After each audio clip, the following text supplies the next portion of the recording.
We're conducting this evening's meeting as a hybrid. Council and the public are in chamber and on Zoom. Members of the public may also view and listen to the meeting live on Spectrum Channel 3, AT&T Uverse Channel 99, or El Segundo TV at youtube.com. Madam City Clerk, may we please take roll call? Councilmember Drew. Here.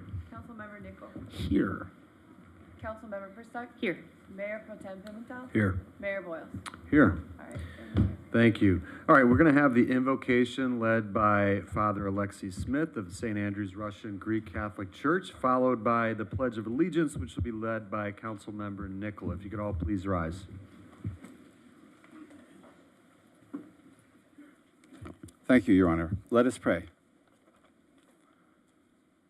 Blessed are you, Lord, God of all creation.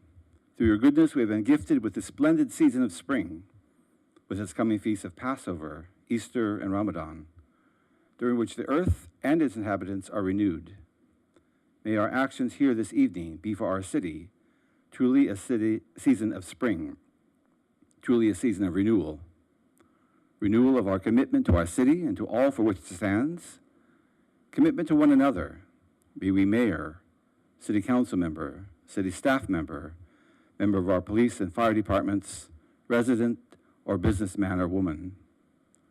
Renewal of our commitment to those members of our community, both residential and commercial, who are still suffering from the effects of the pandemic. May we together labor in the vineyard which is our city for your greater honor and glory. In the times of division and war and devastation and horrendous suffering, may we in this city enflesh the words of the prayer of St. Francis. May we all become instruments of your peace. Where there is hatred, may we sow love. Where there is injury, pardon. Where there is doubt, faith. Where there is despair, hope. Where there is darkness, light. And where there is sadness, joy. Amen.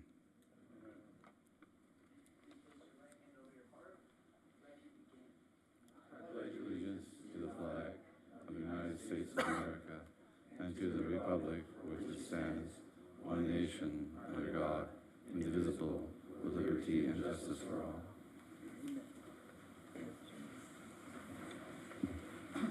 Yeah, thank you, Father Alexei Smith. It's always great to see you here. Thank you, Councilmember Nickel. Well, we've got some exciting presentations this evening. We've got the El Segundo High School Girls Water Polo CIF Division 4 champions here, and now we're going to do a presentation. I think, Councilmember Drew, you have the recognition or the certificate, I believe, down there. So let's get them in here. Dave, Mr. Williamson, Coach, if you could bring them in, please.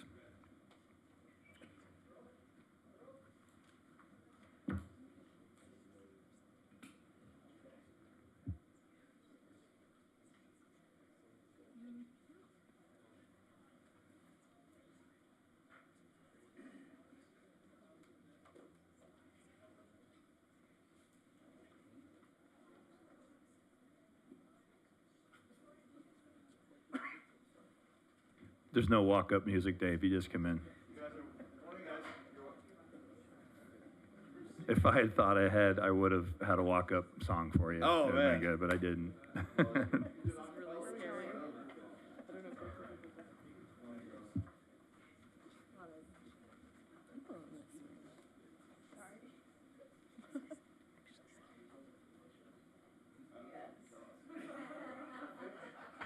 Yeah, I guess we'll just get up there for photo op now, Dave. Thanks. No, actually, this is awesome.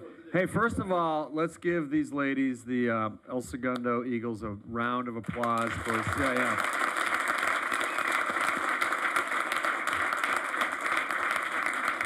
Incredible. And while they're up there, let's do that. Let's do it in reverse order. Let's do the photo first, and then Lance will read the certificate. Yeah. All right, you guys got to bring it in. Go inside, next to each other. Some in front, maybe.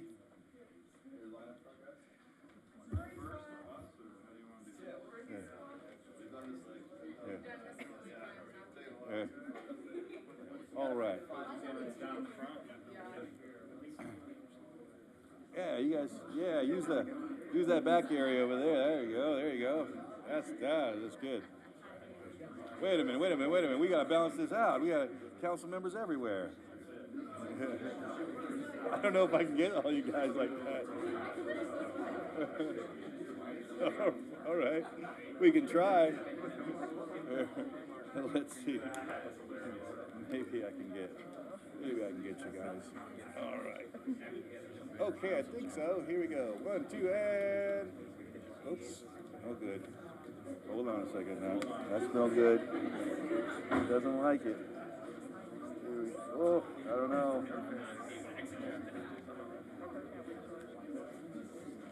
I'm sorry, 1 second, please. There we go. Okay. All right, here we go. Now we got it. Here we go. 1. Oh boy. 1, 2, and. Okay, I think I got something there. Yeah, we got him. Hey, Coach.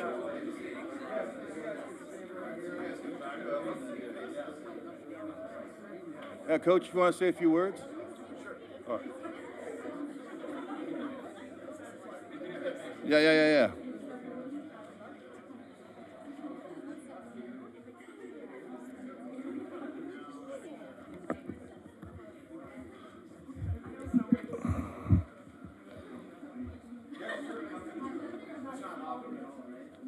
No.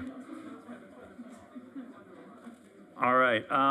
First of all, being the father of a boys water polo player, I know how difficult this sport is. I know how difficult it has been over the last couple of years when you had to practice for an entire year without a ball. And I know the challenges that go into it, and I know how much work you all put into it. One of the unfair things is that the girls usually have to do all the scorekeeping and the book and all the stuff with the boys, and then your season starts and they just disappear. So you've put in a tremendous amount of effort. It's I know there's several people in I see Miss Briney back there, who's probably very proud of the fact that we have a brand new facility, and a major championship to come into that facility was brought on by you. So you were the first, and will forever be known for that. You have a tremendous coaching staff that puts in a lot of work. I do want to list a couple of honors that Dorian was so nice to give to me. All CIF honors for Division 4. That's not just all league, all CIF. Coach of the Year, Neil Award.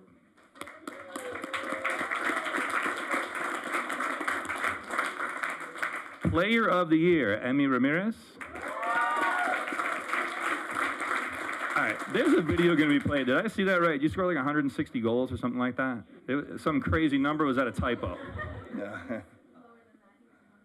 Oh, only 143. Yeah. I'm sorry about that. So I didn't mean to inflate Felt like your 160, stats. yeah. 143 goals. With playoffs, probably 32. Yeah, amazing.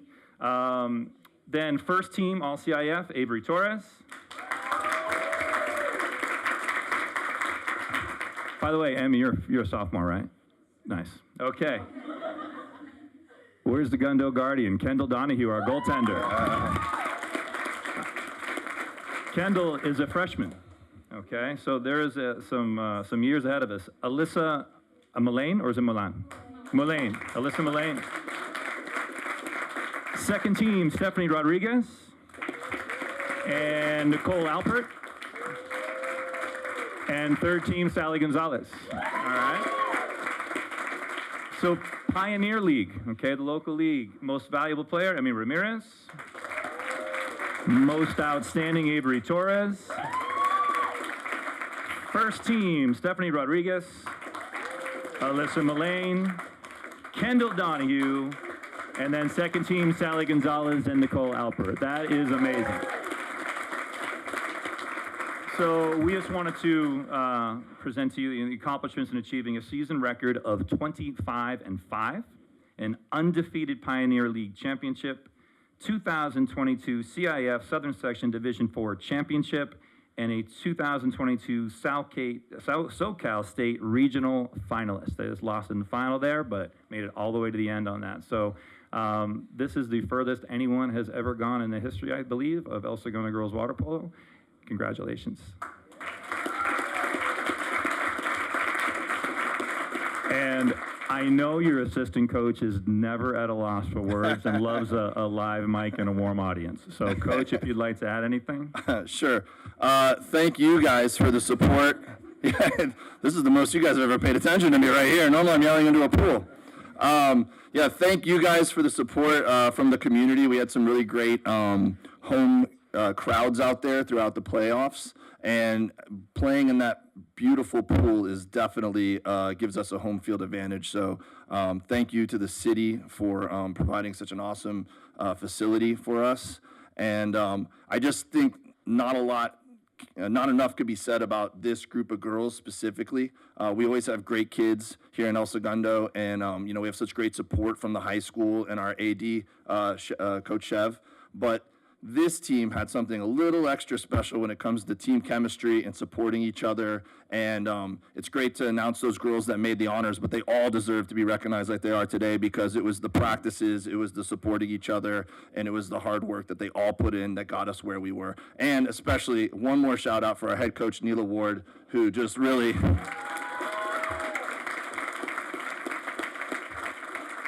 navigated all the challenges of the past year or two incredibly, and got these girls ready to do what they did this year. So thank you, everybody, for honoring the girls today. All right, before you go, there is a video that was put together that we're going to show for you right now. So, no, I didn't put it together. One more thing to think of, too, as you're getting pumped up watching this video, is we are fundraising for our championship rings. So if anyone wants to either just donate, or if they have a company that would like to sponsor, please hit us up. We will give you the information, because we need to raise a lot of money. We picked out ones with a lot of bling on it, because, we want to represent the community well. We got some big hitters in the audience here, Coach. I'll point them out later. Just kidding. All right, El Segundo TV, you ready to pop that up there? Here we go.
Awesome. So we should keep the pool temperature down, is what I'm hearing.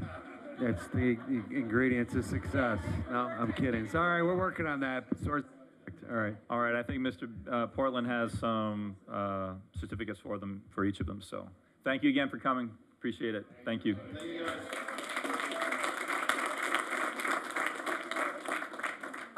Actually, giving you first. I'll carry them out for you guys. All right. Thanks, guys. Thanks again, Coach Neela. Thanks, Coach Dave.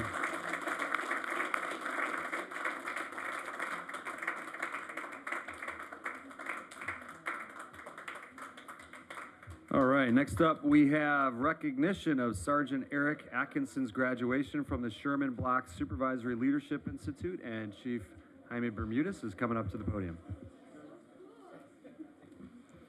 Hi, good evening, Mayor, members of council. My name is Jaime Bermudez, and I'm the police chief. Today, I'm happy to introduce to you our most recent graduate of the California Supervisory Leadership Institute, or SLI, as we call it. As I commonly tell our sergeants, they play a critical role in the success of our department. And their training and development as leaders must be an ongoing process. The SLI program was developed in 1988 by the state. It is 192 hours, and it's broken down into 8 months. Each class is designed to enhance personal growth, leadership skills, and their unique responsibility in law enforcement. I'm very proud of Sergeant Atkinson, and he's here with his beautiful wife, Helene, and sons, Beck and Brandon. Congratulations, Eric.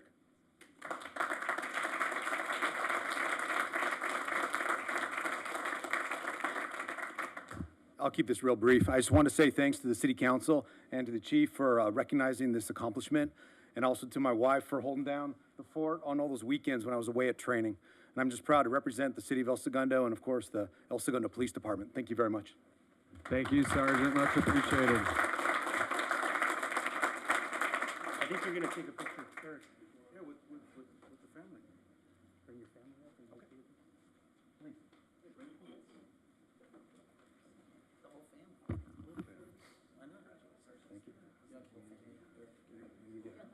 Real soon. Yeah.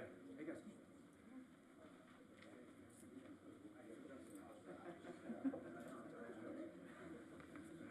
Oh, sorry. Go ahead, take it, and then I'll take it out. Oh, you're the chief. You go first. All right. Ready? All right. If I could get a photo too. Great, thanks, guys. You look so much like your dad. Oh my goodness, little clone. Here we go. 1, 2, and one more. Thank you so much.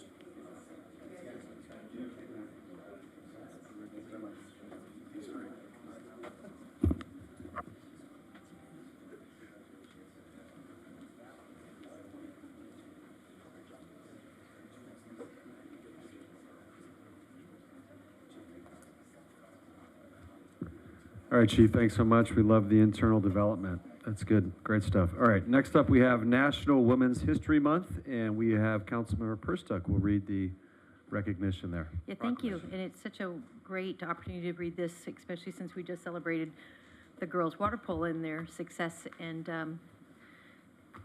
on what they've accomplished for this year. So, whereas the City of El Segundo encourages and promotes strong, diverse, and inclusive communities that recognize and celebrate efforts to bring people together for a greater good, and where all women and girls, including women with disabilities, women of color, immigrant women, and gender diverse people who have experienced forms of oppression and equity, and Women's History Month, whereas Women's History Month started in 1981 when Congress proclaimed Women's History Week beginning March 7th, 1982, in conjunction with International Women's Day celebrated globally on March 8th since 1911, and whereas the Natural Women's History Alliance designated Women Providing Healing, Promoting Hope as this year's annual theme. The theme is both a tribute to the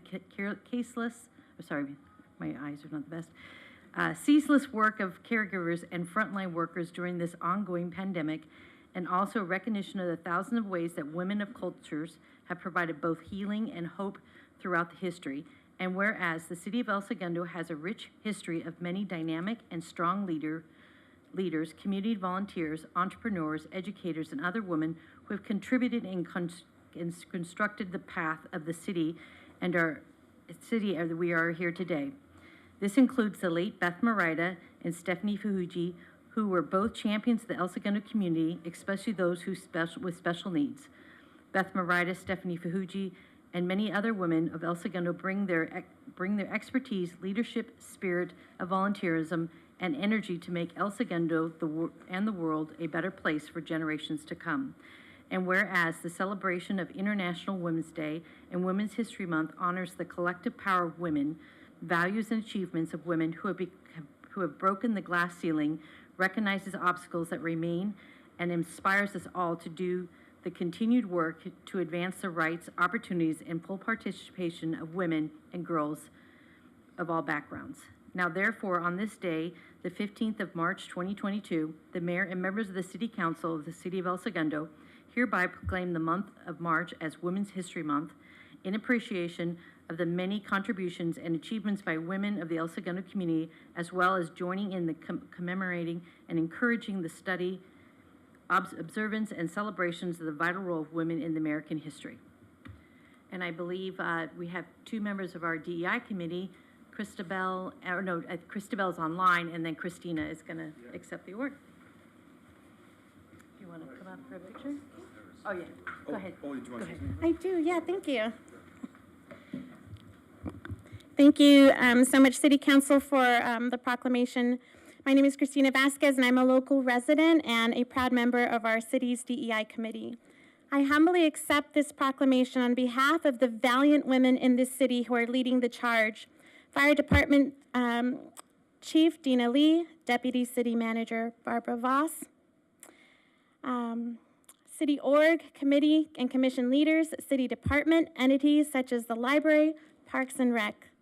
Here's to the women in leadership at our ESUSD school board, schools, coaches, mentors, student leaders, those in local businesses and large organizations.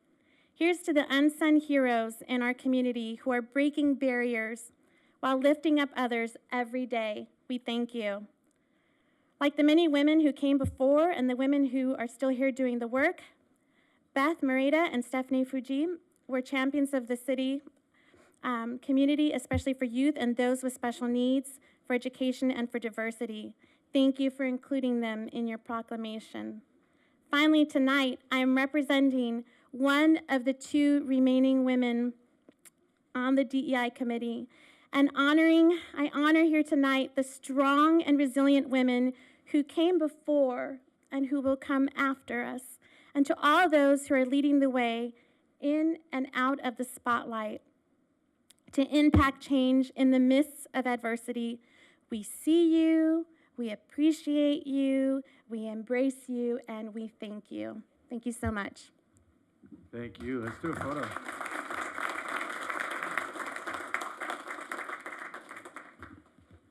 forget your phone.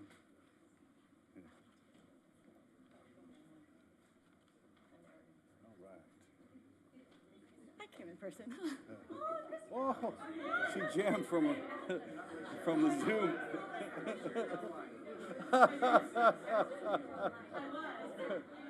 That is great. All right. Whoops. Here we go, guys. Here we go. 1, 2, and couple. And one more. And maybe one more. All right. Thank you so much.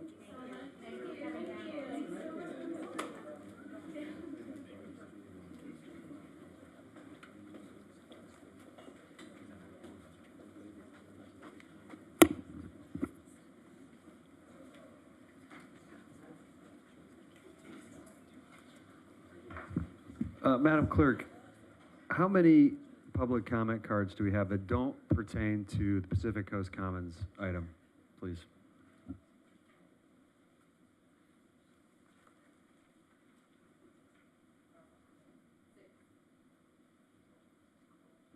Six plus one? Okay. And then how many do we have for Pacific Coast Commons? Okay.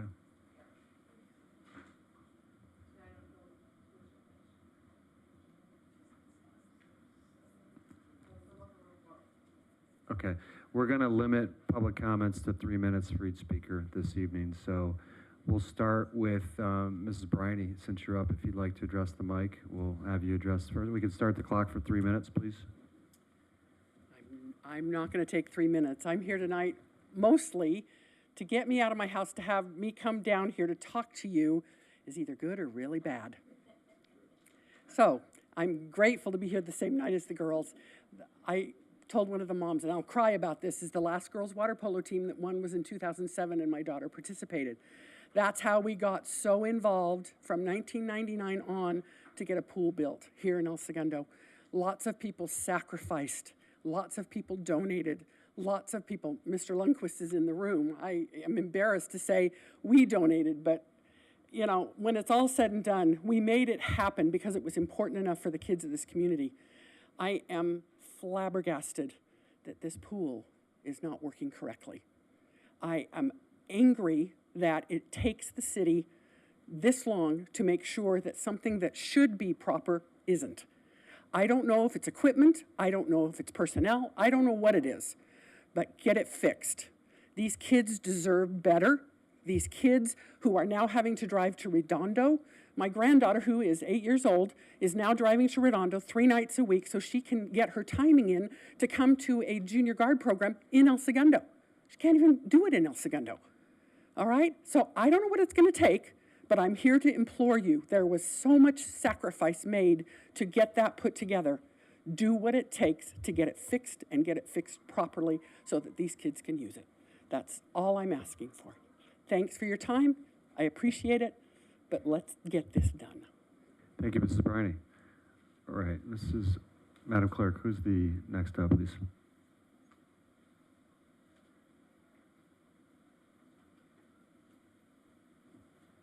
Claudia Weedman?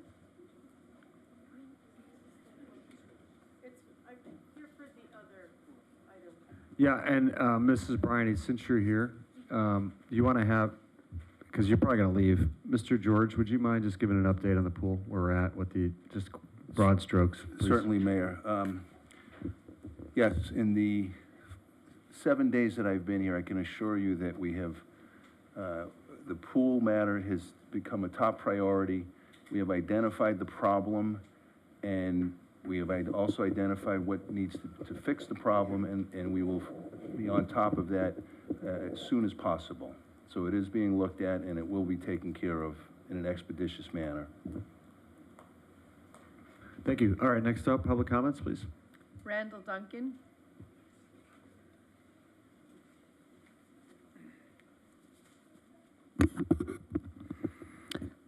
Good evening, Mr. Mayor, City Council, staff, and members of the public. I'm here as a follow-up public comment to the comments I made a month ago at the February 15th meeting, wherein I brought to your attention the creation of the El Segundo Downtown Beautification Fund. And when I introduced that concept and something I wanted you to take a look at, one of the things I pointed out was how aesthetically unpleasing the orange K-rail is in our downtown when you compare it to our neighbors' downtowns, either Manhattan Beach, Redondo Beach, Santa Monica.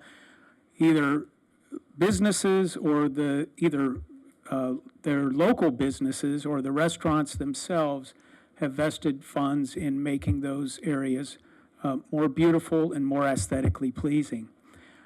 When I wrote a dozen follow-up letters to the largest businesses in the city of El Segundo and was seeking their donation to help beautify the orange K-rail. Others have done it by simply covering it with plywood, painting it, keeping it safe by putting reflectant reflectant signage on it. And I have to say I was a bit disappointed that 2 weeks ago, I hope it wasn't, the impetus wasn't my idea, but you decided to get rid of some of the temporary outdoor dining, and some of it rather urgently here on Main Street.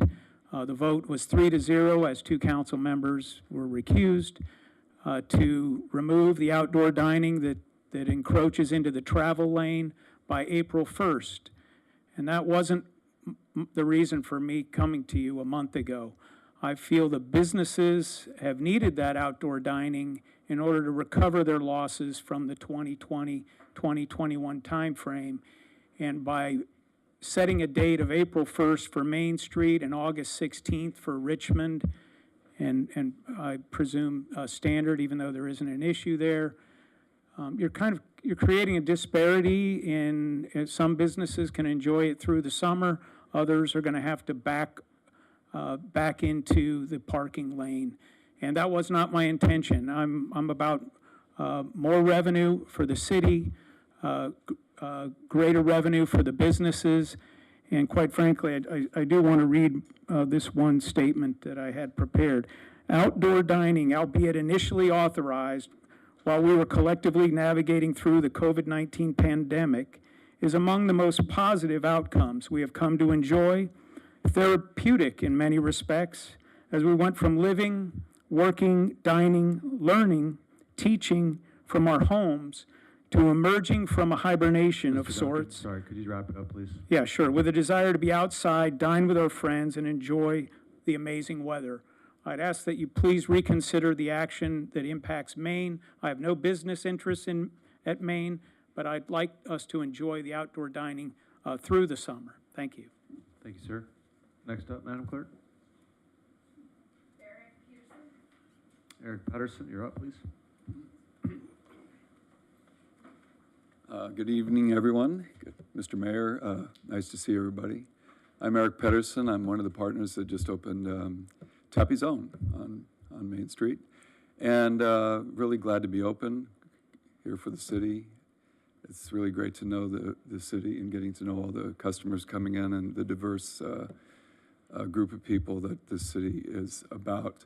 I am here also for one that took some time to build it, and we're so happy to be open, and also spent some time on your city property on Pine Street, making it and beautifying it.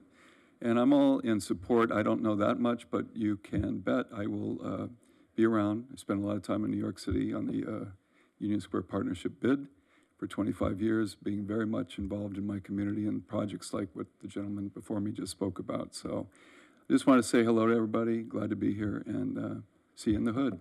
Bye. Thank you, sir. Great new restaurant in town, great caipirinhas as well. Someone told me. Madam Clerk, who's up next? Jay Fox.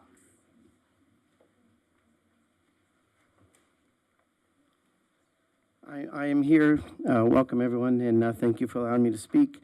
I'm in support of beautifying the Main Street area as well. I thought the initial movement to get outdoor dining in the initial few months of the COVID was a great opportunity for the businesses and for the community to dine and become a community again outside. That was 2+ years ago, and I have traveled to many towns here in Southern California and throughout the country, and what other towns have done and made more permanent or semi-permanent dining outside is extraordinary, and has brought the community even more so in bringing residents from other communities to those towns as well.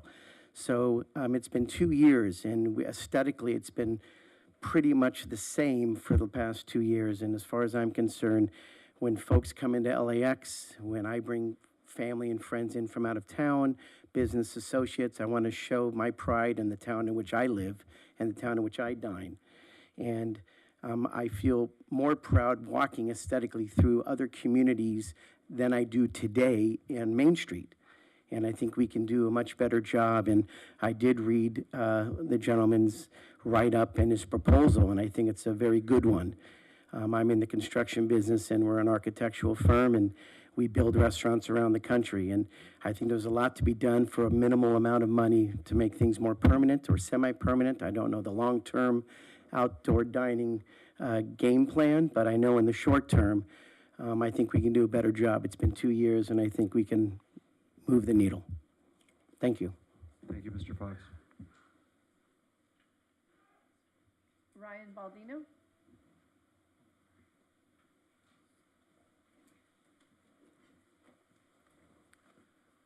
Hello, everybody. Good evening. My name is Ryan Baldino. I live on Palm. I serve on your planning commission. I had 5 things. I'll talk about 2. The With respect to the Pacific Coast Commons, I strongly believe that development agreement does not give enough public benefit to this city. When you compare what they're offering you to do as far as that parking program of 45 or 50,000 to what the Standard Works is doing, which is paying $140,000 to help improve traffic impacts, we're talking about a high-density residential mixed use next to residential neighborhoods. So when it comes to Planning Commission, we're told don't really talk about development agreements, you're talking about zoning, but I get the overwhelming feeling there is no one at the city representing the city. I get the feeling there's no one negotiating on behalf of the city for these development agreements, and they're being dropped on us. We read 900 pages, and we're saying this is what staff wants to do, what staff doesn't want to do. We know about these projects 4 years, 3 years down the line, and yet we're told it's going to come to you. When it comes to you, I don't feel like there's enough time for us to really engage in a negotiation across the table of what are the public benefits we're going to get for the benefits you're going to get as a builder and a developer. So I want to strongly encourage you to take a hard look at the development agreement. I'm not opposed to the project. I'm not opposed to having high density in that area of town. It's probably the one area you can do it. But parking is going to be a mess. Mariposa is going to be a mess. Palm Avenue is already a mess. You can't drive by Palm. You can't drive down the street unless you got to pull over somebody else.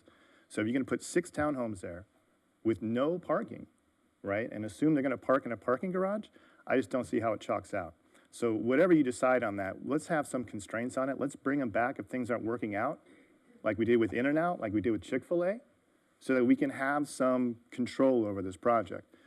The last thing I want to talk about is this marijuana initiative. Again, we saw people walking around town getting signatures. I had a conversation with somebody who obviously didn't know what they were doing or were misrepresenting what they were doing, because what I was told the initiative was is really not what it is.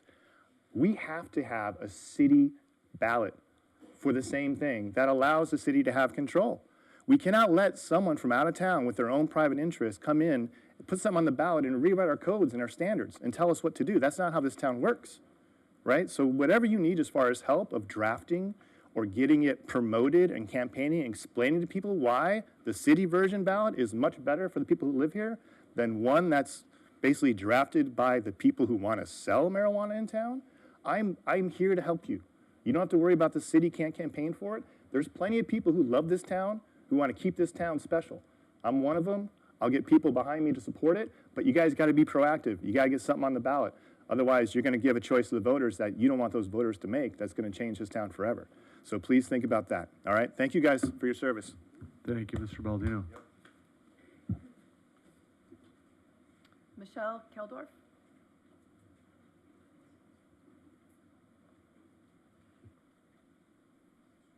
Hi, it's good to see your faces. I'm Michelle Keldorf. I'm a resident and a planning commissioner here tonight on both accounts to talk about an item from your March 1st meeting. It was a very meaty agenda. It took me 3 days in the comfort of my own home to get through it. So I commend you all on the time that you give to your job. I think it was 5 hours. And while there were so many things worth discussing, Hyperion, inclusionary housing, I think we can have some separate conversations on that. I think everybody knows where I stand on both of those. But I'm here actually to echo Mr. Baldino's sentiment on the cannabis ordinance on the ballot initiative. You know, I candidly am not sure as a resident how I feel about retail sale of cannabis in the city of El Segundo. Nobody's ever accused me of being very fun, so that probably comes into consideration. But I am definitely known to be pretty pragmatic. And so from my perspective, I just would not relinquish that control to a third-party assessor who gets to decide who operates in our city. I believe in free market. I believe that we should put an ordinance either competing or in replace of that on the ballot and let people vote. But that, you know, gives us control based on zoning. And I think a lot of this, had it been done beforehand, is something that maybe would have come to Planning Commission to talk about where the appropriate place for that is within the city, what's in our existing commercial zone, how we rework that. That's not how it's shaping up. So it's going to be on the ballot. And I would like to see something on the ballot that reflects El Segundo having control over who ultimately does business in the city of El Segundo. And because I have a little bit of extra time, I would implore you all to do anything possible with LA Department of Sanitation and AQMD to exert El Segundo's control, or I guess influence, over having fence line monitoring, and also to make sure that Hyperion is operating in compliance. We've been out of compliance for many years, has nothing to do with the spill, or maybe everything to do with the spill, but if that includes legal action, I fully support that. So thank you for your time. Thank you, Mrs. Keldorf.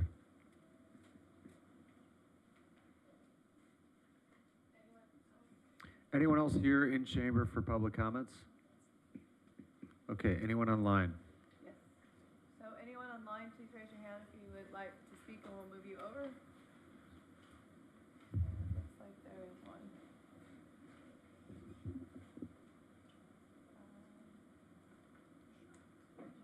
My name is Paul Morrison. I live at 421 Indiana Street. I would like to speak on two aspects of the PCC South project: safety and noise levels. The first area of concern is the width of Indiana Street. According to Paul, the fire department requires 20 feet of clear space to drive through a street. This is on Pacific Coast Commons. Yeah, let's, Mr. Morrison, if you could please hold off another, I don't know, 30 minutes or so until we get to this topic, please. Thank you. Maybe longer. Hang tight.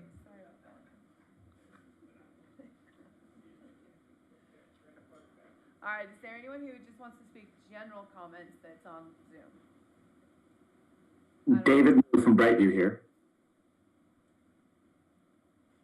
David, please continue. Good evening, El Segundo City Council. My name is David Moo. I'm with Brightview Landscape Services. I am certainly no public speaker, and I'm shaking, trembling, sweating at this moment. So I prepared a very brief written statement to help get my thoughts across. Many months ago, I was tasked on behalf of Brightview to put together our landscape maintenance proposal. I spent months preparing, measuring, working with my operations team to put our proposal together. I followed the RFP instructions to a T, or so I thought. All that work, and actually I failed. There wasn't a single addendum that I actually forgot to attach to the proposal. I attached addendum 1, and I did not attach addendum 2. It was a simple mistake and oversight on my part. The addendum does not impact the spirit, the substance, integrity, or the price or quality of work proposed by Brightview.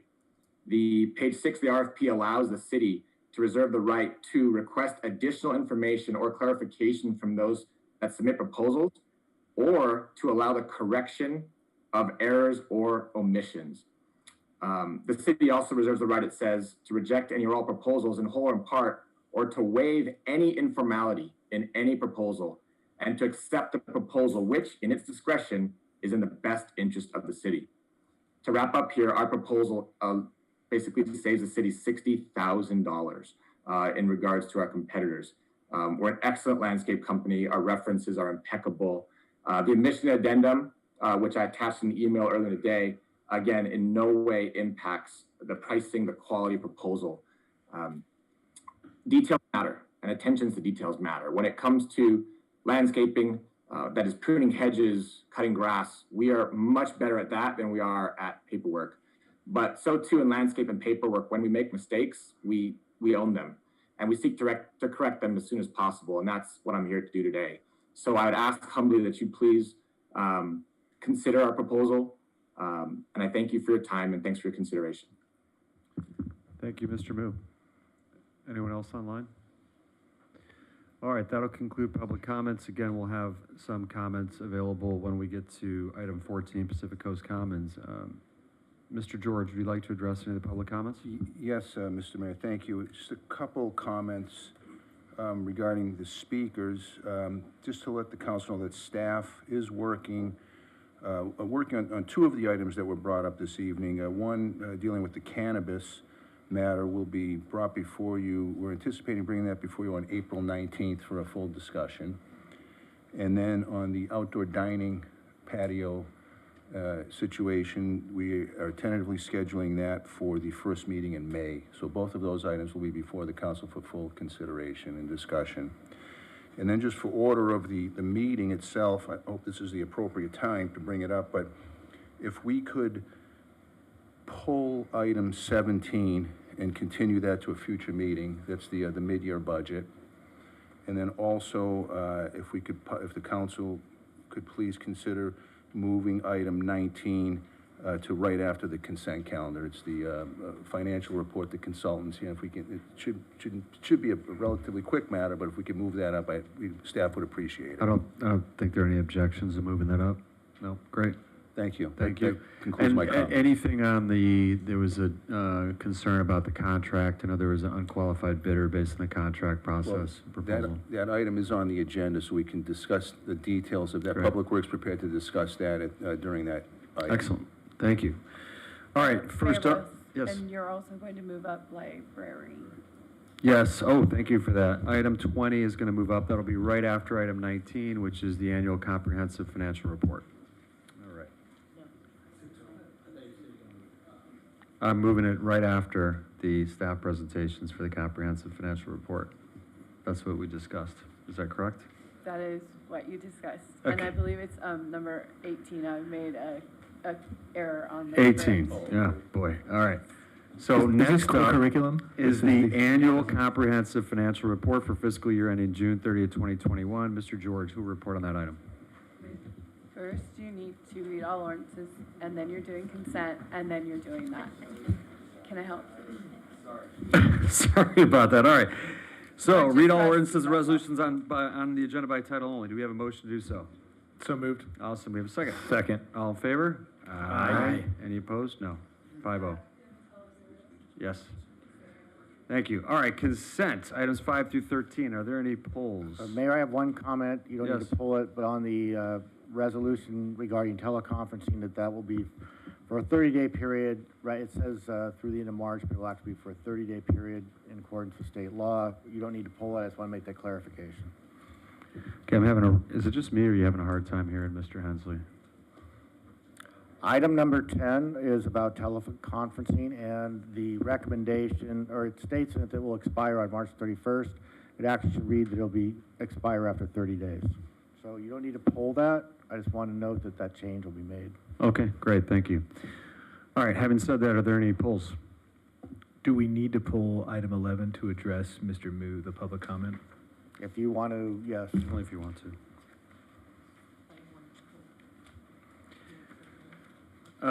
Thought about it. I do have a question on, and I don't have the item. Is Chief Bermudez here still? Yeah, item 10. I would like to pull item 10, actually. So can we have a motion to approve everything other than items, hold on, item 9. Yeah, we'll get with it, folks. We're nervous. There's so many people in the chamber. It's been a while to see you all. I'm just kidding. So item 9, do we have a motion to approve everything on consent outside of item 9? I'd like to regrettably just pull 11 so we get color just because we public comment on the issue. Okay, and I think so we it's owe it to 5 them. through 13 with the exception of items 9 and 11. Do we have a motion to approve those? Nichols, so moved. Thank you. Giroux, second. Okay, all in favor? Aye. 5-0. Okay, on the item with the patrol cars? Yes, sir. Did we consider electric? Yes, we did. We actually did quite a bit of research on either doing hybrid or electric. The agencies that we reached out to, including RCC, which is our regional dispatch center, advised against it. Several of the agencies that have bought hybrid vehicles, they have not worked to their expectations. And we reached out to Ford Motor Company, and they also said, our representative said, we're just not there yet for this fleet, maybe the next one. And part of that is these cars on electric and hybrid, they don't run on the motor, so it's all of our lighting equipment drains the battery. And so for us, it just wasn't an option based on reliability and long-term use of the vehicles. Now for admin vehicles, which are not patrol cars, and this is for detectives and administrative purposes, we do have 4 hybrid vehicles that we use, and that's something that we'll be researching here shortly, and we're completely looking at that as an option. Okay, Chief, are you aware of any patrol or any police forces that are using electric right now? I just, given it occurs to me with such a small footprint, 3 square miles, if you exclude the refinery, this would be the perfect environment for electric vehicle if it could absorb, the load that's required. I know Hawthorne, not an entire fleet of electric vehicles or hybrid. I know Hawthorne, I believe, has 1 vehicle, and that's one of the agencies that we reached out to. They advised us against it, just based on the history of the vehicle. But But no, I'm not aware of any agencies that would have an entire fleet of electric vehicles. Okay, thank you. Any other questions for Chief? I'll just add a little color. Yeah. What was it, 4 years ago, when I first got on and did a tour of the yard, and Gary, who was in charge of, maintenance of the yard there and taking care of all the cars, there were 2 police cars there being worked on. I was like, oh, what are you fixing? And they have 2 big batteries in each one of those cars, and they're changing those batteries out all the time. And those are batteries that are being recharged while in use with an alternator. And he said, yeah, the amount of electronics that are in police cars today, the batteries can't keep up. So I'm not surprised that, Ford Motor Company and other agencies have said we're not there yet, but I think they're working towards it. Yeah. Thank you for that. All right, I'll move approval. Thanks, Chief. Second. Thank you. All in favor? Aye. Aye. Okay, 5-0. It was me and then Lance. Okay, Mayor Pro Tem Pimentel.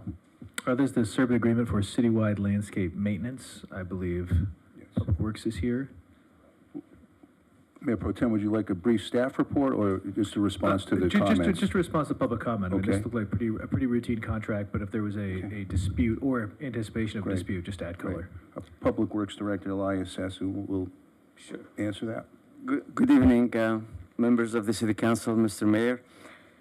So we did receive this email from Mr. Moon this afternoon, and he is correct. There were 2 addendums, and the addendum number 2 was not included in the proposal that was submitted. And since that was missing, we did not include that to be a responsive proposal, basically.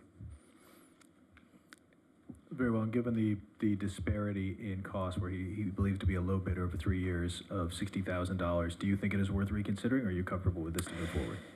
I am comfortable with going forward because our current contract with Landcare is about to be over.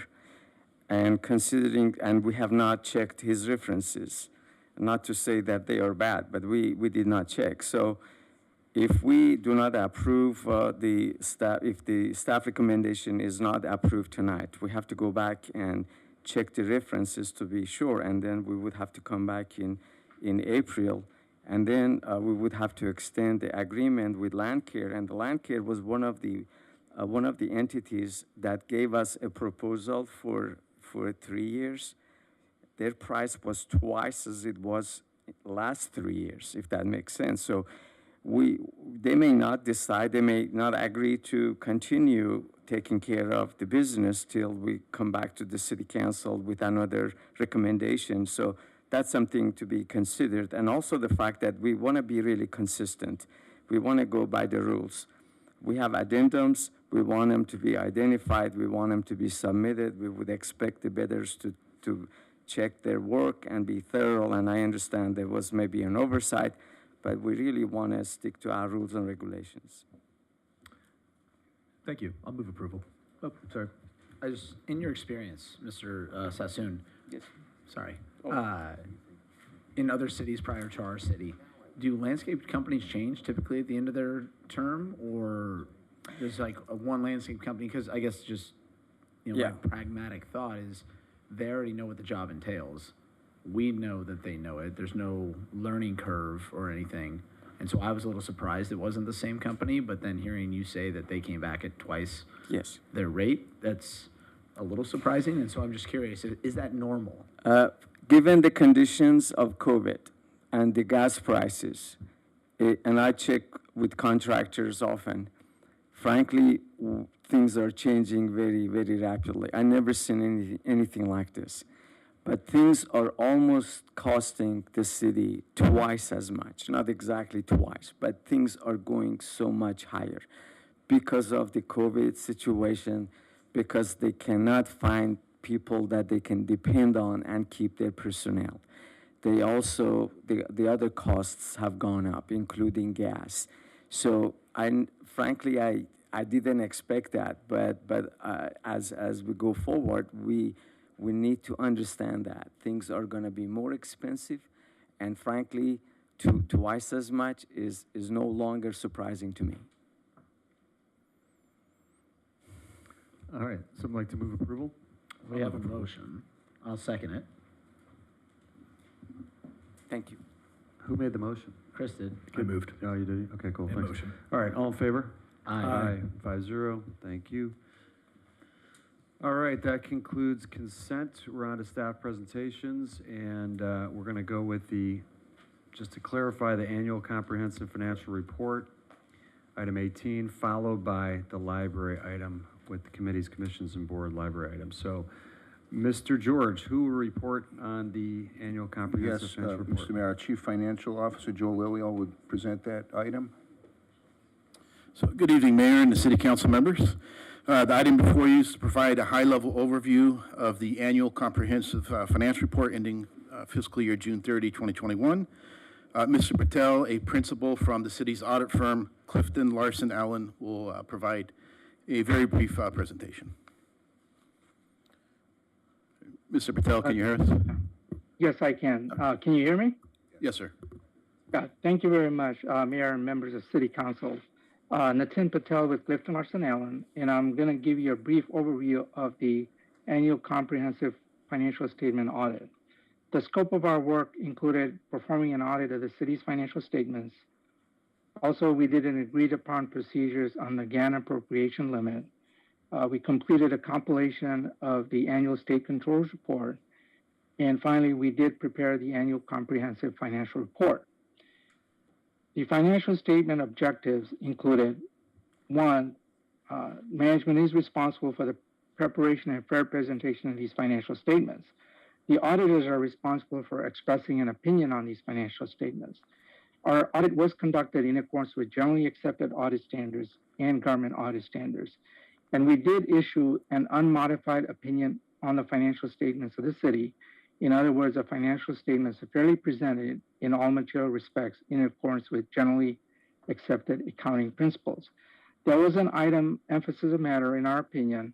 We did a 9-month audit because the city has changed its fiscal year, and that did impact some of the reporting on the financial statements, including some of the categories for fund balances.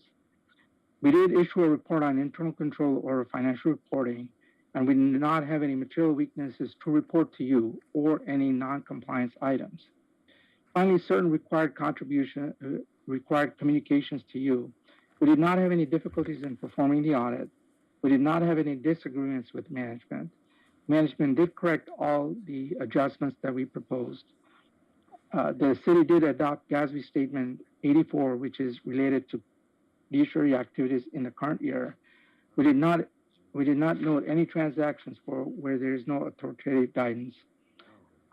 Significant accounting estimates in your financial statements included the pension estimates for the pension liability and related items, also the other post-employment benefit and related items, and also finally the claims payable reported in the financial statements.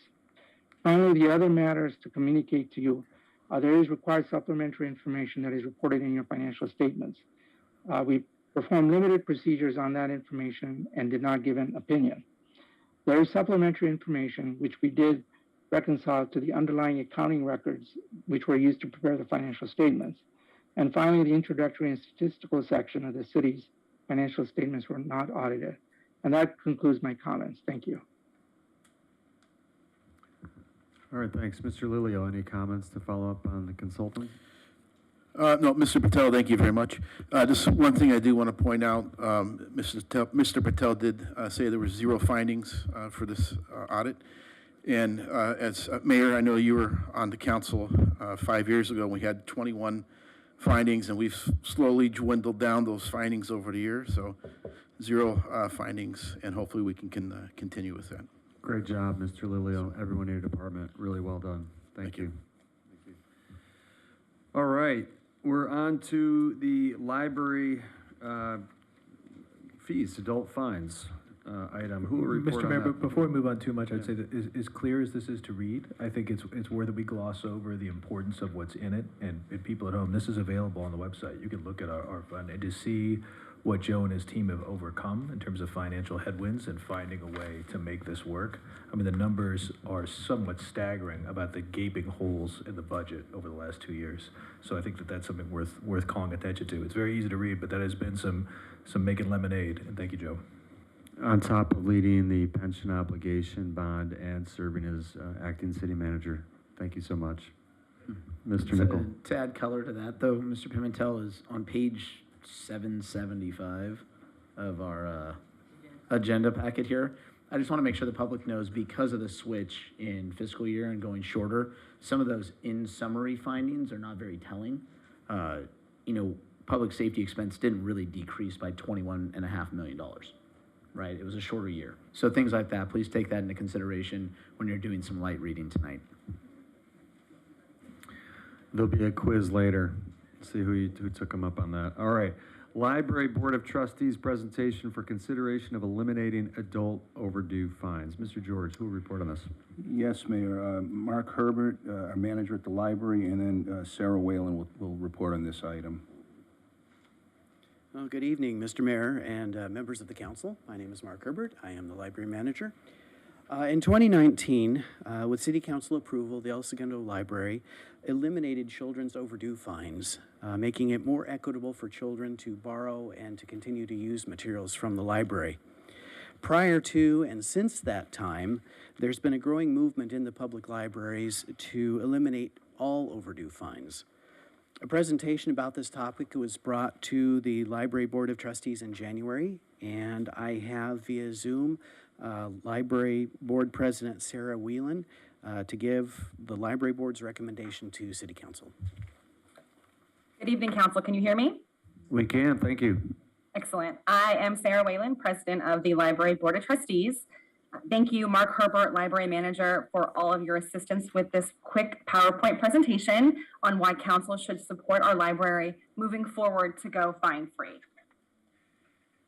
You can also see the presentation, correct? Yes, we can. Excellent. In 2019, City Council approved the elimination of children's fines. Recently, the Library Board of Trustees revisited the fines discussion and voted to eliminate all fines. It is our hope Council will agree with our board recommendation and allow the El Segundo Public Library to go fine-free. Why eliminate library fines? First ask, what is the purpose of charging the library fines? Is it to ensure items are returned? Library fines were once considered a way of ensuring items were returned, but fines are now perceived as more of a scare tactic. Charging fines is seen as a barrier to a customer returning their overdue items if that customer cannot pay. Sadly, in many cases, both the overdue item and the customer are lost as that customer fears financial repercussions for library use. Is the purpose of library fines to generate revenue for the library? Last year, between January and October, fines only brought in $2,700. At various levels of the library, staff time and associated costs are involved in processing, mailing, and collecting these very minimal fines. In addition, from an equality standpoint, charging fines often excludes lower income individuals from fully engaging with the library, more so than others. The El Segundo Public Library is one of 40 member libraries of the Southern California Library Cooperative. 16 SCLC libraries are currently fine-free, with an additional 3 working towards being fine-free. These libraries include the cities listed below. In addition, 500 library systems nationwide are now fine-free, including Chicago, New York, Oakland, San Diego, and the San Francisco Public Libraries. San Francisco Public Library was one of the first to eliminate fines for children in 1974 and completely eliminated fines in 2019. A recent SFPL survey found that eliminating all fines would result in increased customer access to materials and services, improving staff efficiency, reduced inequality for those who could not pay versus those who could not, and it improved the relationships between the public and the library. With the removal of children's fines and the addition of the library catalog's auto renewal feature, our library has seen a significant drop in the money fines brought in.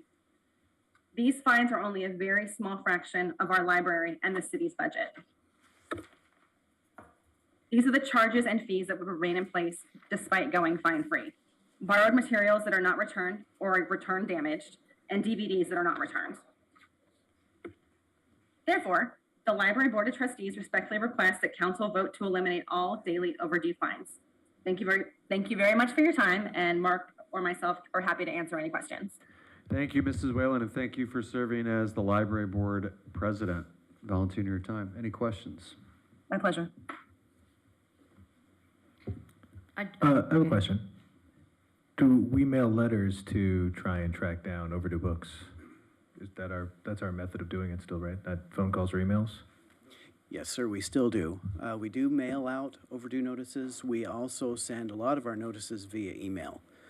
The majority these days are email, but they still do go out by postage, by the post office. So by default, do they go out by postage even if we send them an email? No, they do not. That's all. I was gonna say, if we were still mailing letters to everybody, then we could charge it for the stamp. You know, cap it at $3.50. No, you cap it at 3.58 stamps. I mean, $1.50. I mean, that's not a prohibitive fine, but at least we are charging for the service that we're providing, chasing down the books. I just have one question. So since in 2019, we eliminated the fines for the children's books. Yes. Did we see an increase in the number of books not being returned, or was it proven status quo? It's proven pretty much status quo, and a lot of them have since been returned as well because there is no fear of being charged extra and taking the book or whatever item, and neither the book nor the fine coming in. Okay, thank you. So I move approval. Okay, I'll second. Any further discussion? No. All right. All those in favor? Aye. Any opposed? No. 5-0. Thank you. Thank you. Thank you very Thank much. you. Thank you, Mark. Thank you, Sarah. My children have continued to stockpile books. If you would like Mint condition, never read, not touched. we can public shame them for not returning them. Yeah, that's my scare tactic. I find them. All right, next up, we have a public hearing. This is for the Pacific Coast Commons Pacific Plan and Mixed-Use Commercial Residential Development Project at 475 through 629 North Pacific Coast Highway with 4 action items. This is a time and place hereto fixed for a public hearing. City Clerk, was proper notice of the hearing given in a timely manner? Yes, it was. Thank you. Has any written communication been received regarding this public hearing? We have received. Thank you. Public hearing is now open. Mr. George, who will make the presentation? Yes, there will be multiple presenters for this item. Mr. Mayor, our Development Services Director, Michael Allen, will kick things off, and our Principal Planner, Paul Samaras, will also participate in the presentation, along with consultants that assisted with putting this item together. Great. And for the public, after we get through the presentation, we'll open it up for public input and take comments then. Mr. Samaras. Okay. Good evening, Mayor Bowles and fellow council members. The item before you is the Pacific Coast Commons Specific Plan Project. This item was considered by the Planning Commission at a public hearing on February 10th.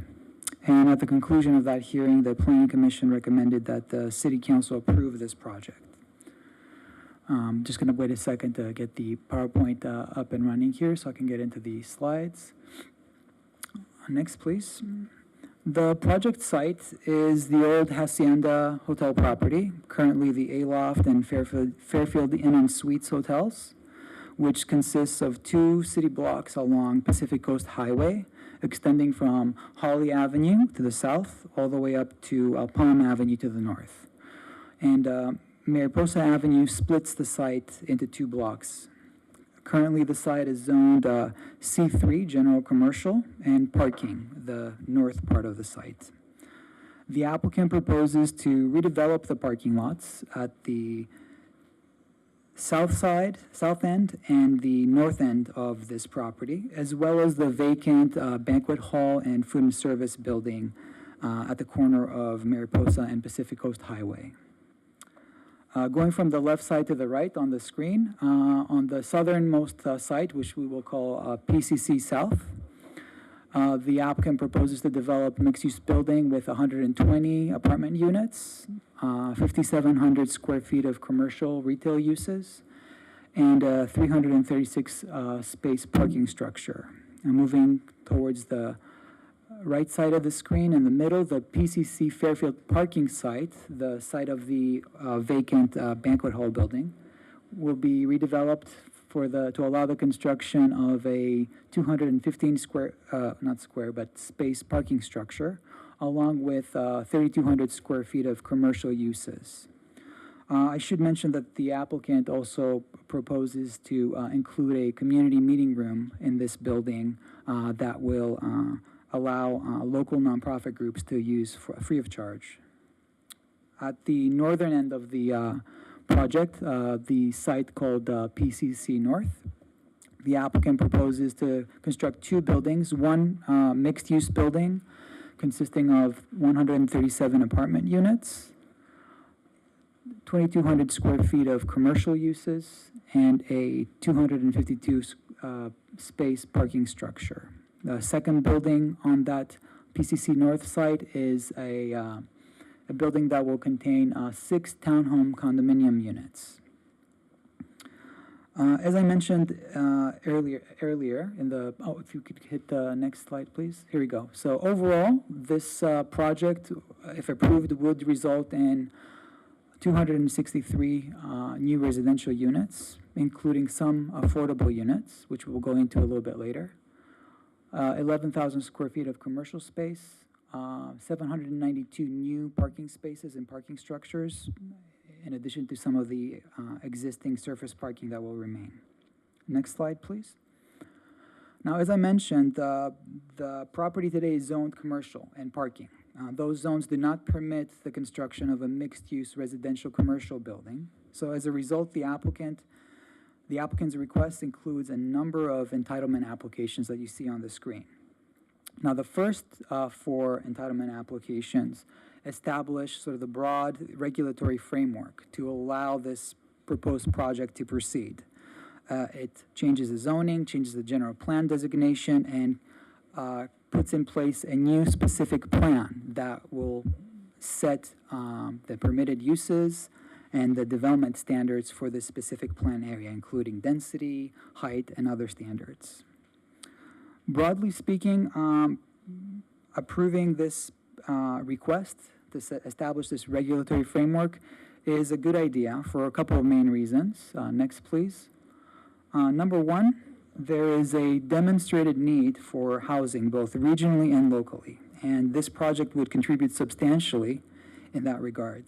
Based on the RENA requirements, and you're very familiar with those discussions that we've had over the last few months, the city would need to contribute approximately 521 units in the next 8 years. So this project would contribute especially in the areas of above moderate, meaning market rate houses, and low income categories.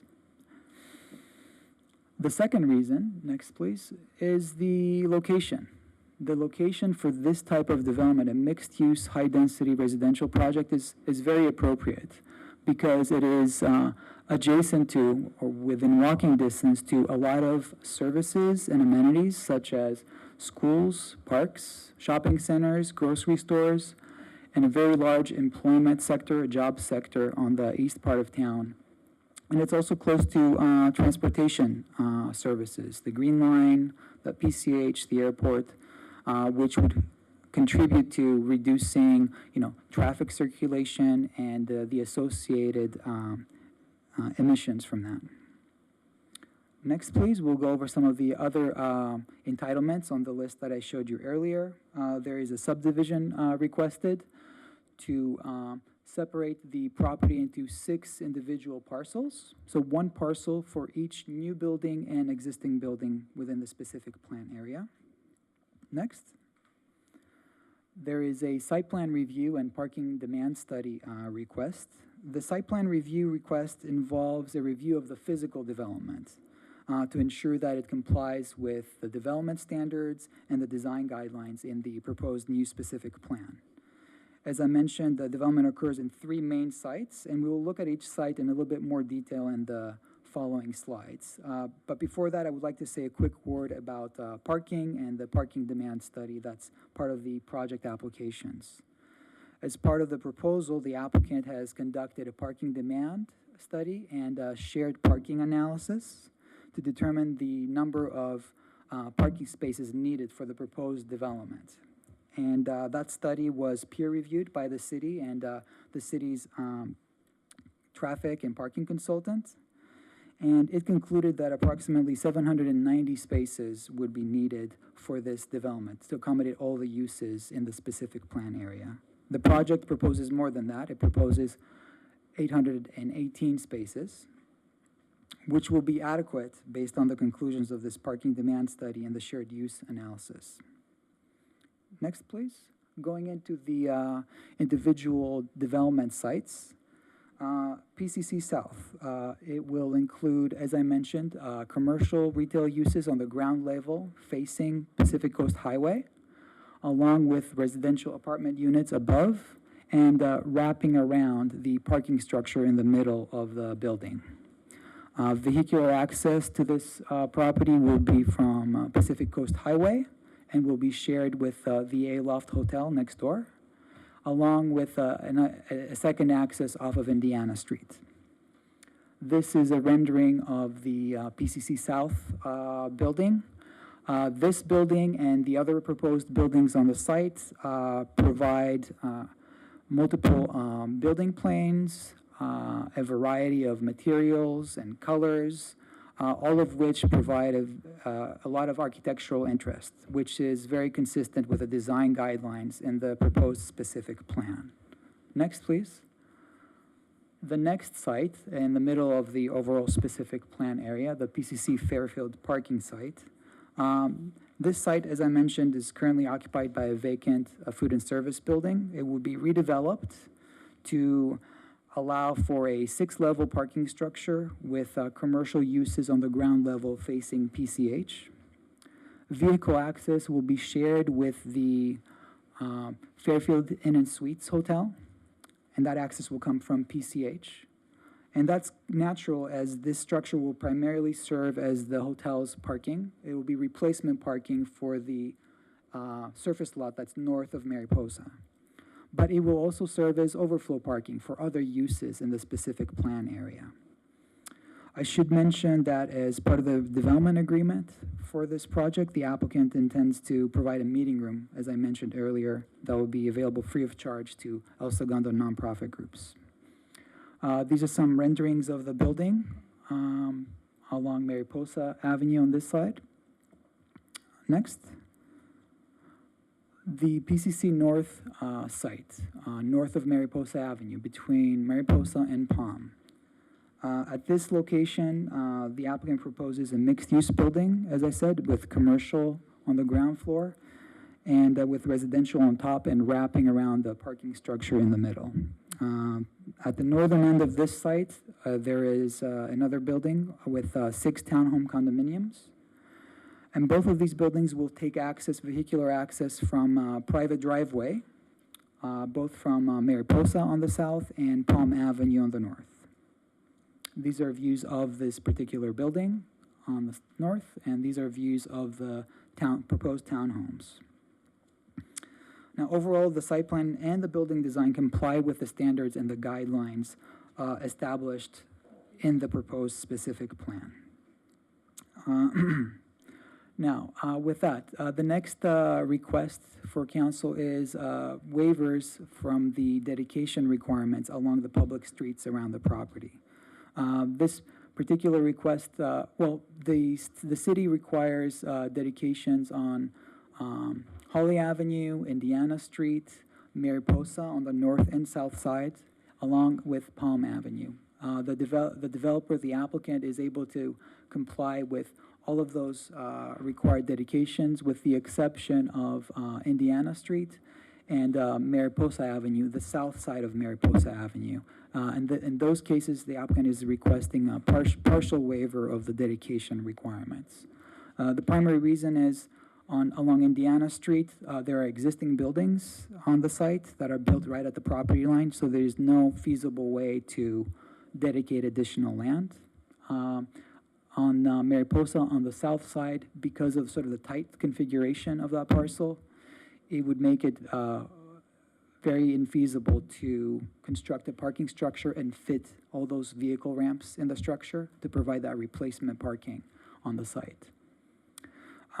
However, the applicant is proposing to provide a dedication more than the minimum requirement along Mariposa on the south side because they're proposing, as part of the project design, a new right turn lane, a right turn pocket going from Mariposa eastbound onto PCH southbound, which will help to kind of alleviate a lot of the traffic flow and circulation issues at that intersection.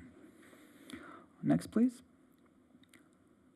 In exchange for approving the entitlements that we went over just in the last few minutes, the developer has agreed to a number of benefits in the draft development agreement before you, including, and I'll just quickly read through, affordable housing, 32 affordable housing units for 55 years, funding to establish a permit parking district if it is necessary, a community room, which I mentioned earlier, available to nonprofits, additional public landscaping and public seating areas along the public right-of-way, enhanced paving at the entrances to the site, EV charging stations, solar panels, and battery storage above what the current sort of building and other codes require today, along with an additional circulation benefit, a $75,000 contribution towards future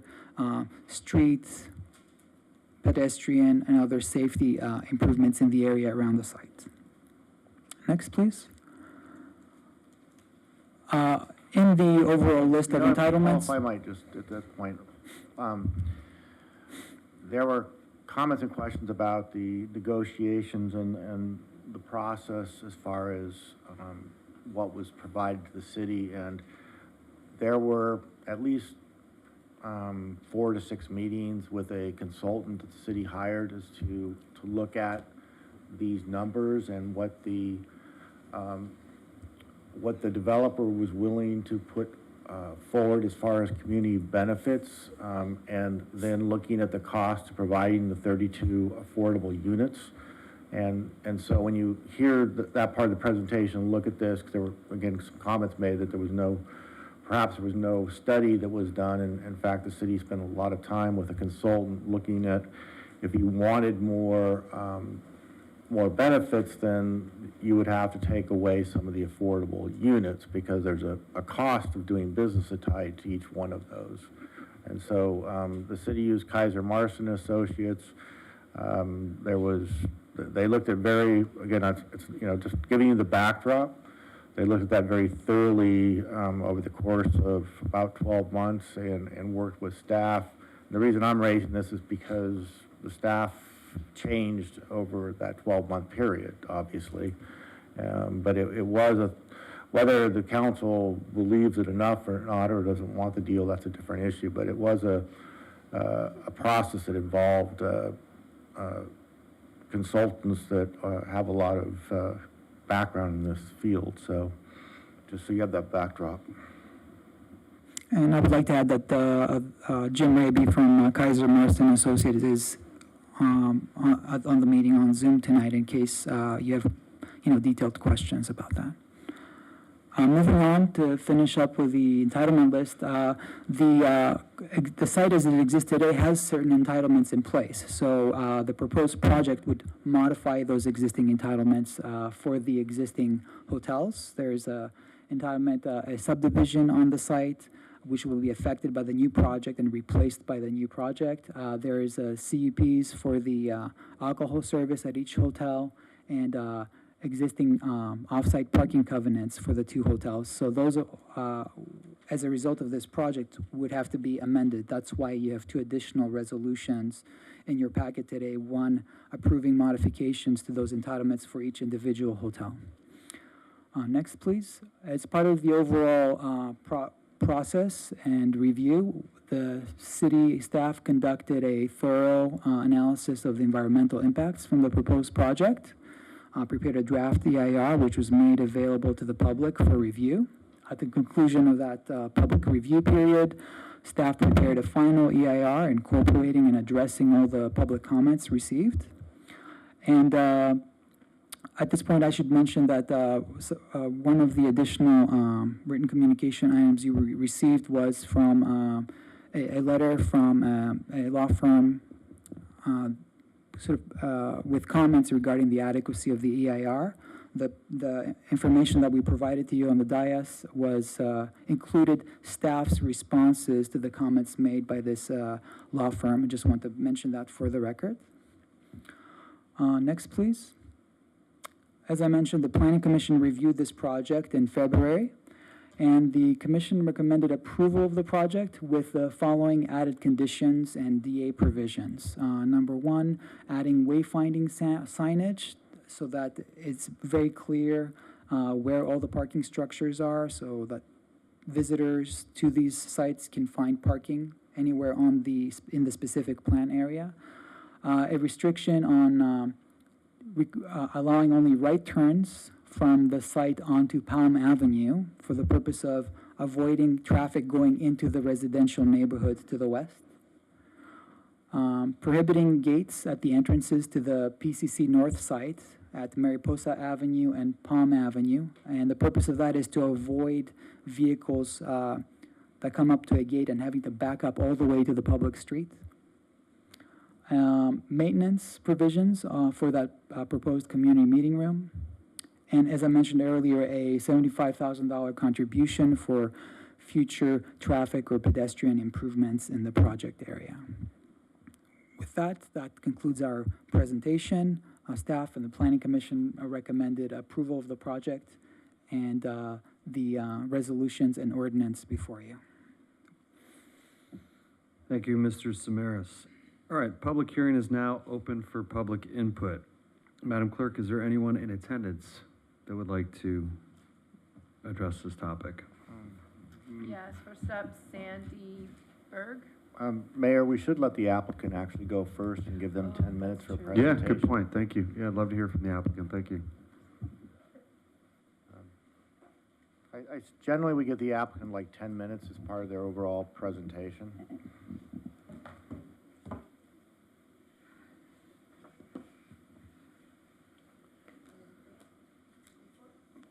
Before we begin, let's clear this up. They're going to get 3 minutes just like everybody else. Is that correct? No, they're going to get 10 minutes because they're Okay. the applicant and Gotcha. their team can, however they want to divide that time up. It's the commenters that are going to have 3. They have a Speakers. A little more than 3 minutes, but I'll try to make it quick. No, other than the applicant.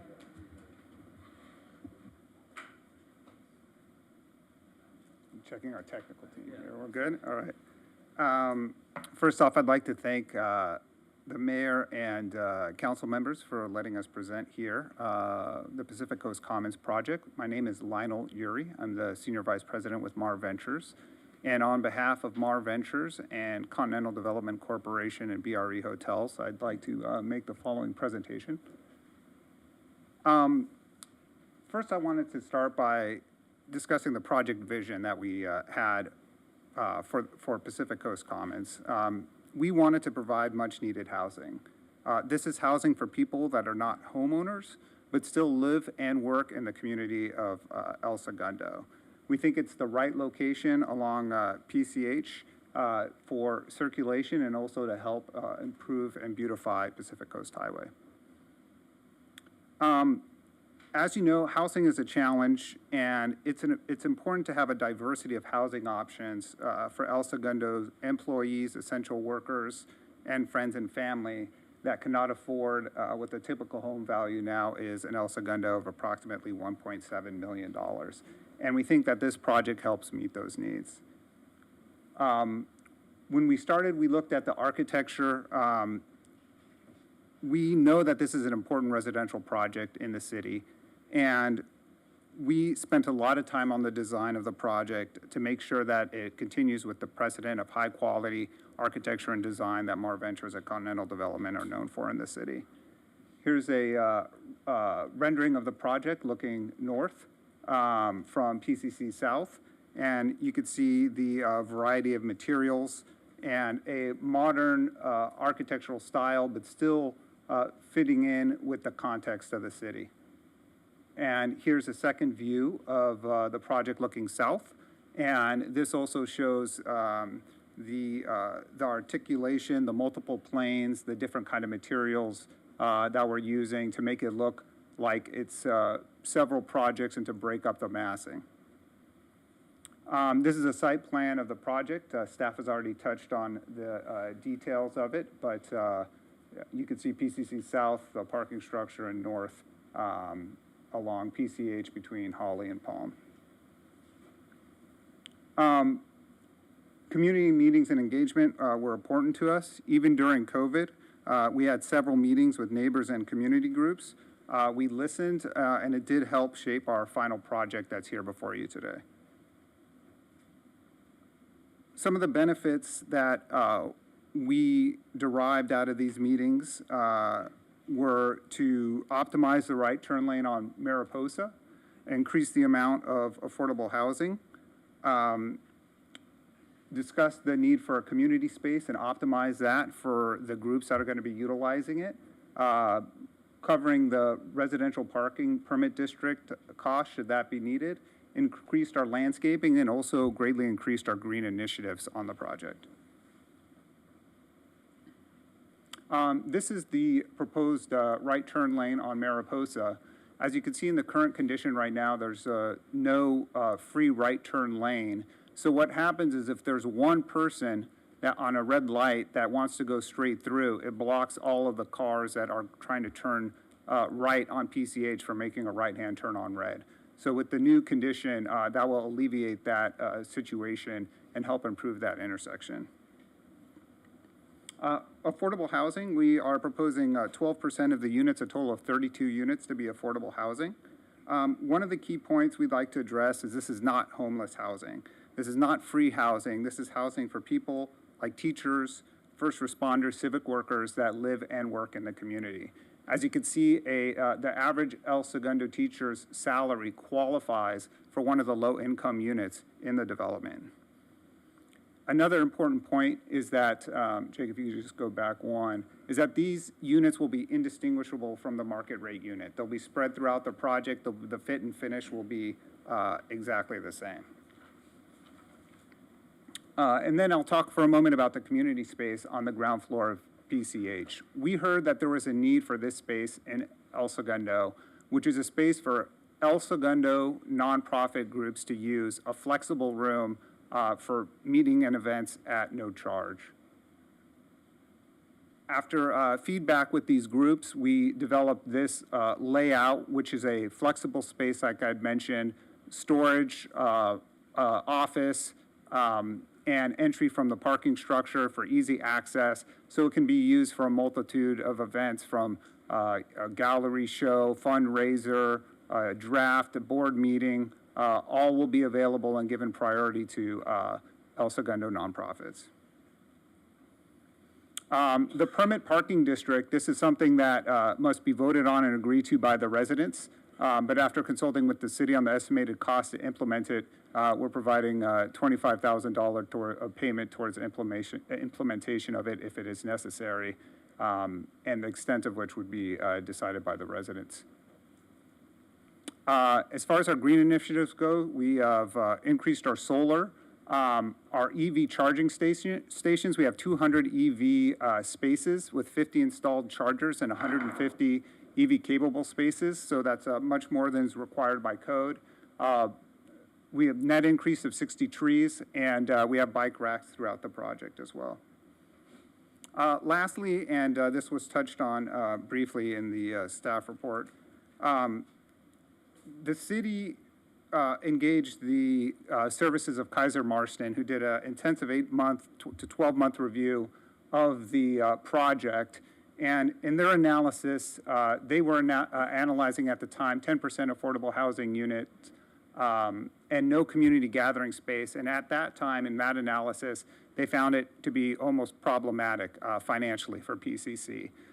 Since then, we went to 12%, the 32 affordable units. We increased the amount of very low units as well, and the number of one-bedroom units, which are a greater subsidy, and also added the community room.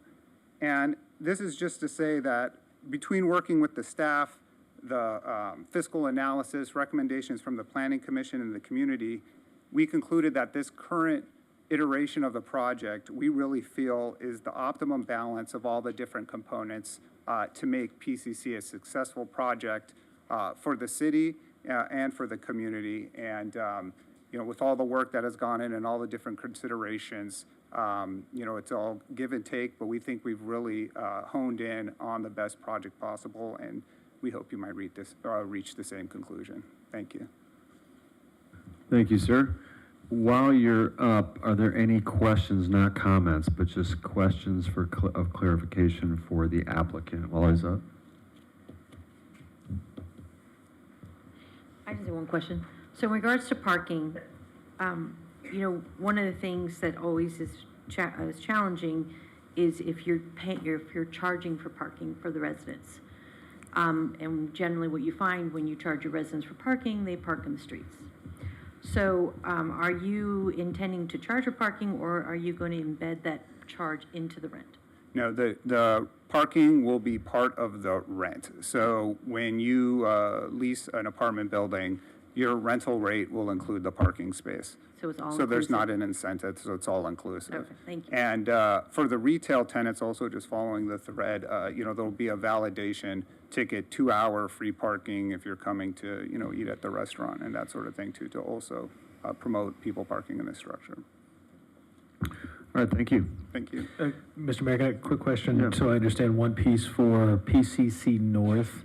Is it one-way entrance and one-way exit from Mariposa and Palm, or can vehicles both enter and exit at both of those north-south access points? They can enter, they could, right now, they can enter and exit at both of the north-south access points. And per the Planning Commission recommendation, we are keeping entry gate arms out of the intersections of Palm, Mariposa and Palm, so that way the cars don't back up there. So we want to still create a barrier so that way it doesn't become like a ways cut through in that area, but there's still entry and exit at both areas. And then there'd be the restricted no left turn, right turn only on the very north end of PCC North. And the exit for PCC South is on Indiana? The exit for PCC South for the residential component is on Indiana, and the primary commercial component entry is on PCH for the hotel. Thank you. All right, thank you. Thank you. Public hearing is now open for public input. Madam Clerk, who would like to address this topic? Sandy Vandenberg?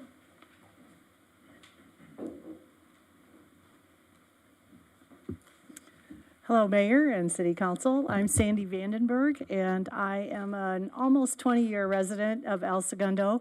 I live on Maple, just off PCH, in a rental apartment there, and it has been a great spot for me for 20 years. And as I leave, I work at Torrance Memorial, so I get on 105 every day, and I see all those cars coming into El Segundo, and I think, boy, I bet they all wish they could live here. So I think there is such a need for this housing for the people who do have to drive into the city, and you know, to be able to have something that they can afford and enjoy. I think too the design of the building is really nice, and it's going to improve that corridor of PCH. And as I walk around town and, you know, come by there, it'll be really nice to see that as opposed to parking lots and what we currently have there with the vacant buildings. So I think that'll be a great addition to the city. The community room is going to be also very useful. I work for a nonprofit, and we have lots of meeting space at Torrance Memorial, but I know there are a lot of other nonprofit groups in the city, and will be very useful for that as well. You know, I listened in on the Planning Commission meeting, and they talked a little bit about, you know, there's always a traffic concern, and there was some mention of the Chick-fil-A. And having seen what happens on Hawthorne when I'm on my way home and the cars lined up, I thought, oh, here we go. We're going to deal with that here too. But it really has not been bad. I come past there every day. And so I think, you know, the way it is structured, it has really worked out. We're able to get by. And so I think that, you know, those concerns won't be so much.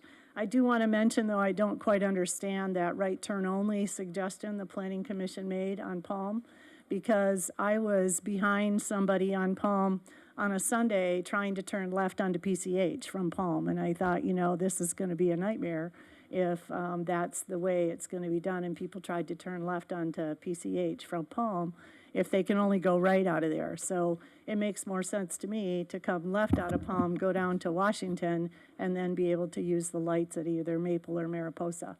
So just though that was just a comment I wanted to add. But I do hope you'll approve this project. I think it's going to be a really nice addition for El Segundo. Thank you. Thank you, Ms. Vanberg. Marcia Hanson.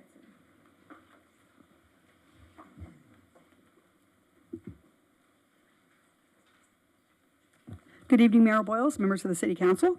I'm Marcia Hanson with the El Segundo Chamber.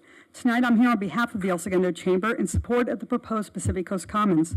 This project will have a positive impact on our business community, which will be beneficial to our entire city. As the city of El Segundo continues our big ideas taking off, providing housing for our current and future residents is of utmost importance. Additional housing closer to our employment centers not only reduces traffic and congestion, but also provides a better quality of life for our employees. In addition, these residents will shop and dine and play and volunteer in our community, thus contributing to our financial and overall well-being. The Pacific Coast Commons project beautifies a highly visible area of our city, as well as contributes to the state's mandated housing goals, as they've discussed tonight. The developers of this project have proven their commitment to El Segundo with community involvement, as well as projects that have added to the desirability of El Segundo for many, many years. We please accept this endorsement of the El Segundo Chamber for Pacific Coast Commons. In addition, I have a letter from Bill Allen with Los Angeles Economic Development Corporation. He says, "Dear Mayor Boyles and members of the City Council, the City of El Segundo has the rare distinction of twice receiving the Los Angeles Economic Development Corporation's Most Business-Friendly City Award." Yay. This is in large part because the city does an outstanding job of balancing the needs of its residents and businesses. Pacific Coast Commons, a mixed-use, multifamily residential development proposed on the site of parking lots and a shuttered restaurant and small conference facility, is yet another opportunity for the City Council to show how it balances the needs of its residents and businesses. In our economic forecast for 2022, the LA EDC called out what you and everyone already knows. Housing in the Los Angeles region has significantly increased value, thereby making it difficult for those who want to buy their first home or rent in Los Angeles County. Our research showed the heavy rent burden that residents of the county face, with many spending more than a third of their income on housing. We have called on local cities and the county to incentivize the building of new and affordable houses that strike a balance by locating new multifamily housing in smart growth areas on major transportation corridors, close to public transit options, and in walking distance of employment centers. Pacific Coast Commons accomplishes this. And with 12% of the units set aside as affordable, the development answers an important need for housing that our essential workers can't afford. Housing is an economic development issue. A recent survey of business executives showed that 88% cite the high cost of housing and real estate as one of the primary reasons for not locating, not expanding, or leaving California. We need housing to keep jobs. We need jobs to keep our economies and cities thriving. We encourage you to follow your Planning Commission's recommendations in improving Pacific Coast Commons. Thank you sincerely, Bill Allen, President and Chief Executive Officer at Los Angeles Economic Development Corporation. Thank you. Thank you, Mrs. Hanson. Eric Chan.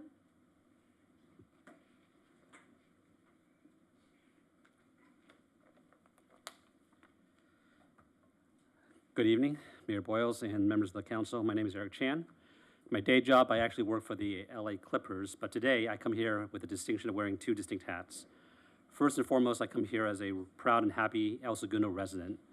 Second, I come representing the El Segundo Economic Development Corporation as its president. As someone who has lived in El Segundo over a number of years and also helped evangelize a number of people to work, to actually come here and call El Segundo home, I also realize kind of how important and rare new housing, much less any available housing, is in the city of El Segundo.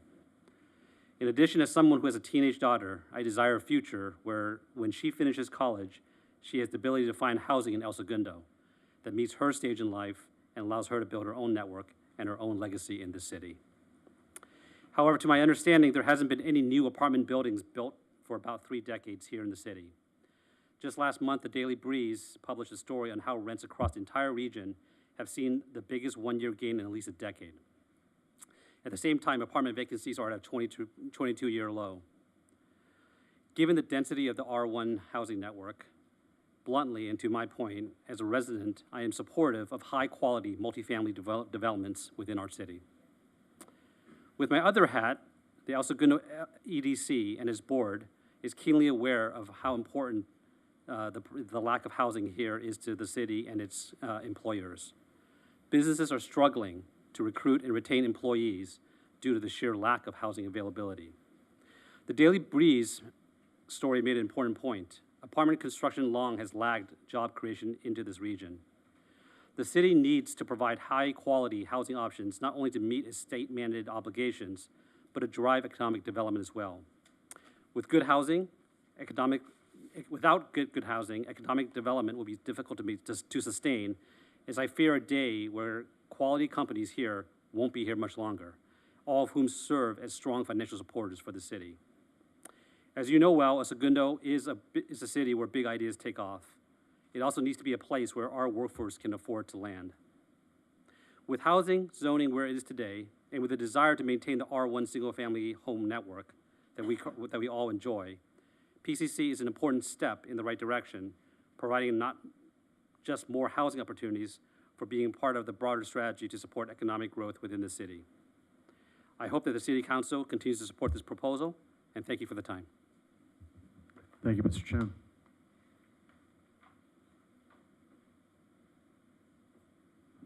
Dr. Melissa Moore.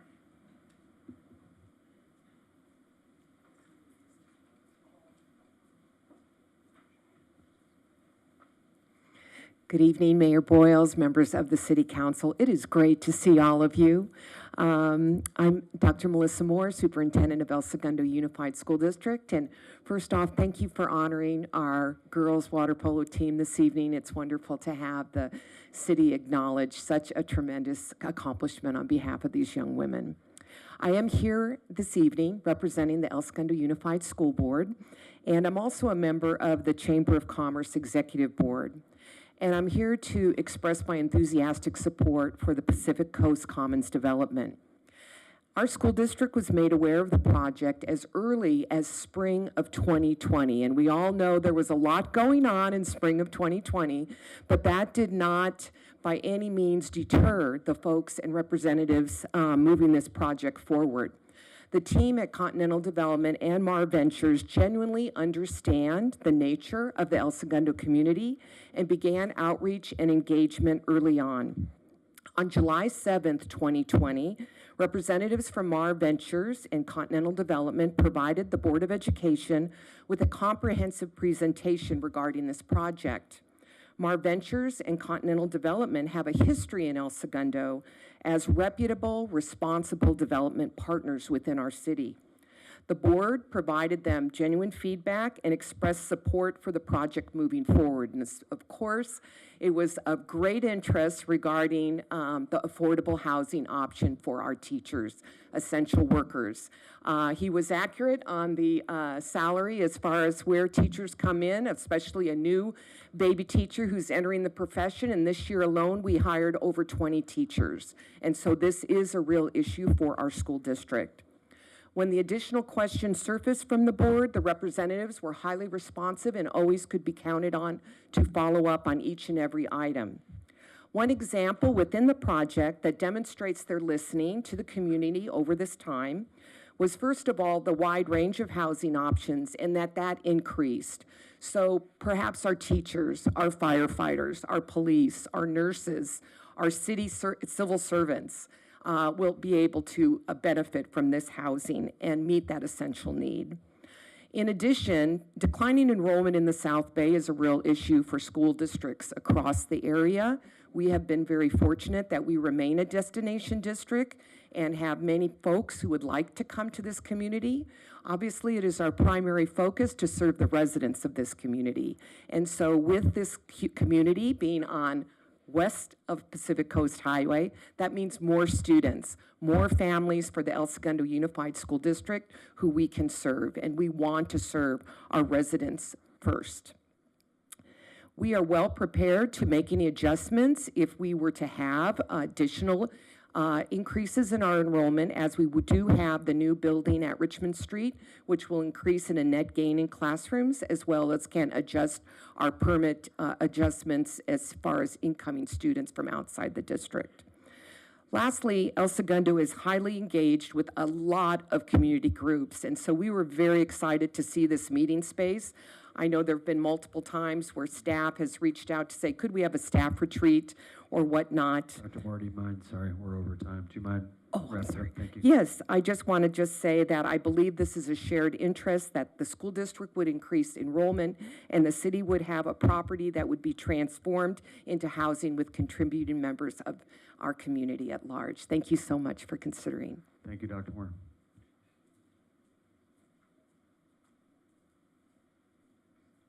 Claudia Weidman? Good evening. My name is Dr. Claudia Ramirez Wiedemann, and I am here as an educator of over 25 years. I worked with teachers in San Francisco, Oakland, Los Angeles, gosh, where else? And the East Bay, and currently work at the USC School of Education. I'm also a former resident of the city, and I have a graduate of the high school, and I'm always very glad to be back. I left because I needed affordable housing, but I'm always really proud to be back. But I'm here to support the project because when I hear that there is affordable housing for educators, and whenever we can support educators, that's a good thing. You know, my daughter loved her teachers, Mr. I have to read this, Mr. Luna, Ms. DeLong, Mr. Rebay. And I remember some of these teachers who gave her the best memories of literally her life forever. But some of these teachers didn't live nearby. And, you know, there was one, Mr., what's his name? Gosh, I remember the math teacher. He was amazing.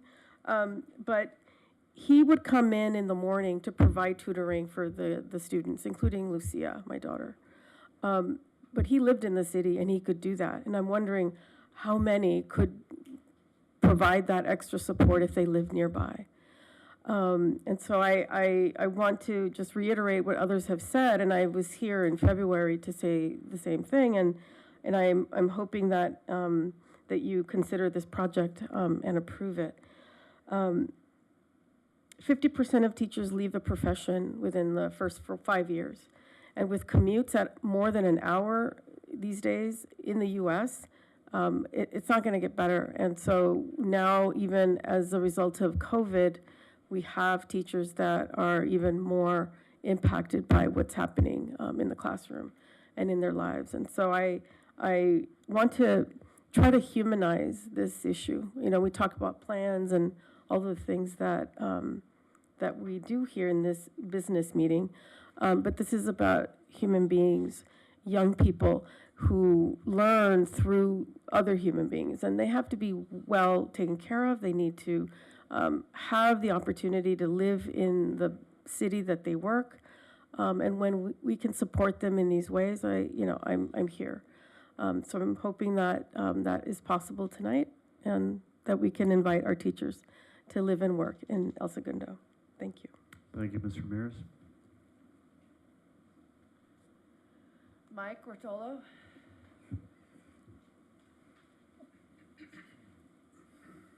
Good evening, Mr. Mayor and council members. I'm here to speak on the Pacific Coast Commons project. I think it's what we need, and I think it's where we need it.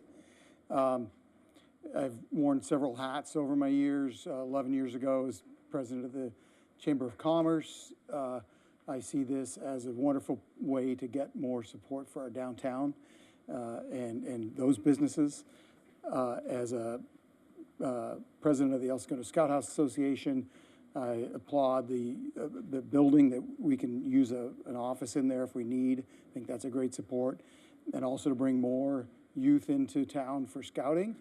I think it's wonderful that it's on our side of, this side of the school district's side of Sepulveda, so those property taxes will go to our district and more kids will be here for our schools.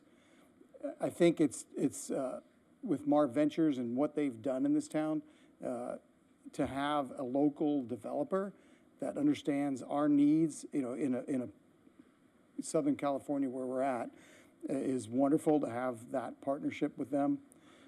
As a builder, you know, I've built smaller apartment buildings, and what I see in some of the projects in the city of Los Angeles, with what they allow for parking, to have a fully parked facility is a plus, and also with our EDC and what we need for our businesses and supporting those for folks just to live here in town, and the lack of smaller units. I think the mix of the units is right for us, and I encourage your support of it. Thank you. Thank you, Mr. Ruzzolo.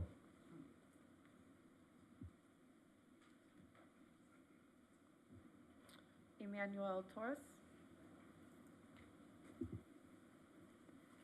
Hello, council members of El Segundo. My name is Emmanuel Torres.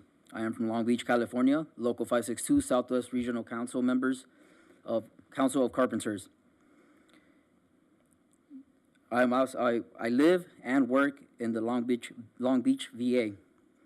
I am also here with my fellow brother, Josue, who came down in support. He also works there at the VA in Long Beach and lives and earns his income and spends it in his hometown.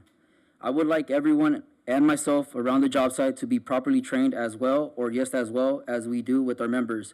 Our structured apprenticeship program includes well-equipped classrooms and on-the-job training. This overall correlates with the socially and financially healthy, interconnected community where workers can earn a living wage within the same exact city we proudly say we built. Even though this is not my city, I would like the same opportunity for this reason. I would like the same opportunity for my fellow brothers in this area. And for this reason, I have to strongly disapprove of this project. Thank you, El Segundo. This is my first time giving a public speech, so sorry about that. Thank you. You did great, Mr. Torres. Thank you.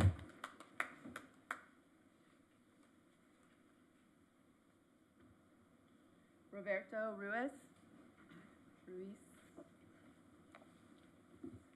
Hello, Mr. Mayor and City Council members. Thank you for giving me the time to speak. My name is Roberto Ruiz. I'm a member of the Southwest Regional Council of Carpenters. I live in the city of Lakewood. I'm born and raised in Long Beach. Through a skilled apprenticeship program, I was able to purchase my first home in Lakewood, which is right next door to my local home, which is pretty expensive, but me and my wife were able to do it because of the programs and the Southwest Regional Council of Carpenters. So the reason why we cannot stand in favor of it is because we don't know how to see anything any policies that ensure that is going to be a skilled and trained workforce.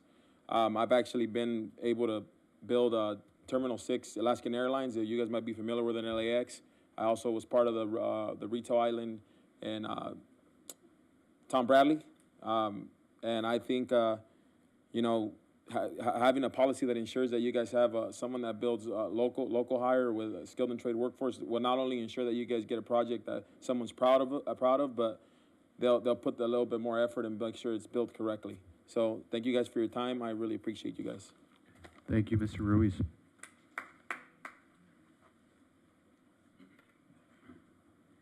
Rafael Pimentel. Mayor Boyles, council members, great to see you again. It's always great to be in town. And I like the way that almost everybody in the town of El Segundo uses that term to describe the city of El Segundo. And what I read into that is that everybody's proud of the town of El Segundo, and everyone is very protective of the town of El Segundo. And it struck me the other day when I was thinking about the town of El Segundo and specifically this project. We have spoken on this project numerous times. We've even had the opportunity to sit down with Lionel and with Alex Rose with CDC and Mar Ventures. We even invited them over to our state-of-the-art training center in the city of Buena Park, which they gladly accepted. They took a tour of our training facility where we train our apprentices on all scopes of the carpenter craft work. I represent 60,000 members in the Southwest Regional Council of Carpenters. Unfortunately, I cannot say today that we will be representing the workers that are going to build the Pacific Coast Commons project, because we were able to come to terms with Lionel and with Alex to agree to disagree on this particular project, which is great because at least now we have a somewhat working relationship with this current developer and in this town. Even though this town for years has been a union town, and not only a union town, but a union carpenter town. So, what we've consistently have been asking of the Planning Commission and the City Council, for one, let me just state real quick, we respectfully cannot stand in support of this project in light of the fact that we're not be able to be assured that there will be a responsible general contractor who will be hired to perform and sub out the rest of the work for this project, who will be a responsible contractor and put to work a skilled and trained workforce for this project. So we respectfully cannot stand in support of it. Having said that, the origins of your name of your town, Segundo, which translated number 2, second, from Spanish to English. I'm asking you, continue the trend. You're the first town in all of America to have multiple professional teams call this city or this town their home.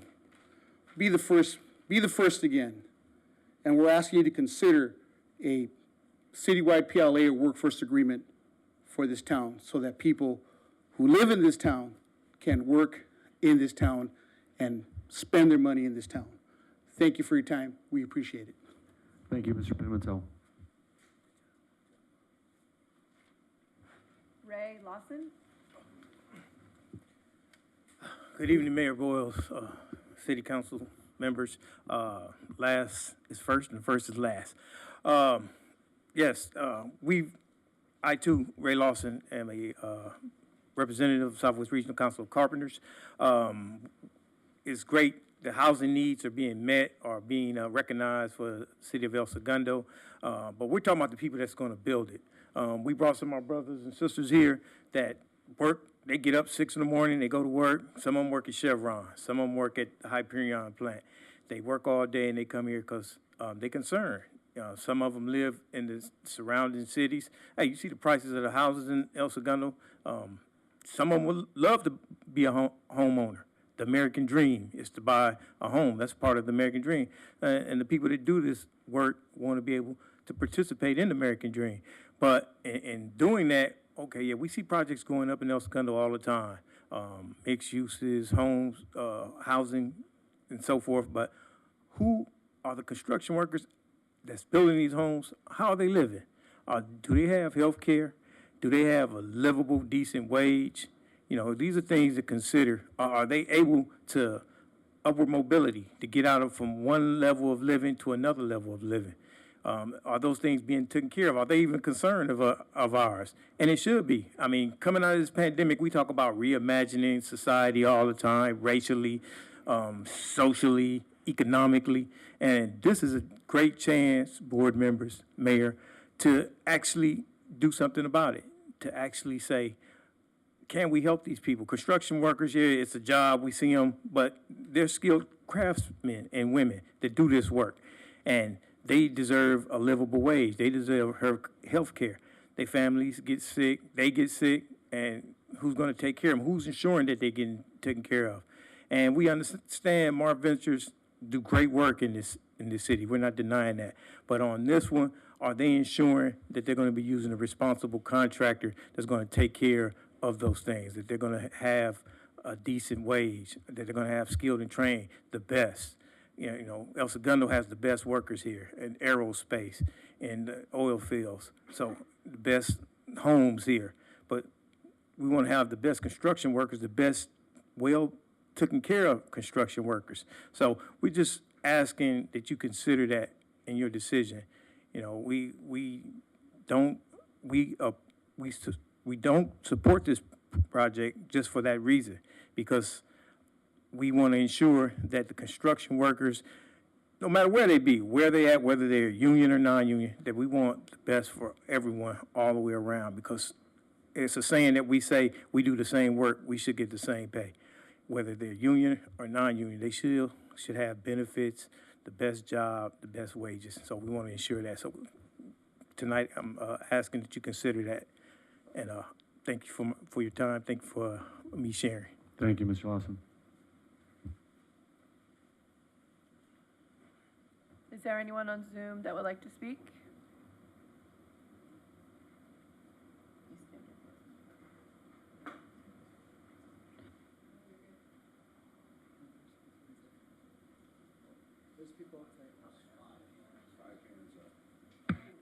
I would like to speak. Hello? Yeah, let's let the clerk sort this out. 1 second, please. Okay. Go ahead. Thank you. Okay, you're up. Thanks. Hi, this is Byron Washam, a resident on Palm Avenue. I would like to offer a prediction and a question. My prediction is predicated on my history in planning. I was originally the chairman of the Marina Del Rey Subregional Community Planning Committee back in 1975. And my prediction is that we will in fact be back in front of the city council for a special parking district in this area. Because I would like the council to be aware that there is a 25% lower parking plan for this project compared to the ESMC, which translates into the potential consequence of any overdemand of parking will move to on-street parking on Palm, Washington, Holly, Mariposa, and Indiana. So I will be very surprised if it is not imperative that we take advantage of the offer of the developer and in fact create that special parking district. And my question is, and I don't know if it's necessary to rebut the first speaker who questioned the need for a right turn lane only out of this project onto Palm after it was unanimously approved by the Planning Commission, who gave it a very favorable and supportive project. But I would like to emphasize the following point is that Palm is a very narrow street. It is not as wide as Maple. It is a game of chicken where there is not enough room for two cars to pass on the part that abuts the portion of the area that abuts the city park. There's a right turn only lane onto Palm out of Corals, and there's a no left turn onto Palm for the southbound PCH. So my question is this: with the developer and the planning commissioner saying no left turn, right turn only onto Palm, if a El Segundo police officer sees a violation of that turn, will that be a traffic violation? A question. Thank you.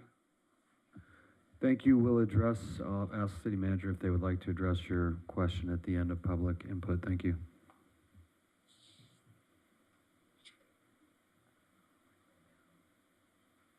Yeah, do you want me to pick? Okay, next up will be Mudshark. My apologies for the name on the tile. I wasn't able to rename. My name is Paul Morrison. I've lived in El Segundo for 26 years. I live at 421 Indiana Street. I would like to speak on two aspects of the PCC South project, safety and noise levels. I have been communicating with Paul Samaras on this project and will reference information from our correspondence. The first area of concern is the width of Indiana Street. According to Paul, the fire department requires 20 feet of clear space to drive through a street. The existing clear width width of Indiana Street is only 18 feet wide, 2 feet shy of the fire department's minimum clear space requirement. There's a 4-foot dedication on Lot 1 where PCC South is located. This is the area of the new 336 unit parking structure, and the new 120 residential units are to be built. Paul stated that the dedication will result in wider sidewalks and parkways. Paul further states that the city cannot widen the street only partially, parentheses, only on portions of the block. However, Indiana Street already has a variable width roadway surface. On the east side of Indiana, just south of Holly, there's a curb that extends 6 feet into the roadway, 6 feet from the existing curb. This is located at the entrance to Walgreens and Wells Fargo. So it seems the precedent has already been broken. The variable roadway widths of Indiana are already in place. I would like the council to consider, for the sake of safety, to widen Indiana Street by 2 feet along Lot 1 instead of increasing the sidewalk and parkway space. The parking garage has 2 points of ingress and egress on Indiana Street and PCH. The new curb would mean that Indiana Street would have a variable roadway width, as it does currently south of Holly, but it would increase the safety of the patrons that use the parking garage driveway on Indiana and those transiting Indiana Street at the precise area of the greatest congestion. It would also increase the roadway width for the fire department, giving them the required 20 feet clear space needed for fire trucks. Remember, there are 120 new residential units to be built. The probability of increased emergency visits by fire or paramedics in this area is sure to occur. My second area of concern are the noise levels to be generated by this project. I believe that there will be monitoring of decibel levels during the construction. Correct me if I'm mistaken. Even with the sound barrier in place, I believe the EIR concluded that there will be noise levels at times that will exceed the threshold. Mr. Morrison, if you could wrap it up, please. We've hit the 3-minute mark. If you could sum it up. At times will exceed the threshold of existing standards for the residents directly across from the site. Is there a threshold where the excessive noise levels precipitate additional mitigation measures, such as soundproof windows, comparable to those installed Thank you, on Mr. Morrison. We have to move south on. of LAX? Thank you. Thank you. All right, next up is Matthew, please. Yeah, good evening, City Council. Thank you for your time and opportunity to speak. My name is Matthew Klemp.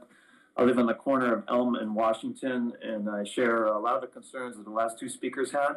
I already have enumerated my mitigation ideas and shared them with all elected officials, so I won't go over that again. I just had one amendment plus one other concern I wanted to bring up. I had mentioned a 3-way stop at the intersection of Illinois and Mariposa, and that actually should be Indiana and Mariposa. And the 3-way stop there would help deter shortcutting on the residential streets. And the traffic backups, should they should occur within the PCC garage parking and not in the city streets. The development should bear the impact of traffic backups and not the city and its current residents. But if people walk as much as the developers claim they will, this should be a non-issue anyhow.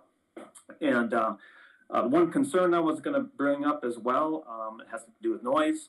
The building height is, at PCC North is similar to the Hacienda, so visually, I guess it's not much different. But as far as noise goes and the height of the building, the garage parking is 6 floors high, therefore, noise of vehicles and car alarms and what have you are going to shoot out directly to the west and pour into the adjacent neighborhood. So there's a significant noise concern there.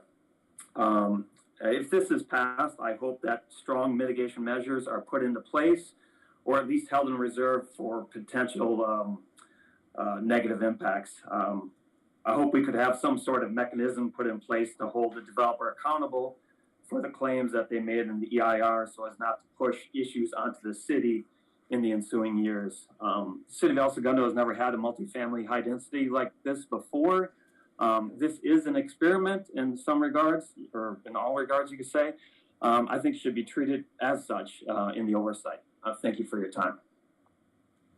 Thank you, Mr. Klemp. All right, next up is Chris Wilson.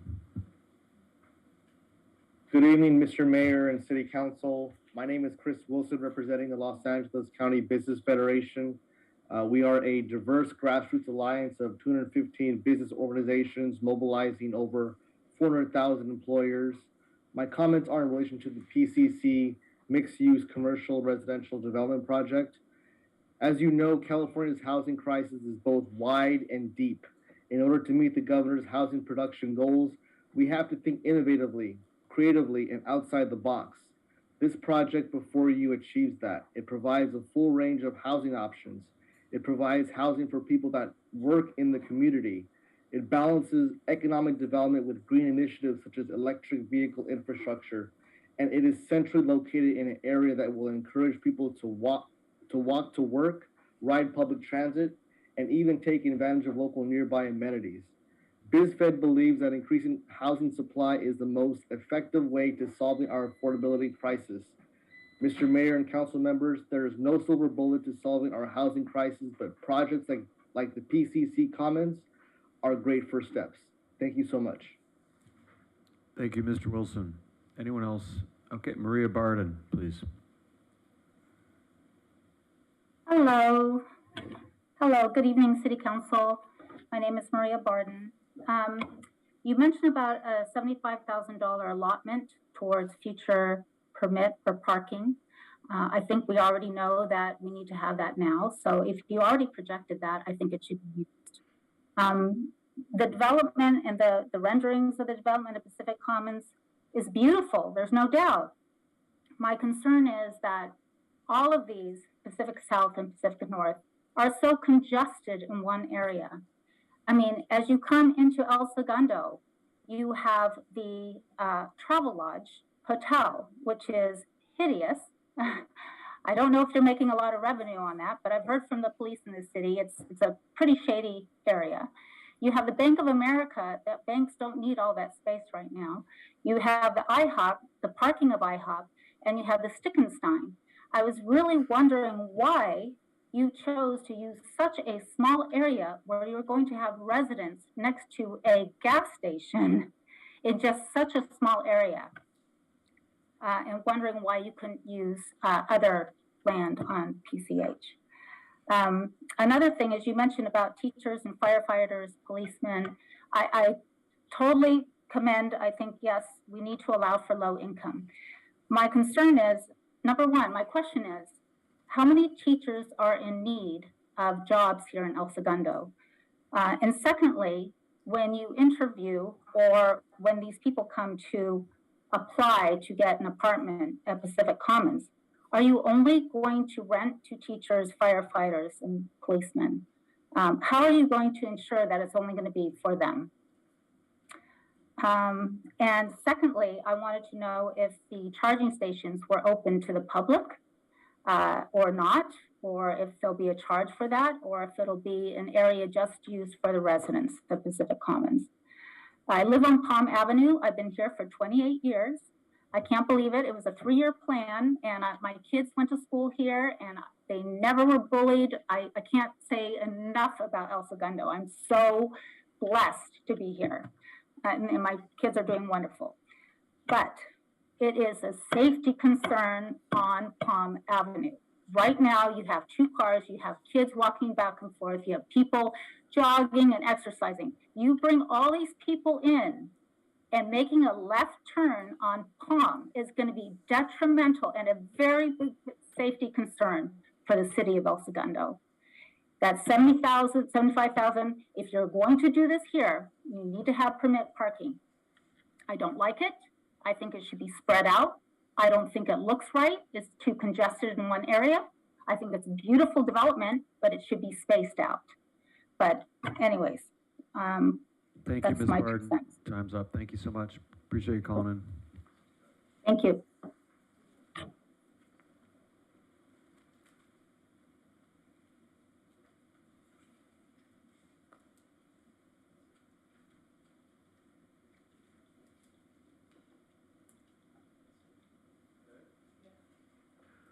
All right, we are going to, assuming we get a motion, a vote to close the public hearing, we're going to do so, and then we're going to take a break before we come back for council discussion. So would someone like to move approval of closing the public hearing? 1 second, I'm sorry. My name's Victoria, and I would like to also Please give do. a comment. Yep, you got 3 minutes. Thank you. Okay, great, thank you. I'm an attorney at Lazo and Jury, and I am speaking on behalf of Supporters Alliance for Environmental Responsibility, or SAFER. SAFER requests that the City Council refrain from approving the Pacific Coast Commons project so that the city can address the final EIR shortcomings in a revised EIR and recirculate that EIR prior to approval. Several overarching factors support requiring a revised and recirculated EIR for the project. First, the city has added significant new information to its EIR and is therefore required to recirculate the final EIR. The city added 3 additional related projects to its cumulative impacts analysis in the final EIR that could add a substantial increase in severity to numerous environmental impacts, including air quality, health risks, and noise. The public must be given the opportunity to review and comment on the substantial new information. Second, the final EIR fails to properly account for the project's growth-inducing impacts. The EIR states that the Southern California Association of Governments estimates that the city will be home to 17,200 residents by 2045. However, the EIR erroneously claims that the city is not expected to meet the population growth expectations set forth in the general plan until after 2045. Census data reveals that as of April 1st, 2020, the city's population was 17,272 people, which is 72 more than was projected for the 2045 population. The EIR states that the project will add an additional 618 people from this one project alone. In total, and together with the existing population, the project would cause the city's population to exceed growth projections in the applicable general plan. A revised EIR is necessary to analyze and mitigate this significant impact based on the readily available 2020 census population data. Third, the final EIR fails to analyze and mitigate significant land use and planning impacts. The EIR erroneously concludes that the project will not have a significant land use and planning impact. This is because the project is inconsistent with the 2020-2045 Regional Transportation Plan and Sustainable Community Strategy, since the project permits population growth beyond what was forecast and planned for in the Regional Transportation Plan and Sustainable Community Strategy. Growth beyond these assumptions will have impacts on transportation, air quality, land use, and GHG emissions. This is a significant impact that must be disclosed, analyzed, and mitigated in a revised EIR. Lastly, the final EIR fails to analyze and mitigate the project's cumulative impact on population growth and land use and planning impacts. The EIR's analysis of cumulative population impacts lists 2 other residential projects proposed in the area, but does not discuss the additional population growth expected for those projects. The project's cumulative impact on unplanned growth and land use and planning must be disclosed and its impacts analyzed in a revised EIR. For these reasons, SAFER urges the City Council to refrain from certifying the final EIR or recommending approval of this project until the city addresses these issues. This concludes my comments. Thank you for your time and consideration. Thank you, Ms. Young. All right. All right, do we have a motion to close the public input phase of the public hearing? Jeruso moved. Thank you. Do we have a second? Persick, second. Great. All those in favor? Aye. Aye. Great, 5-0. All right, we're going to go to a break, and we will come back at 8:40.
I don't get to use that very often, do I, Barbara? That was fun.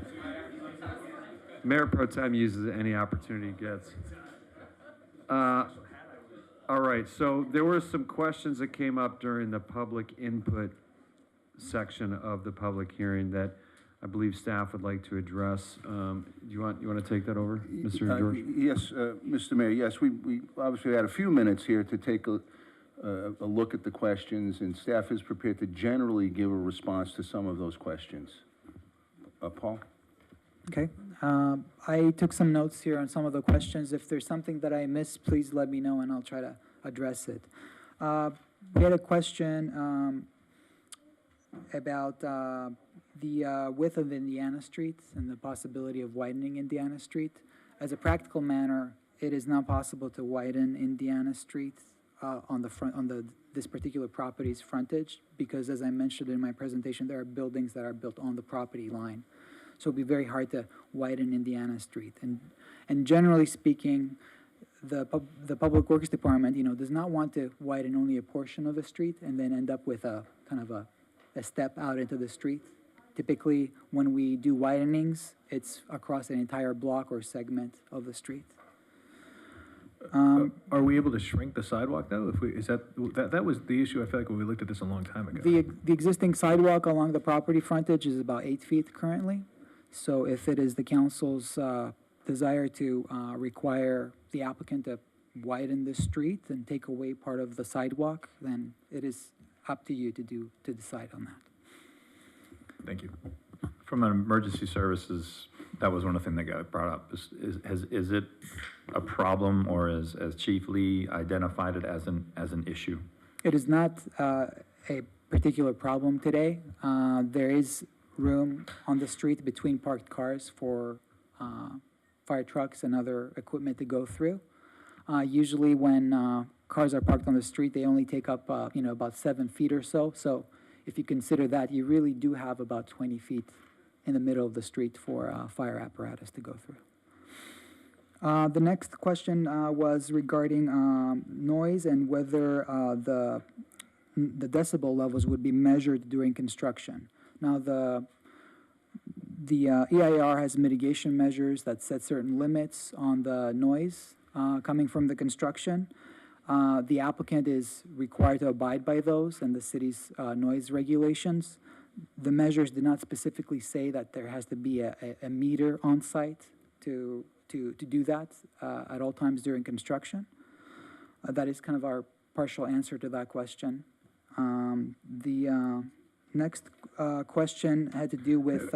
Real quick, Mr. Samara, sorry. I believe, maybe I misinterpreted, but I thought it was also post-construction there was concern about noise on an ongoing basis and the ability to mitigate. I see. Post-construction, that would be, it's a little hard to predict that at this point. The EIR conducted a noise study and anticipates certain noise levels as a result of construction and then operation post-construction. If you're referring to the potential noise from the parking structure, Mayor Boyles, I think that's, did I get that right? I thought that was a concern. Yeah. Well, that was part of the noise study, and the noise study that was conducted did not find that to be a significant impact. I think partly because of the distance from the residences across the street. So real quick on that parking structure, on the wall facing west, is that going to be a solid wall or will be there cutouts? It'll be open, yes. Because I It think won't be that would, completely if there was solid. a solid wall facing west, that would probably mitigate some of that noise, correct? Or am I If not? it's a solid wall, of course, it will mitigate noise, definitely, yes. It's typically not that what parking structures are constructed, is not how they're constructed typically. Typically, there's openings, particularly required for ventilation purposes. But if the ventilation was on the other three sides, Mhm. and not the west side, that could mitigate the noise. Mhm. If it's the council's desire to look into that, we can ask if the applicant is willing to entertain any sort of modifications to the design. Okay. The next question I had from Mr. Klemp was whether the council would consider a three-way stop at Mariposa in Indiana. That may cause more problems than it will solve, because it will probably lead to a lot of vehicle backup, because it's a short segment all the way to PCH, but I will let the traffic consultant address that in more detail if you desire. We addressed the parking study and the noise there. And I think there was comments from Victoria Yunt representing SAFER. And her comments regarding the EIR were a summary of a letter that was submitted to the city in the last couple of days. And we provided a copy of that letter to you along with staff's responses. And generally speaking, staff and our environmental consultant did not believe that any revisions or recirculation of the EIR is necessary. The comments in the comment letter were sufficiently addressed in the EIR. And I believe that is the extent of my notes. Couple other ones, Paul. One was, there was, I think, some confusion about the right turn lane and whether that would prevent people from being able to turn left. There was some confusion about that. And then there was also a question about whether the charging stations would be open to the public. Okay, and the charging stations will be open to the public. They will be distributed throughout the site. The applicant can confirm this, but there will be charging stations for residential uses, for commercial uses, and they will be available. I don't know whether they would be charged the fee for use, those that are publicly available. The applicant can perhaps answer that or entertain anything that you would like to require. With regard to the right turn on Palm, it is a condition of approval, and it would be a violation of the condition of approval for anyone to make that left turn out. I am not 100% whether it would constitute a traffic violation myself. Okay, perhaps the Public Works Director could take that one.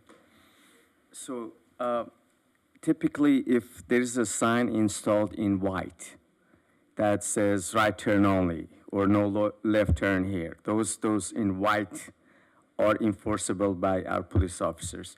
The signs that you see in orange, those are cautionary signs. You see some cautionary signs at curves with the speed limit.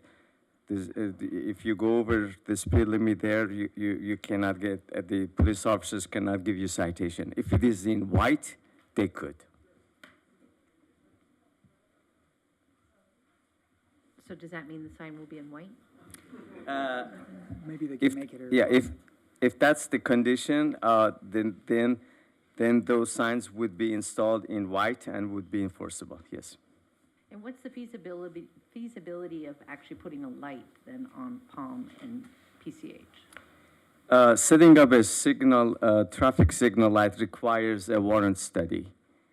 And there are 8 warrants, but one of them has to meet. Yeah. I believe that covers most of the questions. Did you have something else, sir? Just a clarifying question. With regards to the noise post-build and the parking structure. The parking structure on the corner, it's a total of 3 stories? Are you referring to the one at the corner of Mariposa and Indiana, or at Holly and Mariposa? Okay, it's actually a 6-story structure. So this rendering is not accurate? Sorry. It may give you that appearance. I think the ground level of the commercial space is sort of 2 stories. Is it 5? My apologies. Got it. So I believe the question we got from the public was with regards to the 6-story building on the north lot. And I think it's clear on some of the drawings, but it might not be clear to the public that those parking structures are completely enclosed by residential units, correct? Yes, on several sides, they are completely enclosed by residential units, but there are openings in certain parts of the structures, yes. But not just straight parking structures staring at the No, residents. and that's part of the design that's kind of, positive, that you wrap parking around with residential units, so aesthetically at least, it's an improvement. Where do you want to begin? All right. We are into council discussion. officially now, so I'm going to open it up, and then Paul, if you could stand by, we might have some questions for the applicant as well, and you, Mr. Allen, so thank you. All right, open it up to my colleagues.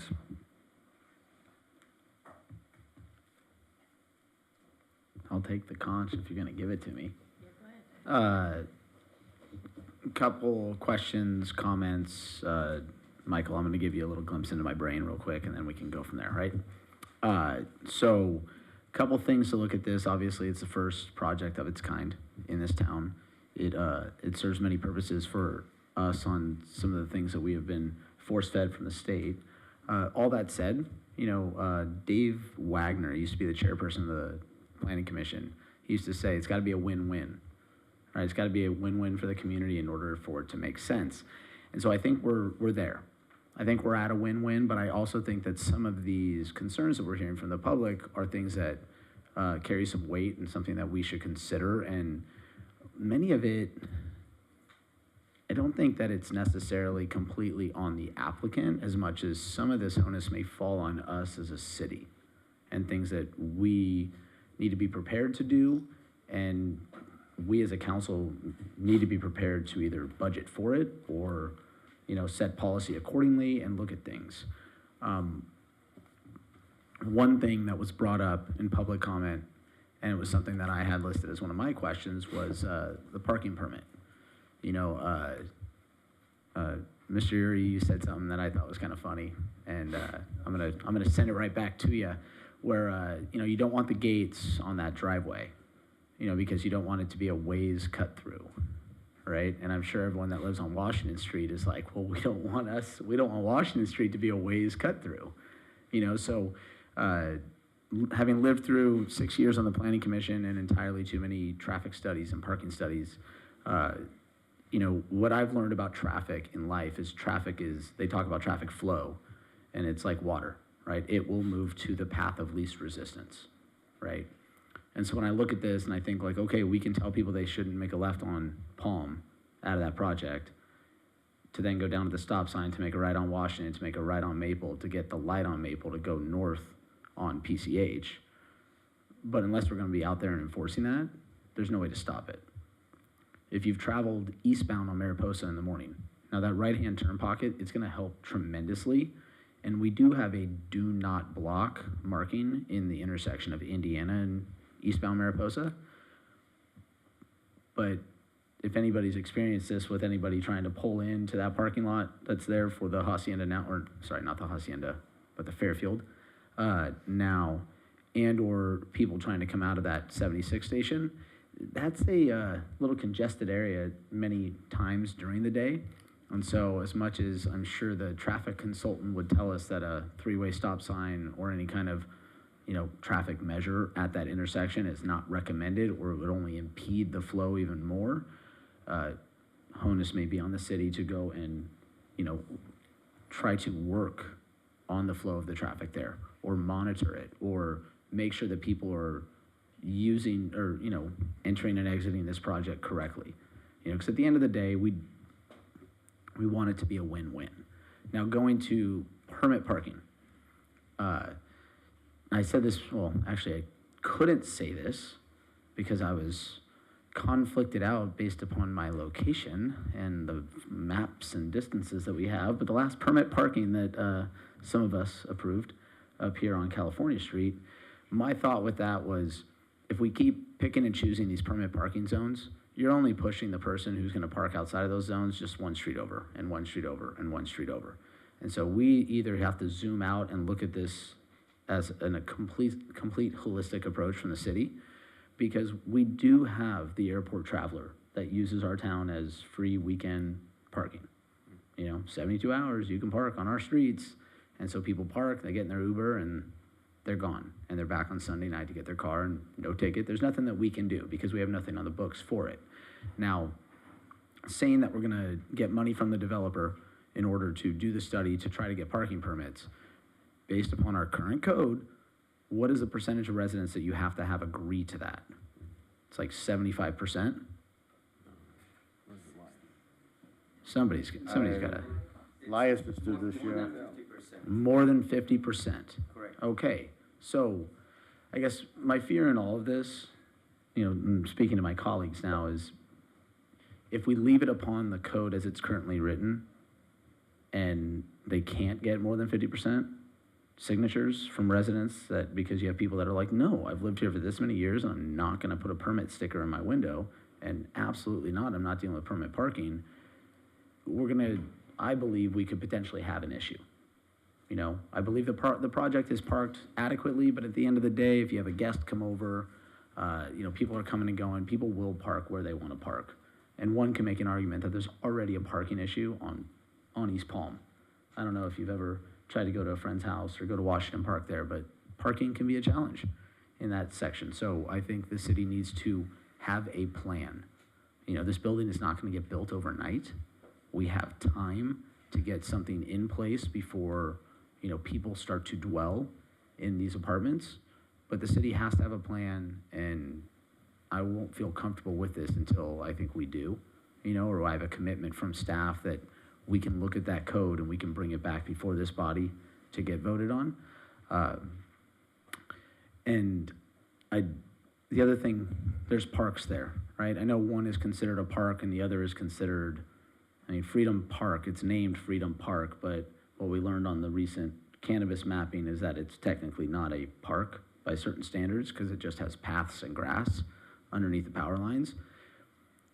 You know, when you start adding up the number of units and you just say, okay, well, how many people are we going to add to this section of town? And these aren't hotel guests. These are people that live there. These are people that are gonna have dogs, right? You're gonna allow pets, yes? Okay, so people are gonna have dogs. Where are they gonna walk their dogs? They're gonna be taking their dogs through these parks. We're gonna have to step up our just patrol of these parks just for people's safety. I mean, those parks are not lit, right? They're very poorly lit. I mean, there could have been kids in the late 90s doing mischievous things in those parks. And the kids cannot see you doing those mischievous things. And so this is just something that I think we as a city, if this is something that we as a staff and we as a council are gonna get behind, then we need to understand that it may not be on the developer to say, hey, add lights to our park, but this is something that we need to think about. This is something that we need to be concerned about. If we want passive use of that space, you know, we talk about passive use all the time when we start talking about parks. If we want those parks to have passive use, then what are we doing about parking around the parks?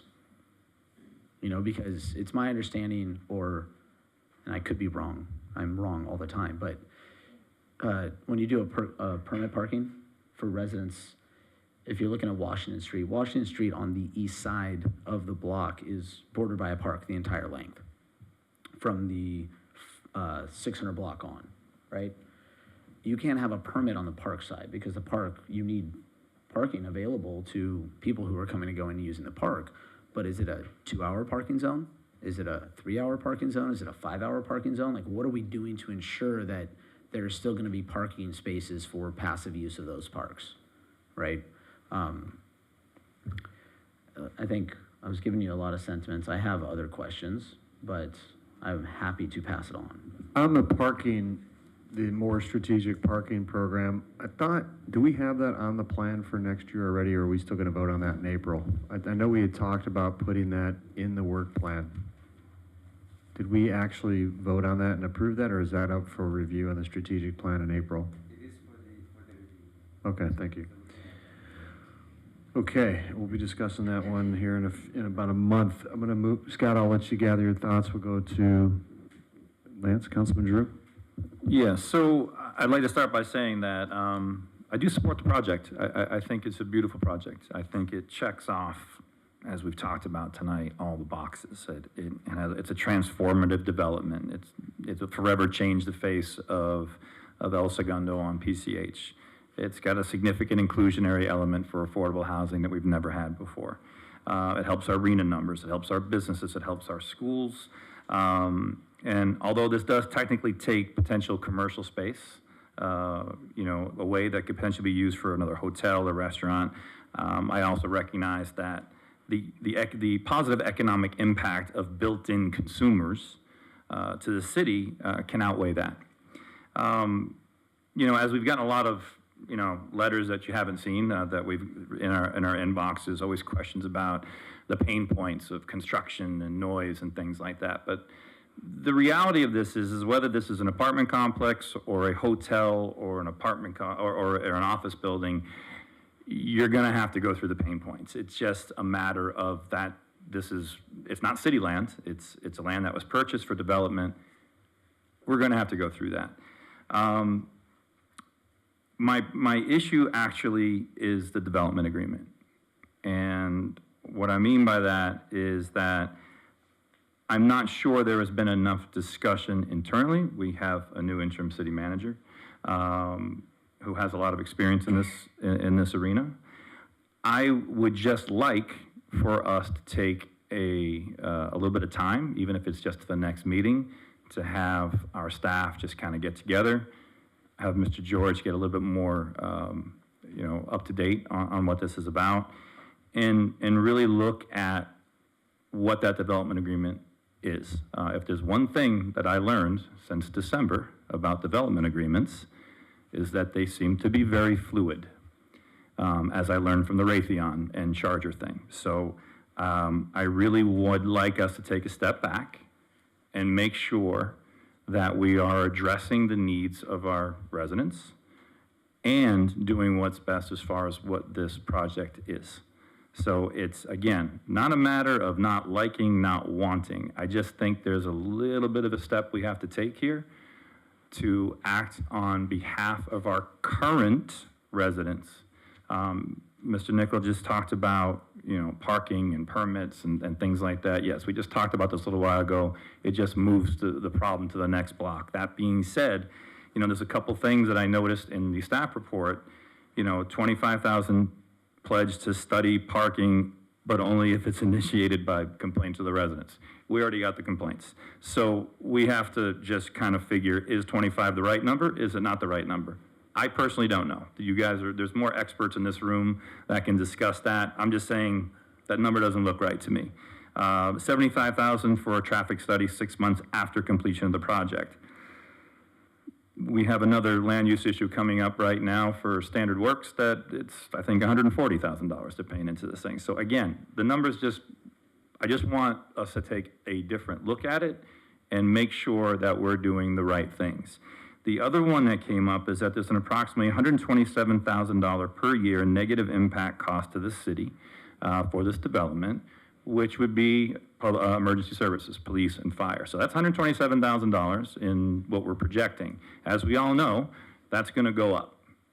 So there's just some things here that I think need to be addressed and discussed so that we have a broader view of it, and so that the development agreement, when we write it, is able to stand the test of time over numerous councils. Because from what I've seen, it's, hey, if you can just wait out till the next council comes in, you might be able to amend it. I would just like the language to be a little bit more distinct, and making sure that we're doing what's right for our current and future residents. Thank you. Thank you, Councilmember Giroux.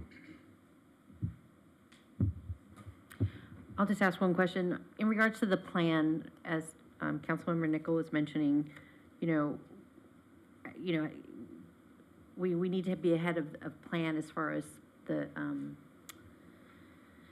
parking, but as far as road maintenance, this will add a lot of traffic to Indiana and that Washington and that Palm and Maple streets. Are you going to have to increase your maintenance repair of those streets? And what will that cost us? So, I'm sure the repair or this the slurring of the streets is on a cycle. Are you going to have to reevaluate that cycle and increase it, enhance it? So I just want to understand what that cost would be. Thank you, Councilmember Perstuck. Mayor Pro Tem, would you like to ask some questions or make comments? Sure. I think from the get-go, this project hit a number of valuable targets for us. So conceptually, and I'm strongly in favor of something that, if we don't provide entry-level housing, I think we should have no illusions about what the long-term consequences are to the city. We will get older, we will get smaller, and we will get poorer. Right? And that's a real effect. If some of our neighbors are heavily residential cities, their tax base is residential, ours is not. right? And if we don't provide a pipeline for younger people to come into this city, then those consequences are real. And, you know, I used to make a joke that you could tell about the financial health of El Segundo by how many gray hairs you see at preschool pickup.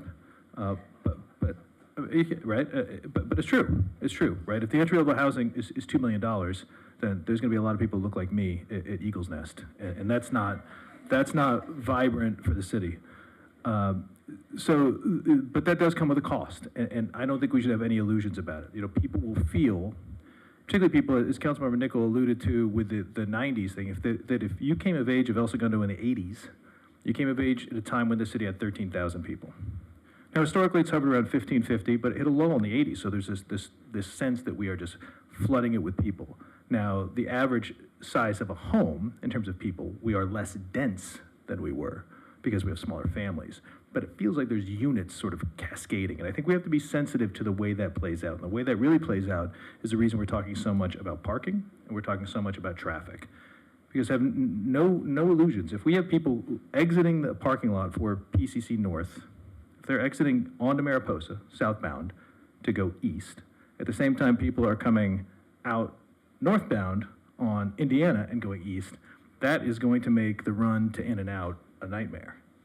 And I think that so you could just perceive these consequences or these effects of this are real. So I think that when we talk about it, it's not finding ways to nitpick this development, but those are real impacts. That is a really troublesome turn. I think the Washington Street piece is 100% a nightmare, right? Because it is going to be everybody who misses their turn to go see their friends. Because remember, these will be entry-level properties. We're going to have younger people living there, and anyone who's visited an apartment on La Brea, where they have complexes like this up and down the road, knows what it's like. You miss that turn in, and then all of a sudden you're bombing down Sycamore. There's somebody with a stroller diving out of the way.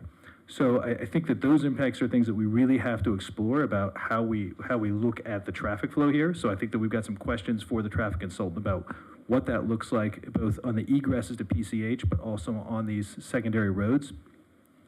And the parking pieces, the permit parking, you know, these things, as one of the callers said, don't exist in a vacuum, right? There was another item before the Planning Commission or withdrawn from a Planning Commission agenda for significant development down by Ellen Point.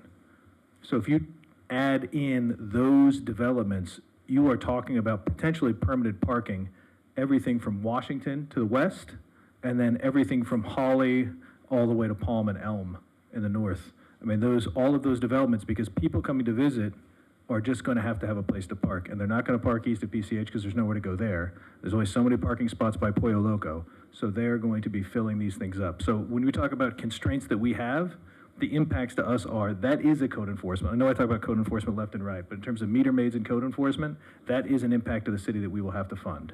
And if we want to talk about speed bumps like one of the callers had on Washington Street in his letter, those are real impacts, because Washington Street, when someone is late for the Super Bowl and they're visiting their friend on that thing, they're going to whip down Mariposa or whip down Washington at 40 miles an hour, which we just simply can't have. So I think we need to solve for those, or feel like we have adequately addressed the traffic and parking constraints in those areas. I had one more question. Well, after this polemic, sorry. We had talked at the additional part. I know I asked Paul about shrinking the sidewalk, and there was a debate about that before, about whether that was practical, but it sounds like because an existing building will not move, that becomes impractical to shrink that. If they were going to demo the whole thing, then shrinking a sidewalk might be realistic, but if that building is not going to move at Palm in Indiana, it likely is not. So I guess the question, one quick thing for the city attorney. We heard quite a bit about supporting this project because of public servants, teachers, et cetera. Barring any change, that's still against federal law for us to earmark housing for specific groups. Is that correct? Correct. Other than for the protected class. Other than veterans and senior citizens, you could not give preference to other groups. Very well. Yeah.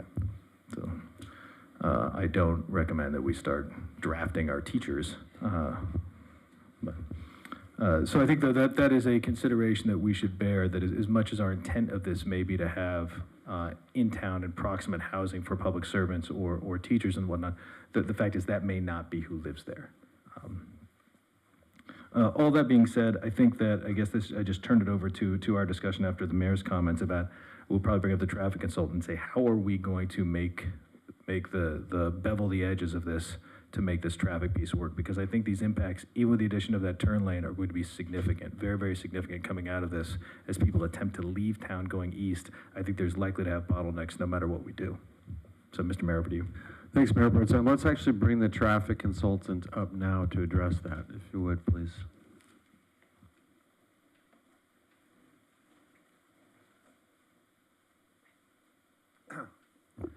Good evening, council members. Tom Gall with Fair and Piers. Prepared the traffic and parking studies for the project. Mayor Pro Tem, do you want to? Yeah, I think a lot of our concerns, the first concerns are traffic egress to PCH along, not so much Palm, although that could be an issue, but particularly Mariposa looks like it'll be significantly impacted, both by traffic leaving PCC South and PCC North, because they both have the opportunity to hit Mariposa to go east and capture that light if they wanted to go north on PCH. That's correct, right. Well, the study we did obviously looked at the mix of uses that we have. And one of the things to understand is that residential is actually one of the lowest intensity uses you could have. If it did redevelop as commercial, or if just the restaurant building that's there now that's vacant redeveloped, we would have actually more traffic there than we've got when we've developed it as residential. We're looking at only about 30 cars an hour that the project is adding to that left turn. Which, when I say only, I mean it's, one car every 2 minutes. It's not a substantial increase in the turns from Mariposa to North Palm PCH that the project will be adding there. So we did do the study. We looked at that intersection. We looked at what would happen if we just put the project in by itself, but then what would happen if we put the right turn lane in with it. And if we put the right turn lane in with it, then we've actually improved the condition at that intersection from what it would have been if the project hadn't gone in at all. That's what we found in the study.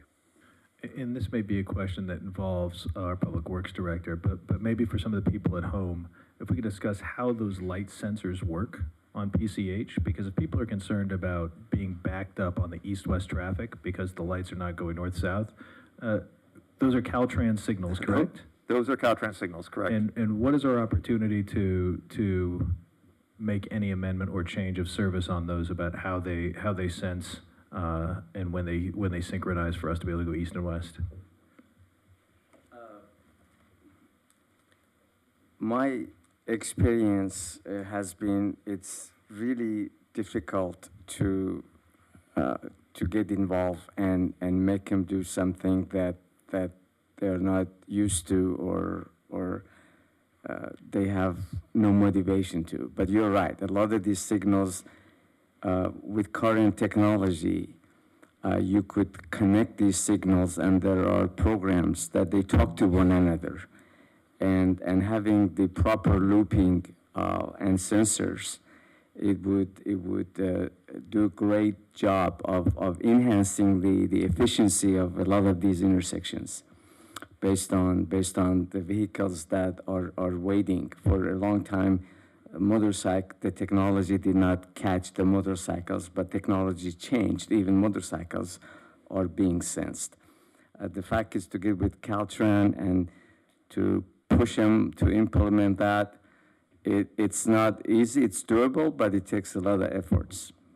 Is there a methodology? Because I believe we at El Segundo and Continental, we just did that, I think. Is there a methodology we have that could help ease the pain of this transition? Yeah, I think we could study as what we have, and I really don't know about exact details of what intersections, what we have. We could look at that and we could make some enhancements, some recommendations. And I think if we study that, I think if we go with that information to Caltran, I think we have a much better chance of getting their attention. I think my concern is that if we do this, once we do it, there's probably not a lot that we'll be able to do with the actual infrastructure of how we are moving cars out of this facility. Correct. But if we build in some of the proverbial off-ramps of, hey, Caltrans, we need an adjustment based on this, but if that is not a doable do, Yeah. then I will pout, but Yeah. give me a good answer here. Give me a good answer. Give me some hope. Well, there are ways to improve, but there are, as you indicated, adding more ramps is going to be very costly. Yeah, we're not going to be able to create a flyover Right, over, exactly. over PCH. I mean, my concern is that if we are going to embark on this now, is there a way that we can, in parallel, start a process that says, look, we anticipate we may have a problem here, Caltrans. Can you provide us some relief on the signaling? Is that conceivable? It is conceivable. Is it expensive? It could be expensive because we have to back it with engineering study and like I said, if we go with the report and with the recommendation, chances are that you find I'd be able to find more reception and more ears that are willing to listen, if that makes sense. It does. Thank you. Thank you, Mr. Mayor. Okay, Councilman Nichol, any further thoughts? Or I got a few, but yeah, just questions. One is the $127,000 net negative impact. I'm curious on that analysis. Was that based on the assumption that it would continue to be a parking lot with very little revenue potential, or was that assuming that it could be developed as a hotel or a Class A office? What was the basis for that analysis, please? The analysis was essentially a comparison of all the potential revenues that would be derived from the new development for the city in terms of business tax or other taxes versus sort of the cost of providing services to the new project. So fire, police, parks, library, and so on. Yeah, my point, Paul, more is I get that.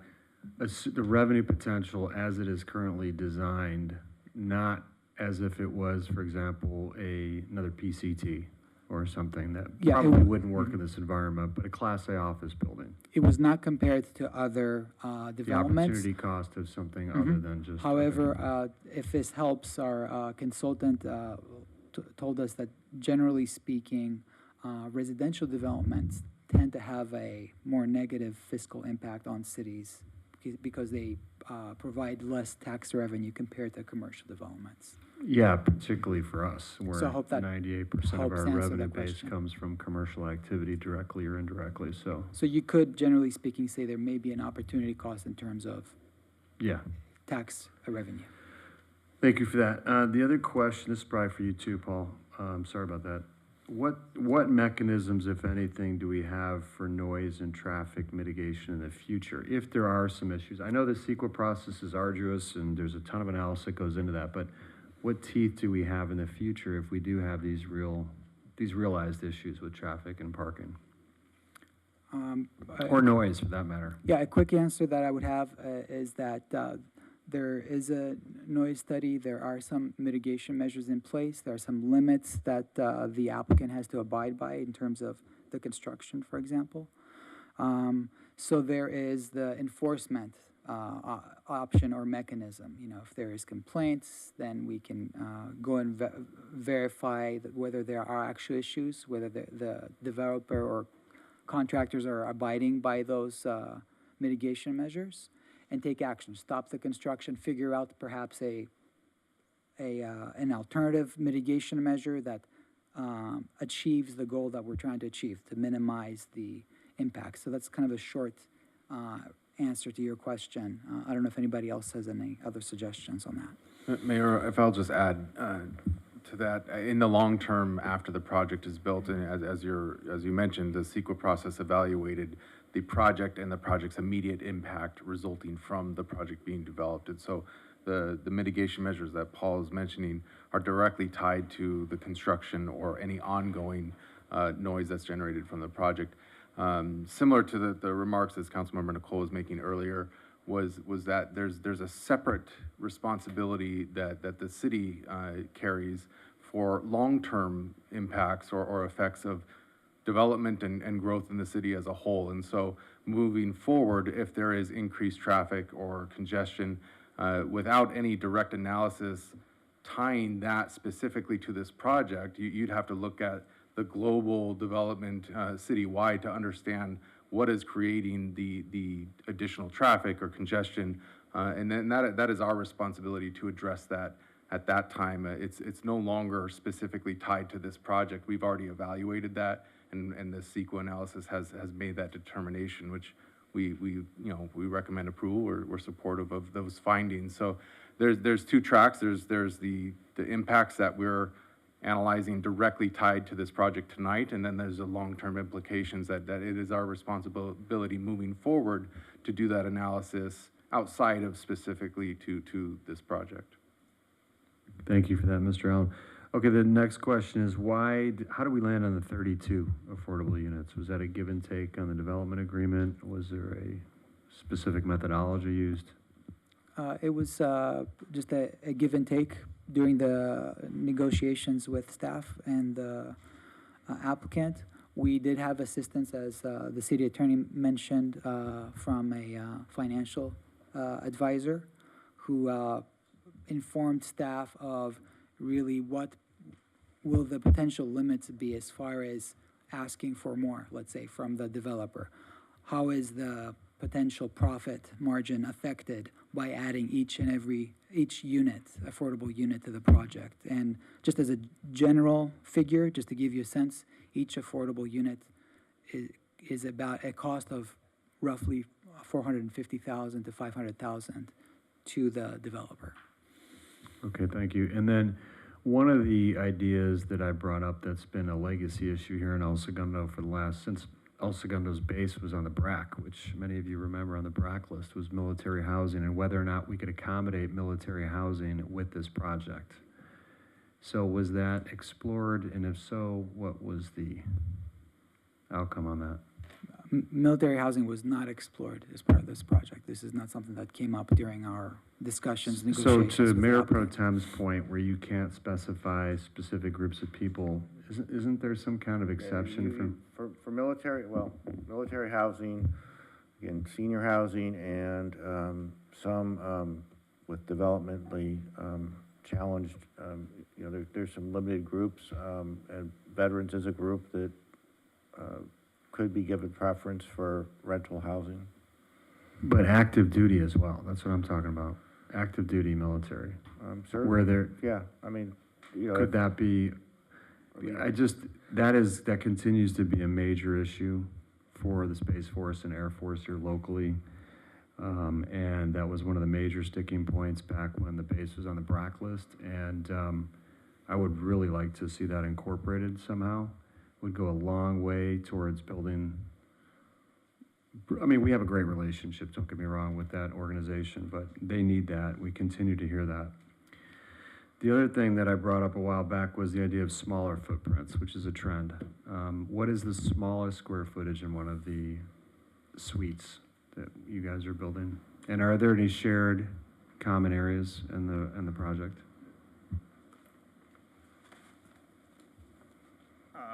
To answer the first question, the smallest is a studio unit at approximately 530 square feet. So it is a smaller footprint. There is common areas in both projects. So there's a pool on the roof of both projects. There's a flexible community space, which we're still leaving open for programming, but would be like potentially an office center, workout room, gym. Those kinds of amenities. So those are both available. As far as your comment, also just going back about military, we're open to exploring any kind of option for affordable housing or market rate housing that is not in violation of fair housing laws. So we're open to anything that wouldn't be a violation of fair housing. Did you guys consider, I've seen some trends towards, when I say shared common areas, I mean shared kitchens and... Oh, yeah, I'm sorry. No, it's okay. Yeah, no, these are all self-contained kitchens and restrooms and those type of units. So they're standard. So I understand what you're referring to, which is almost like what they call like a dormitory arrangement, co-living arrangement. Yeah, we do not have those. And then, proposed. Lionel, what's the market rent and, I don't know, pick one of the affordability levels for a suite? I said suite. What's the word I'm looking for? Unit. Studio. Thank you. Yeah, let me get the market rent. It will range, but around $2,400 to $3,200 or so for studios and one bedrooms, and affordable housing. The rent, for instance, on a studio, the very low income rent. This is the 2021 numbers. All these numbers are set by formulas from the state. Is $1,035 and $1,656 for a low income for 2021. Okay, thank you for that. And then you answered the question about the meeting room. That could probably accommodate 15 to 20 around a table, 1,200 square feet or something like that? Yeah, that's flexible to have a setup with multiple round tables and also, or a kind of more concert style seating, presentation seating with chairs. Okay, that's all I had. Thank you. Great. I just have one more question about the traffic. So I believe, and I was trying to rack my brain, and I think it's true, on Palm, turning off of, if you're going north, turning left to turn onto Palm off of PCH, there's a turn cut out there to turn. I believe that there's a sign posted that you cannot turn there from 9 and 6 p.m., where some of the other locations, like if you want to turn on to, say, I'm just not sure which street it is, it's actually has a split time. And I couldn't understand why that particular turn had such a large block, because there's times during the afternoon that, or like say 11 o'clock, that you could turn, but it has a firm block. Can we look at that, or how would we get that changed? Elias and I will look at that together. Okay. Yeah, we have to get with Caltrans. Okay, because I don't understand why that one, because if you go south of, one block south of Mariposa, it's a split time. Right. And I don't understand why that one is blocked. Can we paint the sign orange? No, it's white. Typically, what they do is they do a traffic analysis, traffic counts, and they don't sit down there and count the traffic. They lay something on the lane and they count traffic that way. And based on that, and based on the study, that's how they make a determination those hours. But we'll be glad to meet with them. Because that could alleviate some of the traffic turning onto Sure. Mariposa. Yeah. Because as long as I'm here, if I may respond to your maintenance question. So this is generally speaking, the roadways, they do not even, if you drive on a vehicle, on a roadway with a passenger type vehicle, the road even doesn't feel you. They don't even know you're there. Normally, typically, the roads, they respond in terms of failure to heavy traffic, to trucks, to particularly 18-wheelers. Now, having said that, if you increase the number of vehicles, then you increase the chance of accidents. So if a car hits a curb, it's going to break the curb. So in a way, adding more vehicles to the road, it adds the maintenance, but it doesn't create more maintenance issue in terms of having to resurface the roadway. Am I making sense? So generally speaking, it adds, but not very much, not significantly. I hope I'm clear.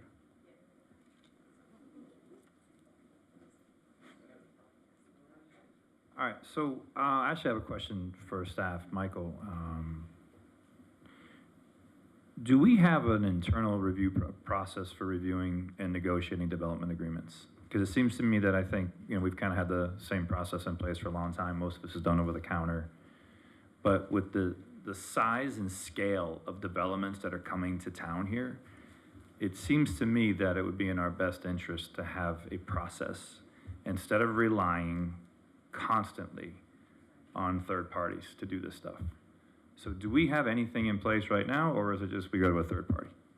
Well, I'll just clarify that the third party, I think that Paul was mentioning earlier, I think that's what you're referencing. The third party provided analysis, financial analysis based on the value of certain community benefits or design elements or components of the project that were in discussion, and how that would result in the end rate of investment at the end of the project for the developer, and whether that would pinch the project too tightly, or if there was still room for additional benefits or contributions that could be made.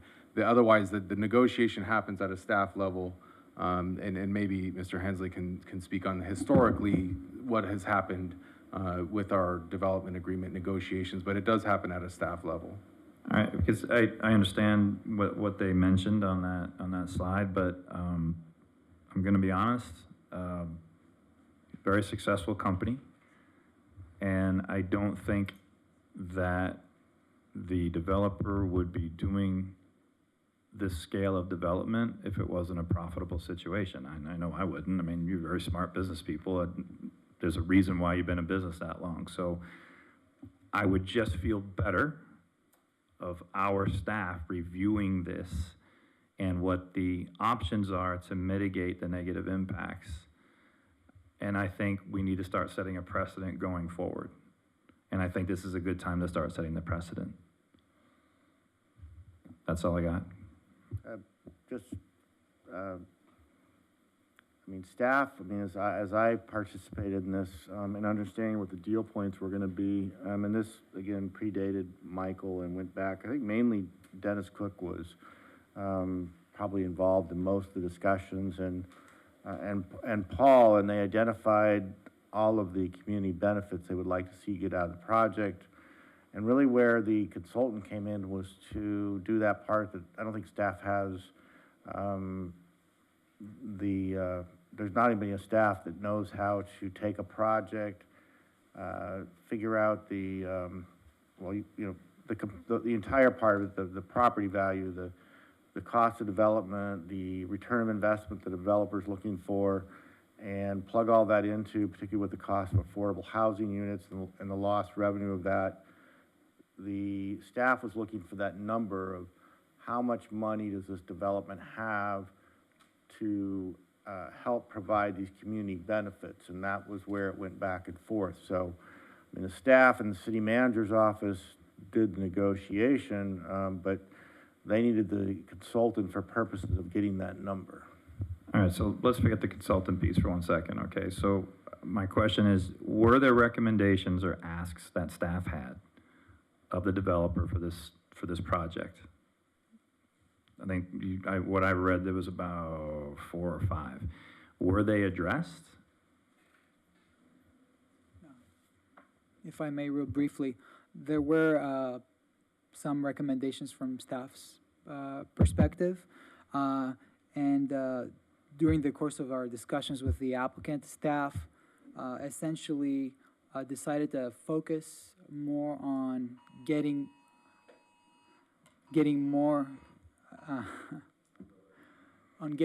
affordable units, as opposed to some other potential improvements or design improvements for the project. Okay, so it's a give and take. So the staff made, let's say, some judgment calls, or what is of higher value generally to the community. But that is obviously your decision ultimately.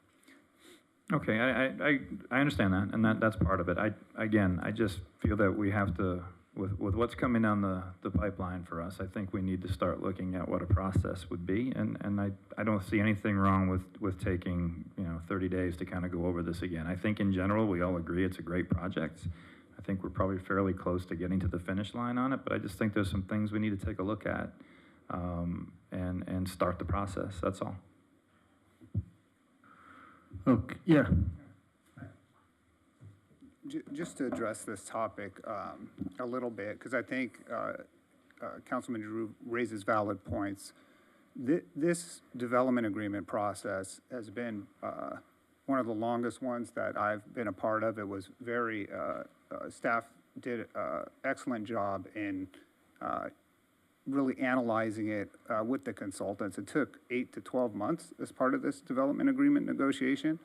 And, part of the reason why the report, when it came out, said the problem is problematic at 10% affordable housing, and with less, a unit mix of affordable housing that required a lower subsidy.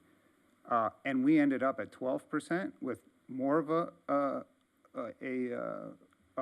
higher percentage of larger units that require greater subsidy, is because staff really did a thorough job in negotiating this development agreement. And also, part of the reason I think, as Mark and Continental are here, looking at a project with 12% affordable when the report says 10% is problematic, is because we are vested in the community and we aren't necessarily looking at the maximum returns that a typical developer would look at and realize the impact that this project has in the community. And really, like I said in the presentation, there's gives and there's takes, but really trying to find the best balance of providing the affordable housing, which, as Paul said, $400,000 to $450,000 a unit, times 32 units is a large number, plus the community space, plus the, enhanced architectural style and some of the other things that we did. So I understand, your comments, and I think they are very valid, but in this particular instance, there's been a lot of attention paid to this development agreement. So understand for a second that I'm not faulting staff. Yeah. Okay? Great. You started the process with an interim development services director and a different city manager, and now we have 2 new people. All I'm saying is, and you guys have had 8 to 12 months to go through this. We received the 976-page staff report on Friday. It's a lot to go through, so I'm seeing a lot of this and for the first time and trying to figure out bits and pieces that have the negative impacts. So when I see the numbers, you might have negotiated them for a year. I'm looking at them saying they look like they're lacking a little bit. I don't know, maybe they're not lacking. All I'm asking is take a step back. Let's have our people just go through it one more time. I just want to make sure that we are covering all our bases and that the development agreement is tight. That's all I'm looking for. Thank you, Councilmember Drew. Councilmember Nickel. I'm going to play devil's advocate to myself, not to you, but to myself. And there was a couple things through this discussion that came to mind. And Michael, I'm going to ask you a couple questions through this. So we're talking about traffic flow, and we're talking about, all the cars coming from this project. Who's going to be driving those cars? El Segundo residents. All right, so here it is. We're going to try to tell El Segundo residents that no, you cannot go westbound. You better not come to downtown El Segundo and spend your money. No, no, no. And it dawned on me when we were talking about this and I was thinking about this. It's like, so hold on a second. 2 things. The state has mandated we build how many units in the next 8 years? 500 units, okay? How much money do we have to build those 500 units? $5 million? Oh, $5.3 million. $5.3 million. So what is that? So if you divide $5.3 million by 500, what does that give us per unit to build? I'm a city planner, so I became a city planner. $100,000, let's just say, right? $100,000 to build a unit. So the point I'm trying to make is we as a city cannot develop the units that we need in the next 8 years. Do we own the land that is zoned or can be upzoned? Do we, the city, own the land that can be upzoned to build these units? No. If we had the money. No, we don't. Okay, so again, we find ourselves in a position where you have a developer coming to us with what many would call a solution, right? It's an absolute solution to a problem that we have. Is the state required mandate on units, is that a developer problem or is that a city problem? That would be our problem to demonstrate capacity. To demonstrate capacity, which what we have learned is in the past, we were able to say, yeah, we have the capacity for this, but we've built nothing and that's satisfied. What have we learned from the state's actions recently? It's not enough. It's not enough.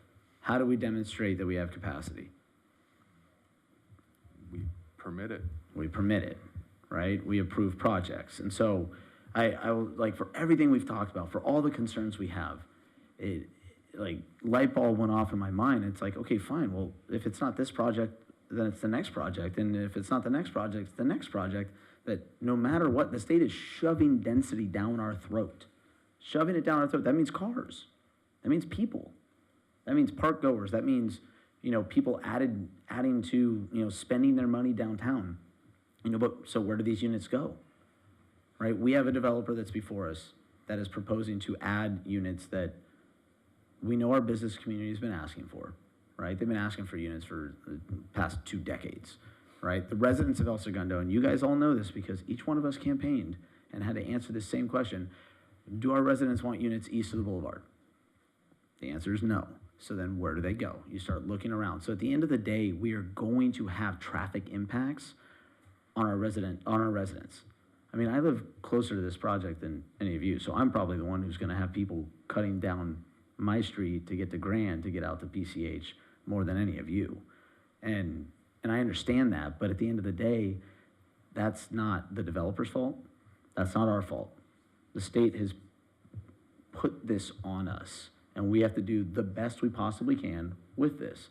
With that in mind, we have to also realize that the people who are gonna reside in these units are El Segundo residents. Many of them are likely children of people who own in El Segundo right now, kids that grew up in El Segundo that want a place to live and really do not want to live with mom and dad. I mean, I know Tracy does not want her kids living with her forever, right? And you know Dash is gonna live with you forever, Chris. Ideally, yes, except when I live with him at college. Yes. But so, you know, I think that back to the point that I made when I said that, you know, we're really good at slapping responsibility on developers all the time.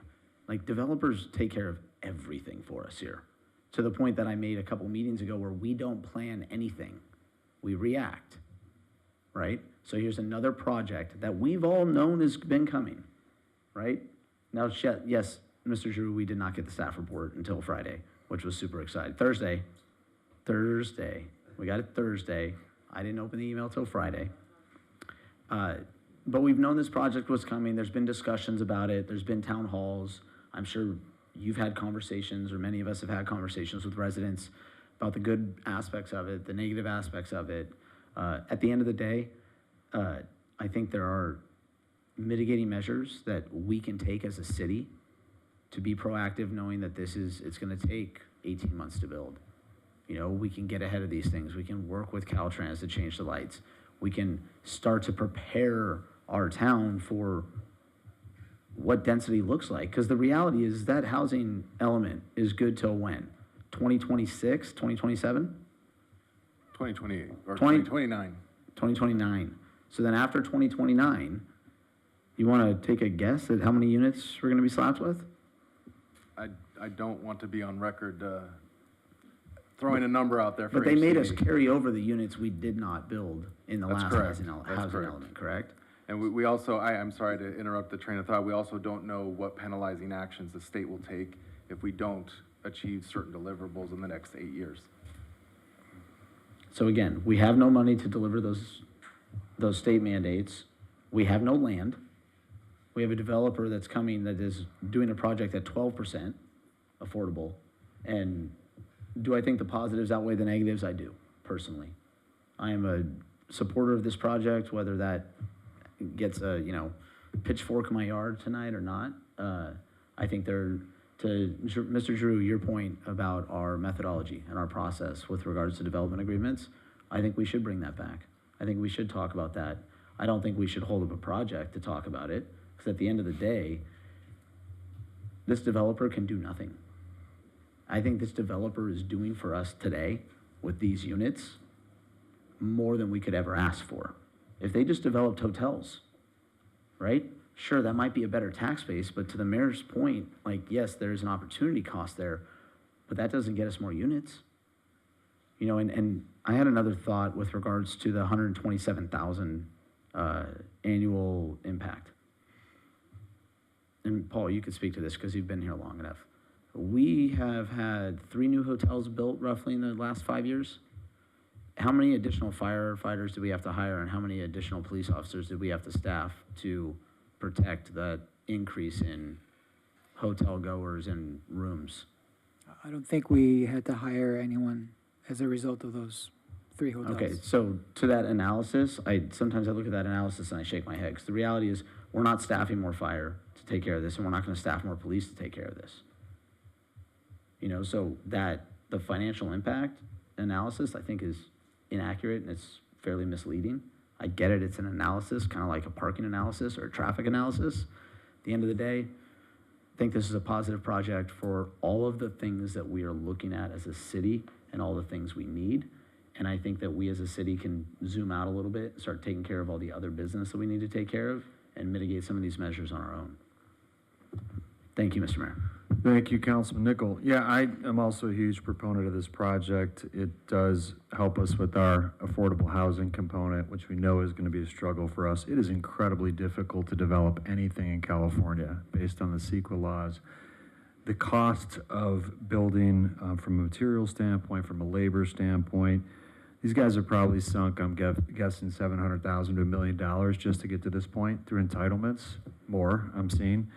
It's difficult, and development, let's not forget, is a risky endeavor. I don't know how many developers you know, but I know several that have gone bust and boom several times throughout their lifetime. So this is an entrepreneurial venture with a significant form of risk. It might not feel like that to us. It might seem like a no-brainer to many of the public, but this is a significant undertaking, one that a responsible developer with 40 years of or more reputation in the city is taking on. So I am definitely a proponent. I think the numbers are off, Scott. I think that the negative impact, unless you look at them, I don't know if this was done, but the multiplier effect of people living there and what they're going to bring to the city in terms of additional revenue, I think that's a real thing. It's going to be good for the school district. It's going to be good for downtown. It's going to be good for PCH. It's going to be good for Top Golf. I mean, there's so many things that are going to generate revenue for us. But I'm not quite sure about the negative net impact. I would like to know more about that, but I certainly don't want to stop this project. I mean, I don't want to delay it any further. I want to give it the green light. We pride ourselves on being a business-friendly city. This is a developer with a good reputation in town that's brought forward a very thoughtful project. My only ask would be that we work with the base to incorporate military housing, because we've been talking about that for a long time. So if there's a way to do that through incentives or just by working with the base so that they know that's available, that would be really, really helpful to the city and to Space Force and Air Force. So I am definitely would like to move forward on all 4 actions. I got one more comment, Mr. Mayor, when you have a chance. Go ahead, please. Again, I stated at the beginning, I thought it was a great project. I simply asked to allow our staff to go over it again. Okay, it's a 4-1, that's fine, I have no problem. But one thing I do want to bring up, one of the biggest arguments against developing housing east of PCH has been the idea of potential lost tax revenue from commercial spaces. I just want to make sure that we understand that argument is no longer valid if we're not going to play the same card on this one. This is a different game, because this is potential commercial space, that zone that could be a hotel, could be a restaurant, could be an office, could be anything, and we're gonna rezone it. What I'm saying is, it's the same exact argument that we use to not develop housing east of PCH. No, So that should come off the table now. I just want to make sure that we understand that, and I'm fine with it, trust me. No. I'm good with it. I'm going to jump in there. That's not the main argument, because one of the arguments also east of Sepulveda is that there's light manufacturing going on east of Sepulveda, and they run, east of PCH, sorry, and they run 24/7 shifts. And so when you start putting residential east of Sepulveda, those light manufacturing companies have to leave, or they can't run those 24-hour shifts. We don't have that issue. I've never once had that come up in any discussion campaign-wise. It was school district, it was loss of tax revenue. I'm just giving you one of the reasons why. So, okay, then I'm just saying that we can't use this particular argument anymore. But Councilman Drew, we can talk about that later, because that's going to come up again probably while you're on the dais.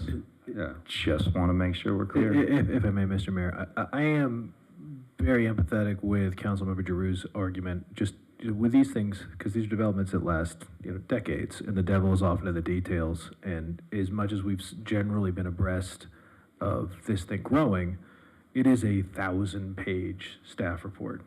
And that is, Moby Dick level reading in one weekend. So I think that there is, we are accepting a little bit of risk that there is something in there that we might miss. So I'm sympathetic, but also I want to see this thing move forward. What I would ask is the traffic study for a $75,000 traffic study allocation in this. In your view, Elias, is that enough to do the Caltrans study on the lights, as well as a traffic mitigation study conceivably on North Washington, and then the 400 block, the 500 block of Washington, where we may want a stop sign or a speed bump? No, I mean, everybody says they want speed bumps, they never want speed bumps. Is that enough to encompass those things? I'm gonna give you, based on what I know, with the little time that you want me to respond, I would recommend a higher number for both that as well as the preferential traffic, or rather preferential parking study. And my numbers is from 75,000. I'd like to hike it to 100,000. And for the preferential parking, I would much rather have 50,000 than 25,000. So my sketch on the permit parking is we're looking at the 1,500 block of East Oak, Palm, Elm, and Mariposa, 1,700 block of East Pine, 400 to 600 blocks of Washington, Illinois, and Indiana. I mean, that sounds like a whole phone book, but it's really not. It's just roughly double the area that they had highlighted on there, because I think we will see those impacts on Oak, Palm, and Elm. I think people are just going to get pushed there by the park issue.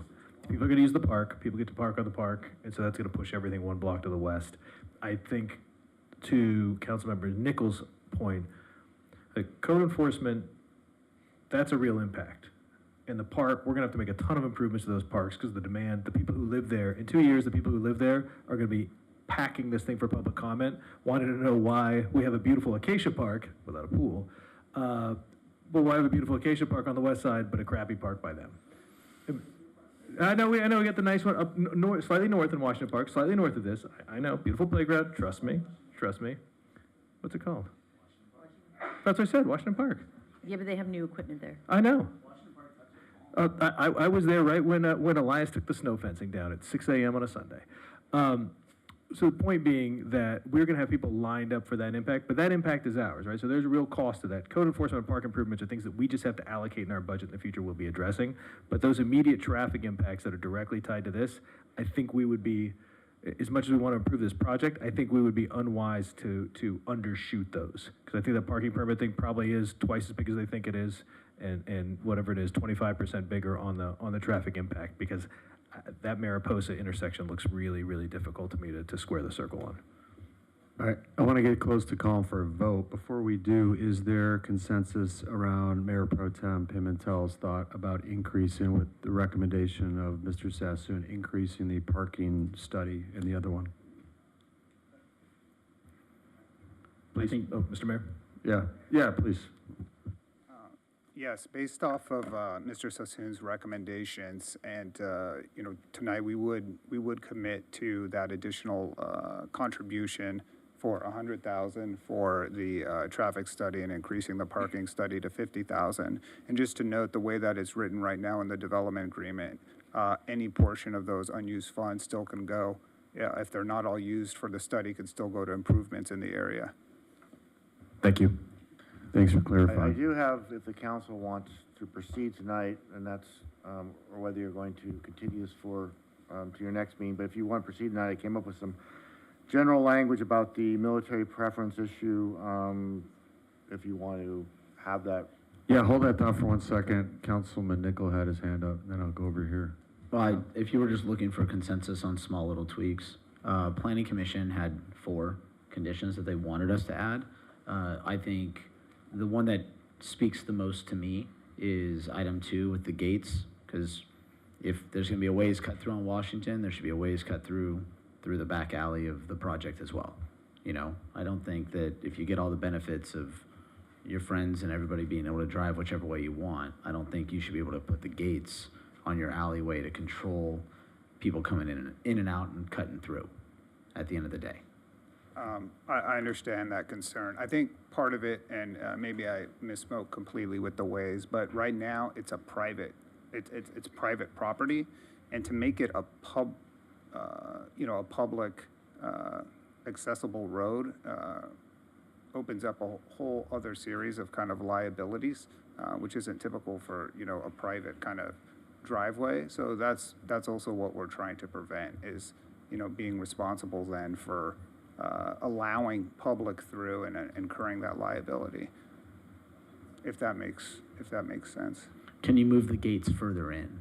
Yes, in fact. So that if there's a queue, we can talk about the queue that we put in at In-N-Out, Yeah. And you can queue your cars waiting to go in your gate further in. So we're talking 5-6 car lengths in, so that we don't, because here's the problem is the distance between that driveway and Pacific Coast Highway. Yeah. Is 100 feet. It's only 10 cars. And so right now, if you have 2 cars trying to pull into that parking lot for the Fairfield, and one is at the gate trying to get a ticket, what you end up having is you have cars that back up into the intersection on PCH because they don't realize those cars are going to stop. Right. I think that's a good idea. We actually have some language for that particular condition that we would like to consider adding to the condition, which we've given to staff, which essentially says that we retain the ability to put gates further into the property, subject to analysis and at the discretion of the director, to give us some flexibility on putting entry gates, further in on the property as well. So just to make the condition, give it a little bit more room to work the design, like I said, completely at the discretion of the director with proper analysis. I'd be okay with that because we already added language where the tentative map can be extended by you instead of the planning commission as well, right, Michael? That's correct. I think Which that's not normal, right? That's not how we've done it in the past? Not here. Okay. Yeah. And I think there might be a couple other developer requested revisions, if we give, was that it? I think this was just it. Okay. Hey, Scott, what were the other 3 elements of the planning commission recommendations? Their first one was to restrict PCC North Site exit on Palm Avenue to right turns only. And again, I understand their concern there, but then I put on okay, well, these are my neighbors. So these are my neighbors and they're not allowed to make a left and come into town, and so I just felt like I get it. There is going to be an impact. It's going to take getting used to. People are probably going to be upset at first and then they're not going to notice it. Thanks, Saari. The second one was what I talked about with the gates. The third one is require the owner of the residential component of PCC North Side to be responsible for cleaning and maintaining the community room at the Fairfield parking site, which my thought is that's likely going to happen anyways. I mean, can it be added? Yes, we're fine with those conditions. All right, the applicant said yes if you didn't catch it on the mic. And 4, require the master site program for each development site to include adequate wayfinding signs to the parking structures throughout the specific plan, which I would think as part of any kind of master planning of a site, you're gonna give your guests or your residents directions as to where guest parking might be, hotel parking, Do you want to address that last one specifically? Sure, we're okay with the condition for wayfinding of parking. We would plan on doing something to that. We would plan on doing that anyways, frankly, and so that was a condition, and rightfully so, to make sure that people can find their way to the parking. It's in everyone's best interest. Okay. Right, it's in the condition already. Councilmember Nickel, I believe, is reading from the Planning Commission recommendations for additional conditions. And those were all agreed to? I mean, Yes. that's their recommendation to us. Yes, the developer has agreed to all those conditions with the The one addition of the caveat to number language 2. to the gates to allow the director to modify that slightly. So I guess the only question would be, do we agree with the Planning Commission's recommendation on the no left turn out of the project on the Palm. I think the reasoning on that isn't to divert people from downtown. It's about traffic flow to PCH to keep them from looping around to try to make the northbound lights, but either at Maple or Mariposa. I think that's the rationale on it. But I think in real terms, people who want to go north are probably going to exit that parking garage at the south, at the Mariposa exit. But you know, Or they're gonna go left and then right on Washington and right on Maple, or they're gonna go all the way down to Walnut, because they seem to think that light changes faster. I mean, after they watch this meeting, they're going to spray paint that sign orange anyway and take the left. but again, that's where I say we as a city, to one of the speaker's points, or in the email that we got from the resident that lives on Washington Street there, Mr. Klemp, speed bumps, right? So if we make it not as easy and fun and exciting to head in that direction, right, or they have to slow down, they're going to go in a different direction, right? If we impede the flow of traffic in that direction, because I can tell you right now, I would rather have those police officers watching the intersection where kids are crossing, and we have some that are not watched by crossing guards in the morning. I'd rather have those motor cops watching those stop signs that get run all the time versus whether or not people are making a left out of this site to go westbound on Palm. That's my 2 cents. I'm generally not in favor of rules we're not going to enforce. So if it's just a suggestion, then maybe we just write a sign that says we'd prefer if you just turned right. But A blue sign or a purple sign. All right, do we have consensus then? I believe we do. Yeah. Yes. All right, so we have 4 action items before us. I'm going to go through them really quickly. First one is to adopt a resolution certifying a final EIR. Second one, I'm just giving the high points. Waive the first reading and introduce an ordinance adopting the Pacific Coast Commons specific plan that includes the development agreement. Excuse me. Third one is to adopt a resolution approving modifications to the conditional use permit for the Aloft Hotel changes. And then the fourth one is adopt a resolution approving modifications to the CUP for the Fairfield Inn and Suites Hotel. So, let's see. We can go to the first one. Do I have a motion to adopt a resolution approving the city clerk certification of an initiative petition? First, Oh, sorry, this is old language. Is that the wrong? Yeah, my script is, yeah, okay. Do I have a motion to? Wait, hold on. No, just bear with me for a second. First is a resolution. So the city attorney could read the resolution by title only. Please do so. Yes, Mayor and Council. A resolution certifying the environmental impact report, adopting a mitigation monitoring and reporting program, making findings of fact, and adopting a statement of overriding considerations for the Pacific Coast Commons specific plan project, adopting general plan amendment number GPA 19-01, approving subdivision numbers 19-03, approving site plan review number 19-01, approving a parking demand study and shared parking use analysis, and approving a waiver of public right-of-way and dedications for Pacific Coast Commons. Specific plan and Pacific Coast Commons mixed-use project is ready for adoption. Who would like to move approval? First up.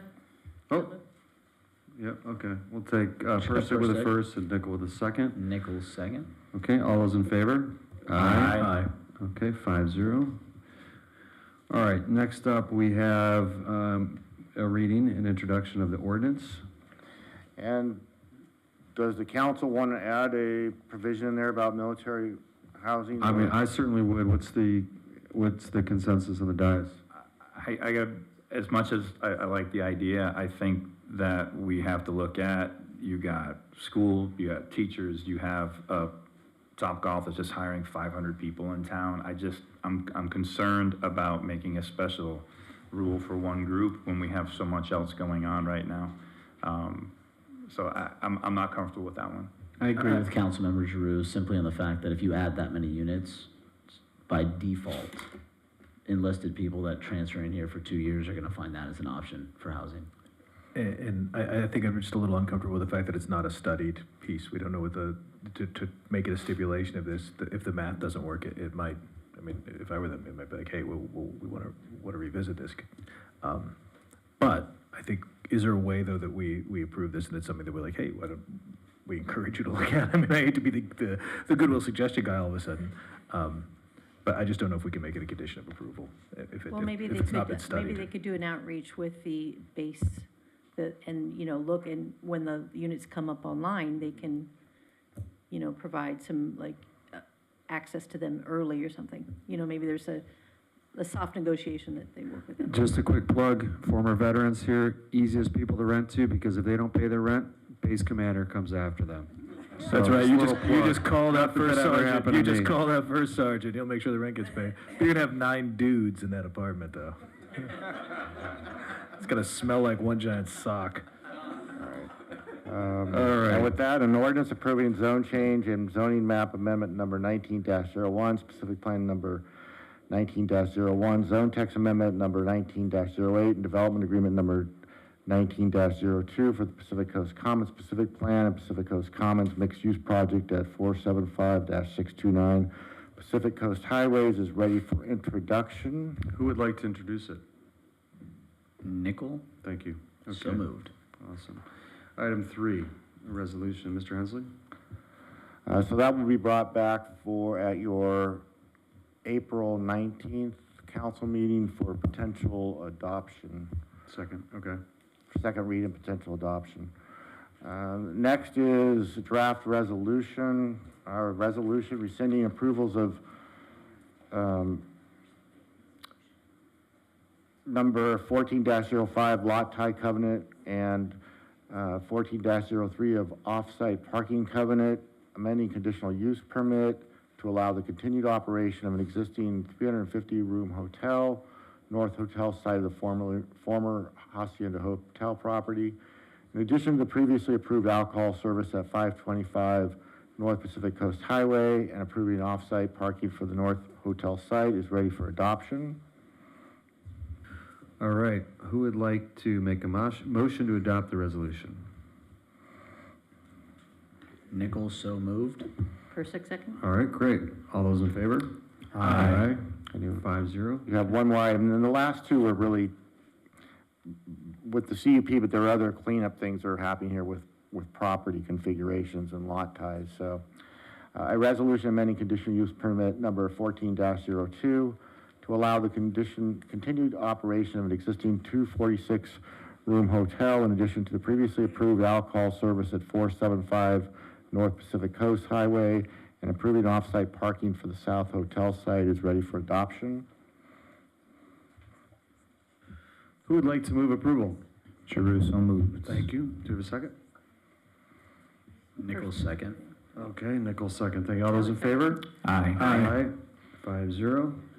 Great, thank you. Long process, great discussion, really important. I think, is this the biggest residential project in El Segundo? It's up there, right?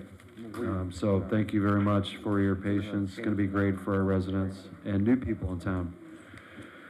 All right, item 15, Smoky Hollow Specific Plan Amendment and Standard Works Creative Office Project at 1475 East El Segundo Boulevard and 1320 East Franklin Street. There are two potential conflicts here. Mayor Pro Tem Pimentel and me.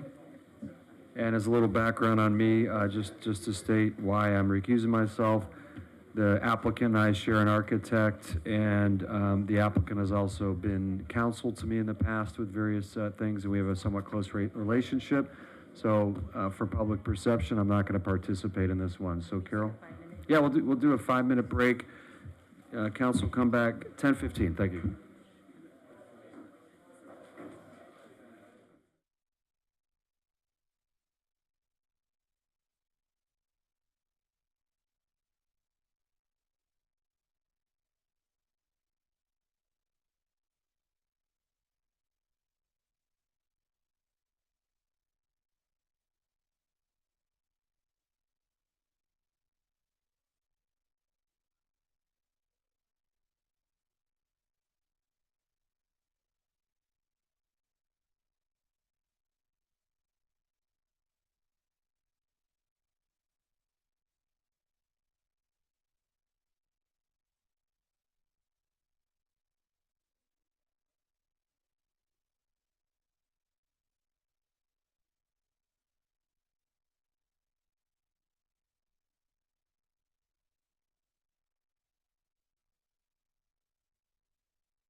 Specific Plan Amendment and Standard Works Creative Office Project at 1475 East El Segundo Boulevard and 1320 East Franklin.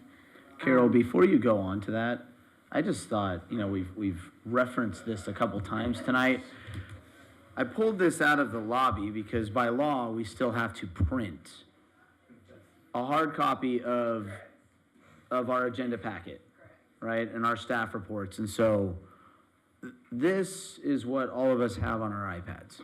This right here. It's talking 12 pounds, maybe. And I just want to point out, I want to say thank you to the clerk's office for doing this. And I also want to commend my fellow council members for moving into the digital world so that the clerk's office no longer needs to print 5 additional copies of this. I mean, how many trees do you think we've saved this year alone? All right?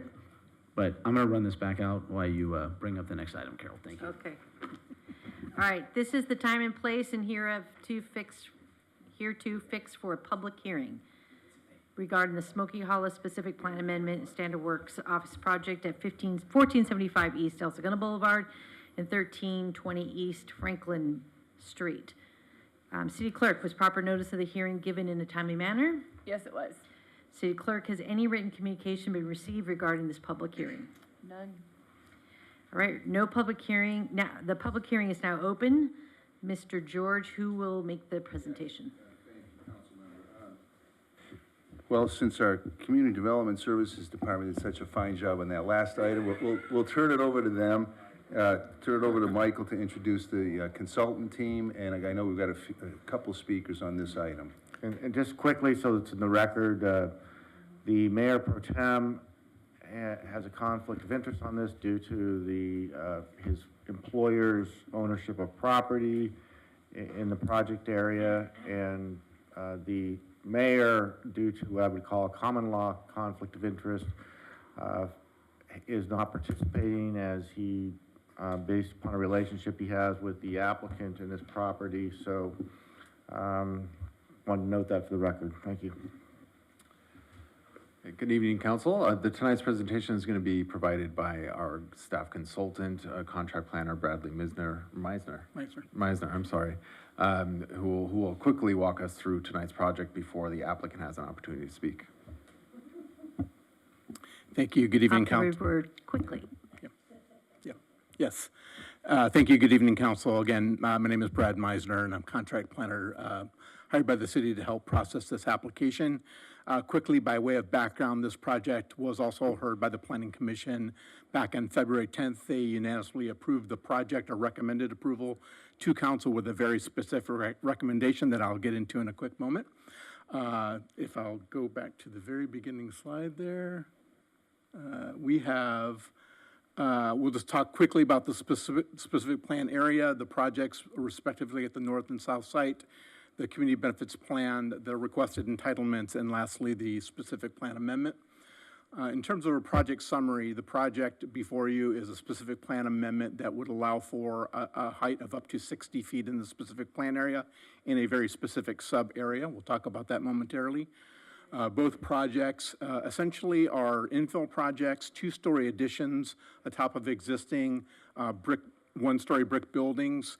Both projects are in the neighborhood of about just over 44,000 square feet of addition on top of those existing buildings, intended to promote creative office space wholly consistent with the Smoky Hollow specific plan vision.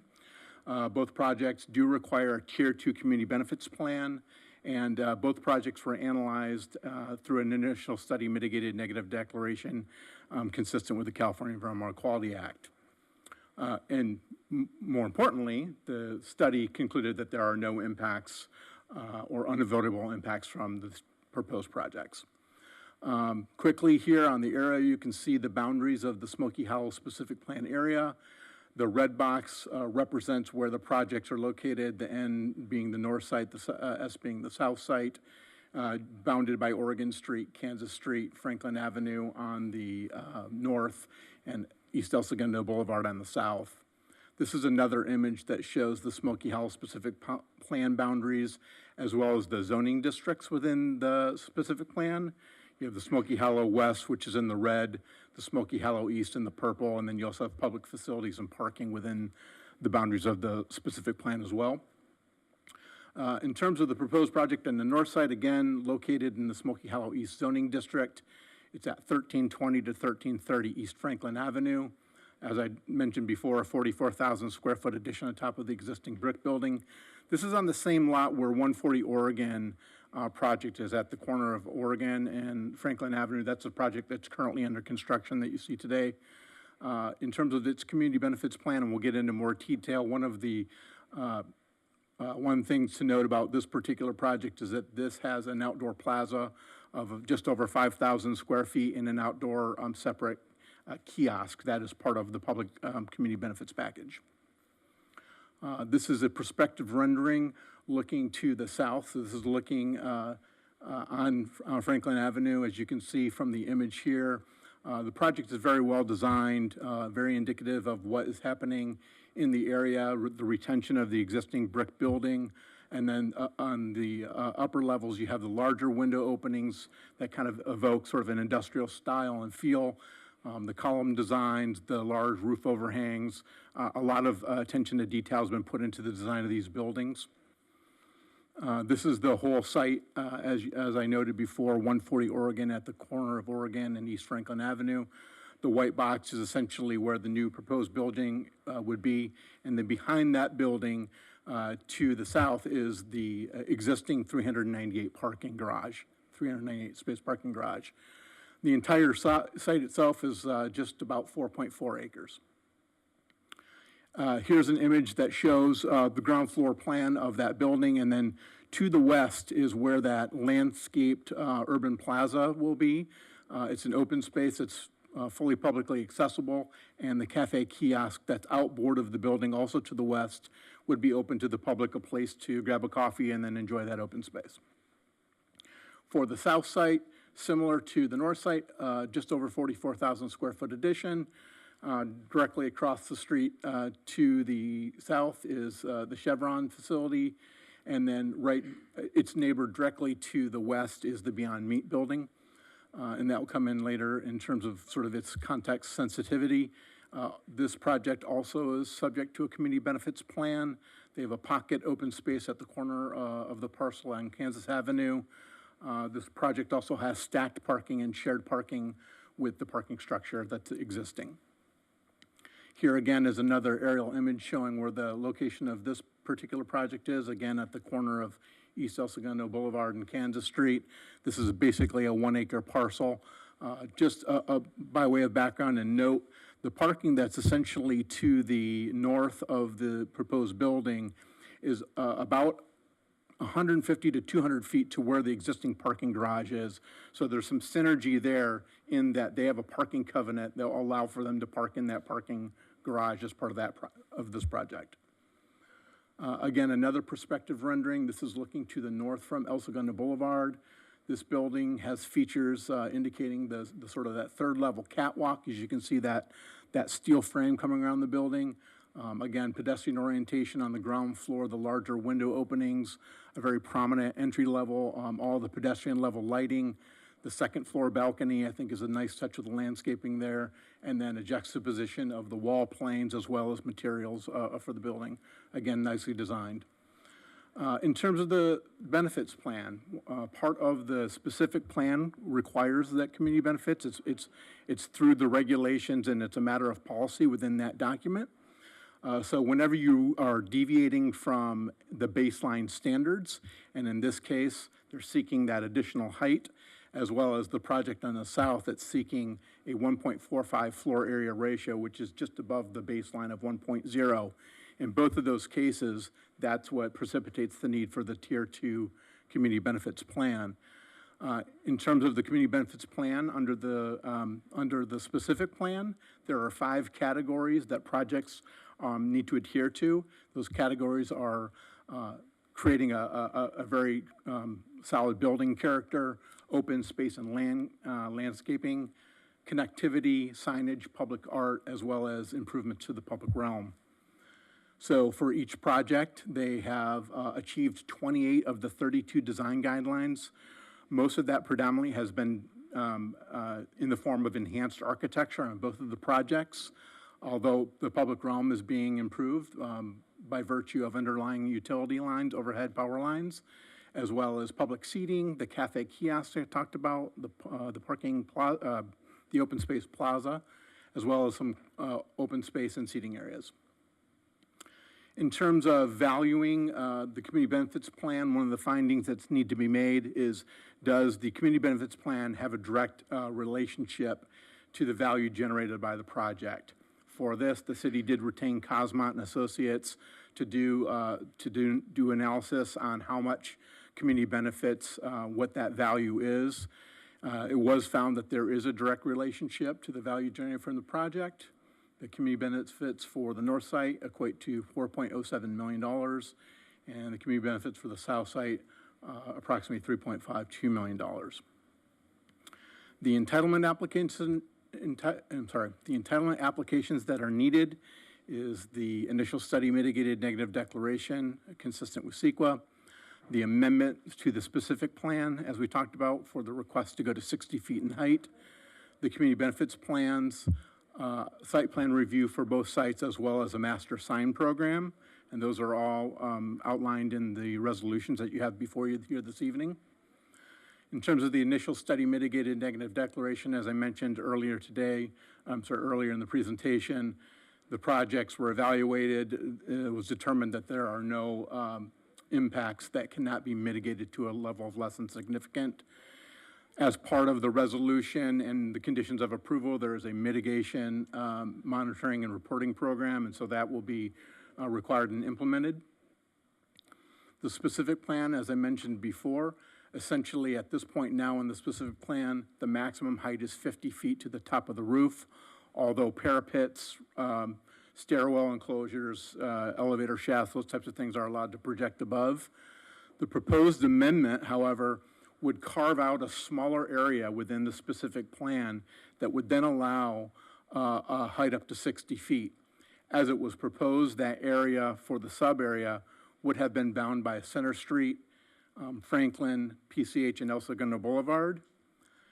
So here is an image showing how it was originally proposed in the red outline. During the Planning Commission meeting of February 10th, one of their specific concerns was the size of that sub area. And so after much discussion about parcel sizes, about the topography, as you know, El Segundo Boulevard has that grade change as you're heading towards the east. And so there was concern about that. And then also, was it appropriate to have that large enough area for 60 feet?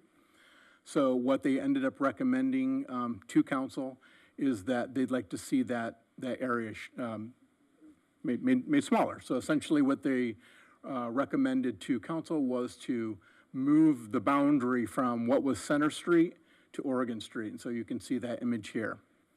And that is what's presented before you this evening.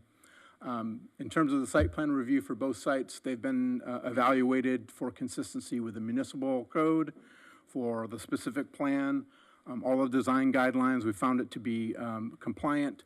They also are envisioning a master sign program that would have a cohesive sign program that would tie the properties together. And so with that, the recommendation this evening is to approve the initial study and mitigated negative declaration, waive the first reading and introduce the ordinance to amend the specific plan to create that sub-area that we talked about as recommended by the Planning Commission, and then adopt two resolutions which would in effect approve the community benefits plan, the master sign program, and the site plan review for 1475 East El Segundo Boulevard and 1320 to 1330 East Franklin Street, respectively. So with that, I will take any questions, and we also have, I do believe we do have a consultant on that worked on the environmental if any questions come up. So we'll actually open up the public hearing. So at this time, the public hearing is now open for public input. Madam Clerk, is there anyone in attendance via Zoom or wishing to speak? I would recommend you give the applicant the first opportunity to speak, again with up to 10 minutes to speak. Okay. Good evening. Hope everyone's still awake for this. This is long awaited. My name is Mark Telez. I'm the project engineer working on this project and also the other projects on the campus. We love Smoky Hollow. We've been working exclusively in Smoky Hollow since 2014. We're super pleased to show off that we have many entrepreneurs, many startups, many small businesses have come to Smoky Hollow, and they brought their friends.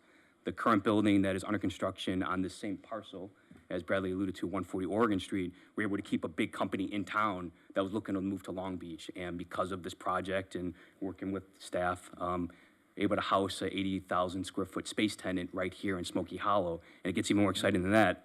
They want to expand. So not only are they bringing 300 more engineers and scientists and R&D people and manufacturing staff to the site, they want the next building, and they want to bring another 300 people, which is fantastic because we got a building on deck, right, guys? So 140 Oregon, as I said, is almost done. That building is 55 feet, and our goal with these projects is to basically build almost a mirror image of what's under construction right now.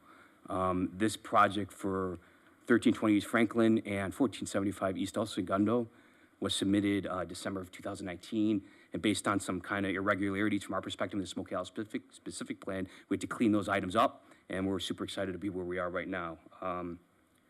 Let's see, one thing that's important to highlight is we need the height because of our desire architecturally, our desire from our tenants to really harness the 1950 characters of El Segundo and Smoky Hollow, and even more beyond that, it's an actual variable within the Smoky Hollow specific plan to keep the buildings there. In fact, 2 of the renderings within the plan are these exact same buildings where the red brick building is still there and there's something growing out of it. So I love our architect, but we kind of cheated off their paper on what the plan says. We're building the buildings within the footprint of the old red brick building. Another variable we're dealing with, as Bradley alluded to, was that we have, I think it's a 30-foot gradient from east to west. So when you look at the handicaps of wanting to keep the red brick building both architecturally to make our tenants happy and also dealing with the severe grade change as we go east to west, we're kind of handicapped where we have to go up or we have to tear the buildings down. And we didn't want to do that. So that was a choice we were confronted with. Hence our motivation to start this process to ask for more height. An important thing to note is that, yeah, we're going above the FAR on 1475, but if you look at the campus as a whole, which includes the Beyond Meat building, which includes the buildings under construction right now, which includes the 1320 East Franklin, the site-wide FAR, the site-wide density is actually 0.94, less than the by right density. But because of how the parcels are split, that's why we have one building that's above 1.5. So it's a really important thing to note that, yeah, we need that extra height to get to 0.94, less than the by right number. We're super optimistic. We're super excited. Hopefully we get approval tonight because we're going to start in construction next month. Sorry to Chris because his employer isn't in one of those buildings, but we're going to start construction next month. I would like to invite David up to maybe give some more highlights. Good evening, council members. My name is David Ballion, Ballion Architects. I'm here representing the design team. I just want to make 2 really quick comments that I do think is worth considering. One is we worked, with the staff when the Smoky specific plan was being developed, and as Brad mentioned, we were able to achieve 28 out of the 32 sort of bullet points in terms of design and materiality. And I do just want to make a point that you can't get more Smoky Hollow than these designs with the exposed steel, harking back to the oil industry and that type of architecture. This area also has a mid-century feel, as this brick in here does, and we've kept that and enhanced it with more brick above, doing a stacked bond pattern with raked joints. All of these little design decisions were guided by the specific plan, and I just do want to make sure that we all kind of acknowledge that the design that we put together was heavily influenced by the guidelines from the specific plan.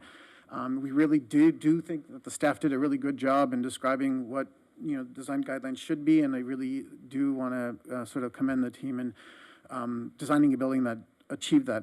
The second point I want to make is that it is a team effort, and I really do want to credit Mark, who spoke just a few minutes ago, to having a developer that's willing to do the work. The design decisions that we made, the materiality choices, et cetera, are not easy. We are custom making windows. Nobody does that. You always buy, a window system that's pre-engineered out of state, out of country, out of city, whatever. But because of the R&D nature and how, the history of Smoky as an industrial R&D creative manufacturing kind of history, we've kind of taken that, and so we're not only going to build a building that eventually is going to look synonymous with Smoky, but is also constructed and designed synonymously with Smoky, with testing of these windows, and every bit of it is very manual labor, and so I want to thank Mark for allowing us to do that, and also it's something it's easy to miss unless the architect doesn't bring it to your attention, but the construction, the design is very synonymous with Smoky, and we really do think it's gonna, when constructed, it's gonna feel like it fits like a glove in the neighborhood. Thanks. Thank you. Is there any other public?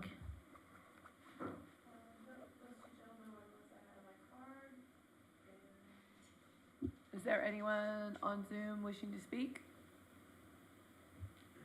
I do not see it now. All right, stating your last name, do I have a motion to close the public hearing? Giroux so moves. Nichols, second. All right, all those in favor? Aye. Say aye. Okay. All right, council discussion.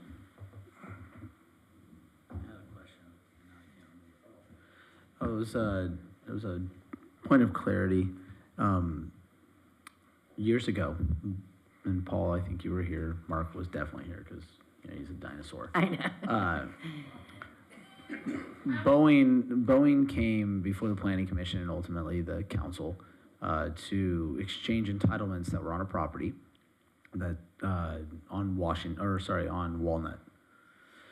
And they essentially took all of those entitlements off that parcel to make it just a surface parking lot, and they traded it to a parcel across Pacific Coast Highway, then Sepulveda, so that they could build over the FAR on a smaller parcel, having us look at it as an entire campus. So the point you're making about it being a campus and looking at the whole campus and the total FAR, it, in my mind, coming from what we've seen done in other places, it makes perfect sense.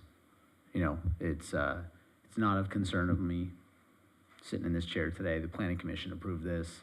I think the height thing, it works in that area based upon the topography. I commend you for building these beautiful buildings. They're a wonderful addition to town. Anyone who drives by, people are noticing it. It's like, what's going on? What's that big building going up? But so I thank you for bringing that forward, but that was the only point that I wanted to make. I'm good. It's a absolutely gorgeous plan and development, and I have nothing to add. Yeah, thank you, and thank you for developing in El Segundo and keeping Smoky Hollow smoky, and thank you for sticking it out tonight because I know it's a long night, but thank you for really caring about our town and making sure that we keep the aesthetics of the area and really embraced it, and it's important. And I think you had alluded to early, Scott, about having developers, really know our town and coming into our town, and we really appreciate that with the previous candidates, and then you really knowing our town and really embracing it. And thank you. All right, Mr. Hensley. Sure. There's going to be 3 resolutions and then 1 ordinance. I think staff's torturing me tonight by breaking up all these things into various resolutions. Yeah. So we'll start with the first resolution, a resolution approving an initial study, mitigated negative declaration, and mitigation monitoring and reporting program for environmental assessment number EA 1281 and EA 1282, and regarding an amendment to the Smoky Hollow Specific Plan and the development of a multi-parcel office campus on property located at 1320-1330 East Franklin Avenue and 1475 East El Segundo Boulevard is ready for adoption. Okay, stating your last name, do I have a motion to adopt a resolution approving the city clerk's clerk? No. Oh. Stating your last name, who introduced the ordinance? Resolution. The resolution. Giroux so moved. All right. No, this is a resolution, so you're going to adopt this. Nichols, you know what? second. No, go ahead. I'm sorry. We're good. Go ahead. All in favor? Aye. Aye. Next is a resolution approving Community Benefit Plan number 19-03, Site Plan Review number 2104, Master Sign Program 21-01, Environmental Assessment EA 1282, and Offsite Parking Covenant for the north side of the Standard Works Project at 1320-1330 East Franklin Boulevard is ready for adoption.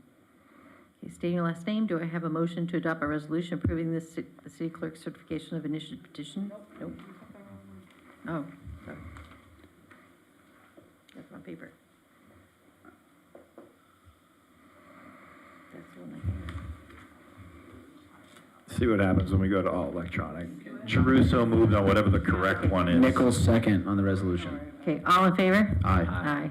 One more resolution, a resolution approving Community Benefit Plan number 19-02, Site Plan Review number 21-03, Master Sign Plan 21-01, Environmental Assessment EA 1281, and Offsite Parking Covenant for the south side of the Standard Works Project at 1475 East Segundo Boulevard is ready for adoption. Stating your last name, do I have a motion to approve the resolution? I'm on a roll. Caruso moved. Nichols second. All in favor? Aye. Finally, the ordinance for potential introduction, an ordinance of the City Council of the City of El Segundo approving specific plan amendment number 21-02 to modify portions of Smoky Hollow specific plan to allow for increased building heights within a designated sub-area of the Smoky Hollow specific plan area subject to the approval of a Tier 2 Community Benefits Plan is ready for introduction. Stating your last name, who will introduce the ordinance?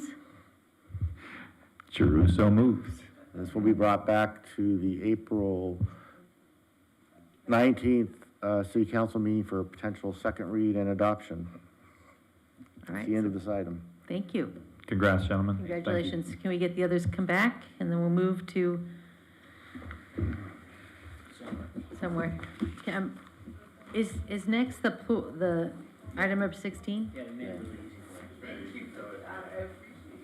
Do you think we can move up the pickleball one? Well, it's not. You're the number 16. Can we move the pickleball? Connie, you don't mind waiting? Connie's been waiting here for her dogs probably need to be walked. Oh, okay, so. Well, Ken, you're already up, so. Wow. We should have done that a long time ago. Okay, where are the other two guys? Are you from the East Coast?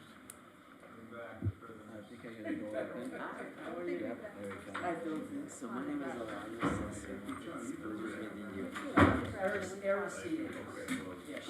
We're pulling up the,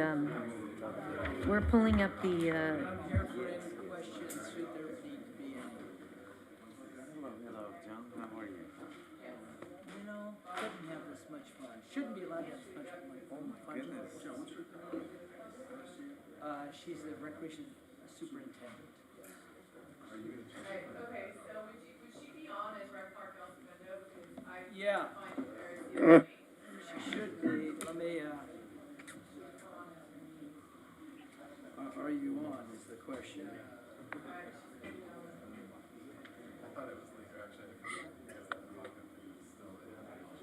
so Connie, we should probably move this one forward. We don't have a parking issue. You have her? We have that solved. But do you have a traffic issue? I'm The going plan to. is figured out. Yes. Okay. Arcia? That was a big sigh. Okay, we ready? Trace, we ready? Everybody? Okay, item 19, discussion and direction for Association of Pickleball Professionals proposal for pickleball tournament, June 23rd through 26th, 2022, Rec Park. And staff, or Mr. George, who will report on this? Yes, Mayor, our Recreation Superintendent, Aracia Hester, will provide the report on this item. And she's on Zoom. Great, thank you. Can you hear me? Loud and clear. Perfect.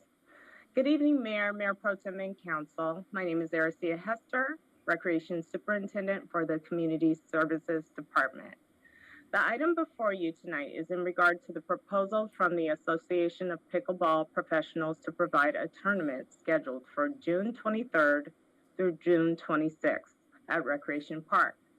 For your information, pickleball was introduced to the City Council in 2019 and has since become one of the most popular sports in the city. This tournament would be another positive event for our community.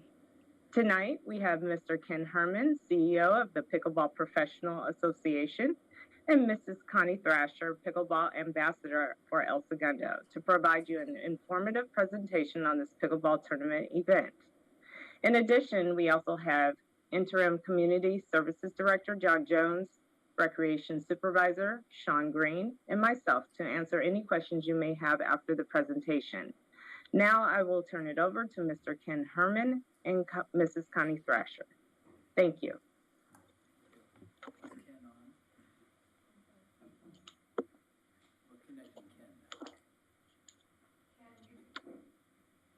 Ken, you're on. You can speak when you like.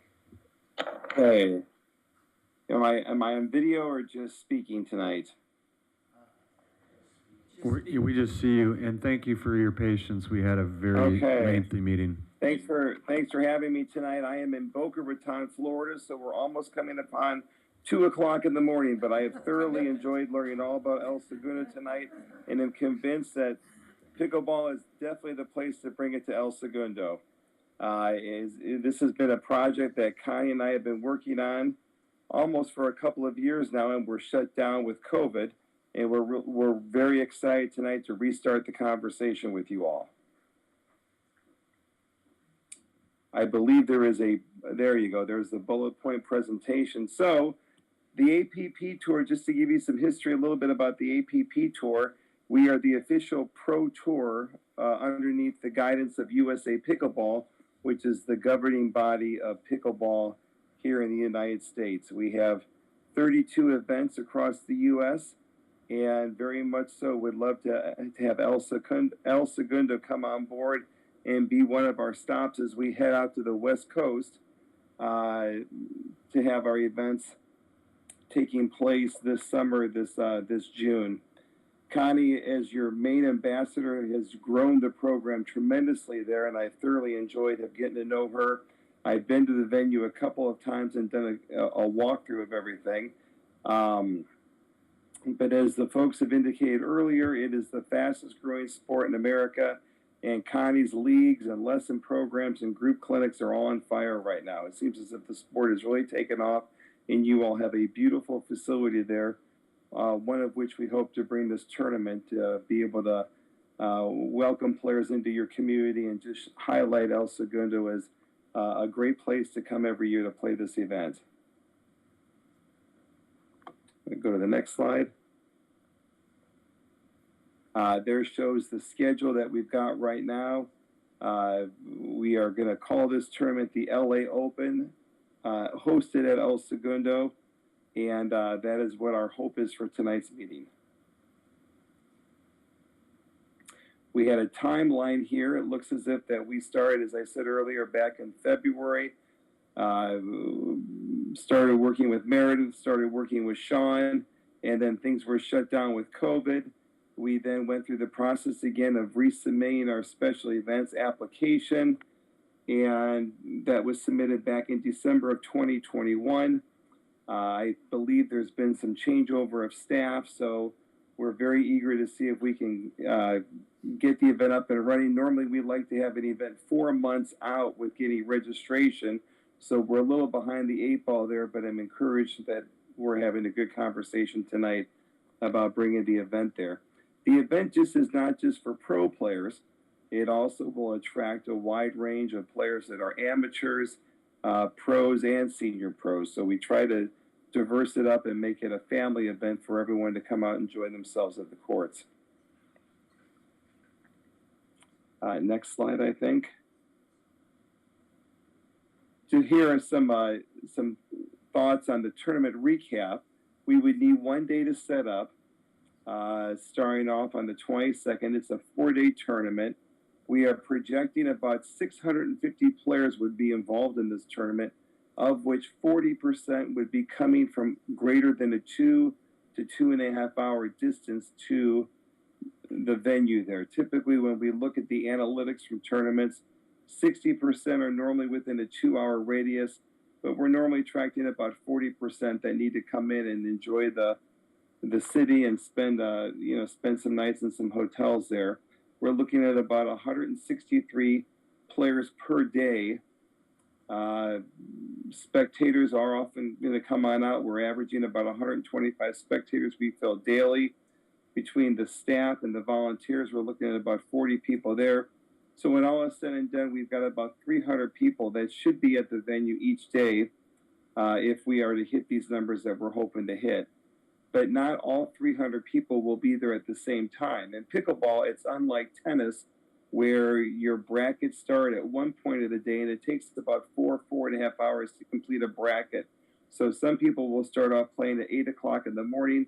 Their tournament will be done by noon.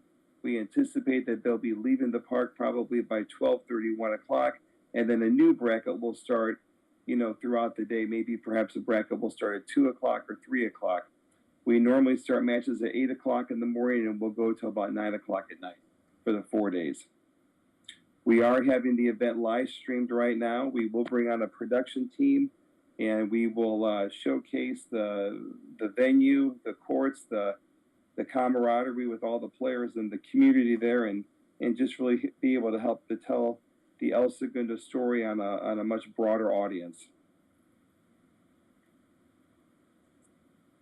Economic impact. Well, right now we are in Delray Beach, which is a pretty major stop on the tour. This is the economic impact off of what we were able to bring into the city last year on 2021. We had 800 players in the draw. And again, we hit that number with about 40% coming in over a 2.5 hour drive that we're spending nights in the hotel and then also eating at the restaurants in the community. So we wanted to just shed some impact off of what is the economic impact that an event of this magnitude would bring to the community.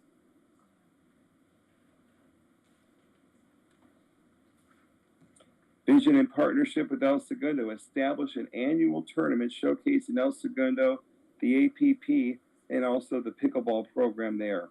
One of the things that we've been able to see is when a tour stop comes in, there is a trickle-down effect with increased interest amongst local players, people wanting to come and hear what this crazy sport is all about, and the amount of lessons and leagues continue to grow. People seem to enjoy themselves, and there's a trickle-down effect with that. But we certainly would want to be hosting some special exhibitions, maybe some junior clinics to get the local kids involved with the El Segundo residents, and just really have this be a great relationship that we can have promoting and marketing the local businesses. There certainly will be a lot of press out there. This is an example of what our stadium court looked like at a tour stop that we had in Fort Lauderdale a couple of weeks ago. So we really want to come on board and just showcase the event as best as we can and make El Segundo be just a desirable place for people to come and enjoy themselves.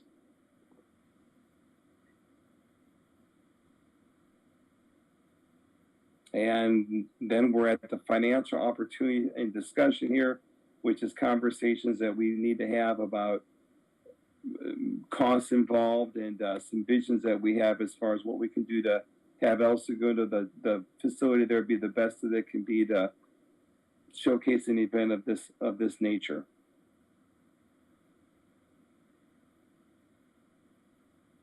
Okay.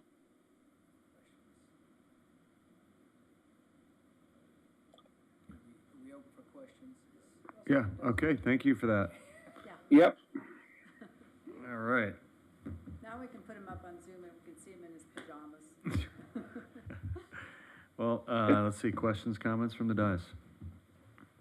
I had a couple questions for staff in regards to scheduling and other logistics. Sean, are you my point person here? I'm pointing at you.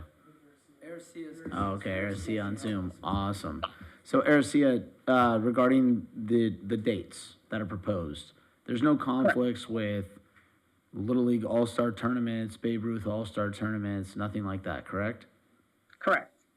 What about the construction project that was on the consent calendar earlier tonight with the bathrooms being remodeled at Rec Park? We haven't quite started that project yet. I'm not sure of the dates. Elias, do you have the exact dates when that project will start? I do not, but I don't really anticipate any conflict. I will note this, and we could work on that to make sure there would not be any conflict. Because that could be kind of a, issue, right? Or, I mean, we could always bring in temp porta potties, but again, then is that cost on, like, are we technically the host, or is the APP the host? And, yeah. Yeah, I'll make sure there would not be any conflict. Got it. Because I assume when that construction's happening too, some of the parking in the Pinefield parking lot or Brettfield parking lot will likely be housing, construction equipment and other things. Then there'll be debris, and it won't be our best showcase of the gem in which Rec Park is. Yeah. Well, I'll make sure that there will not be any conflict one way or another. We're just gonna have to work through that. Okay.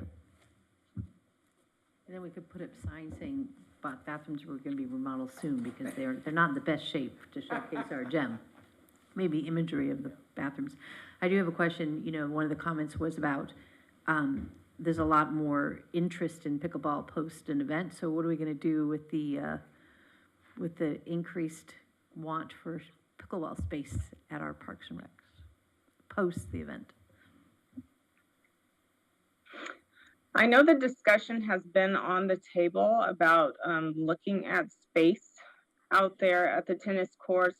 Particularly, there's a court we've singled out, but we have to do some further research on that, really taking the temperature of our tennis people and taking them into consideration when making that decision.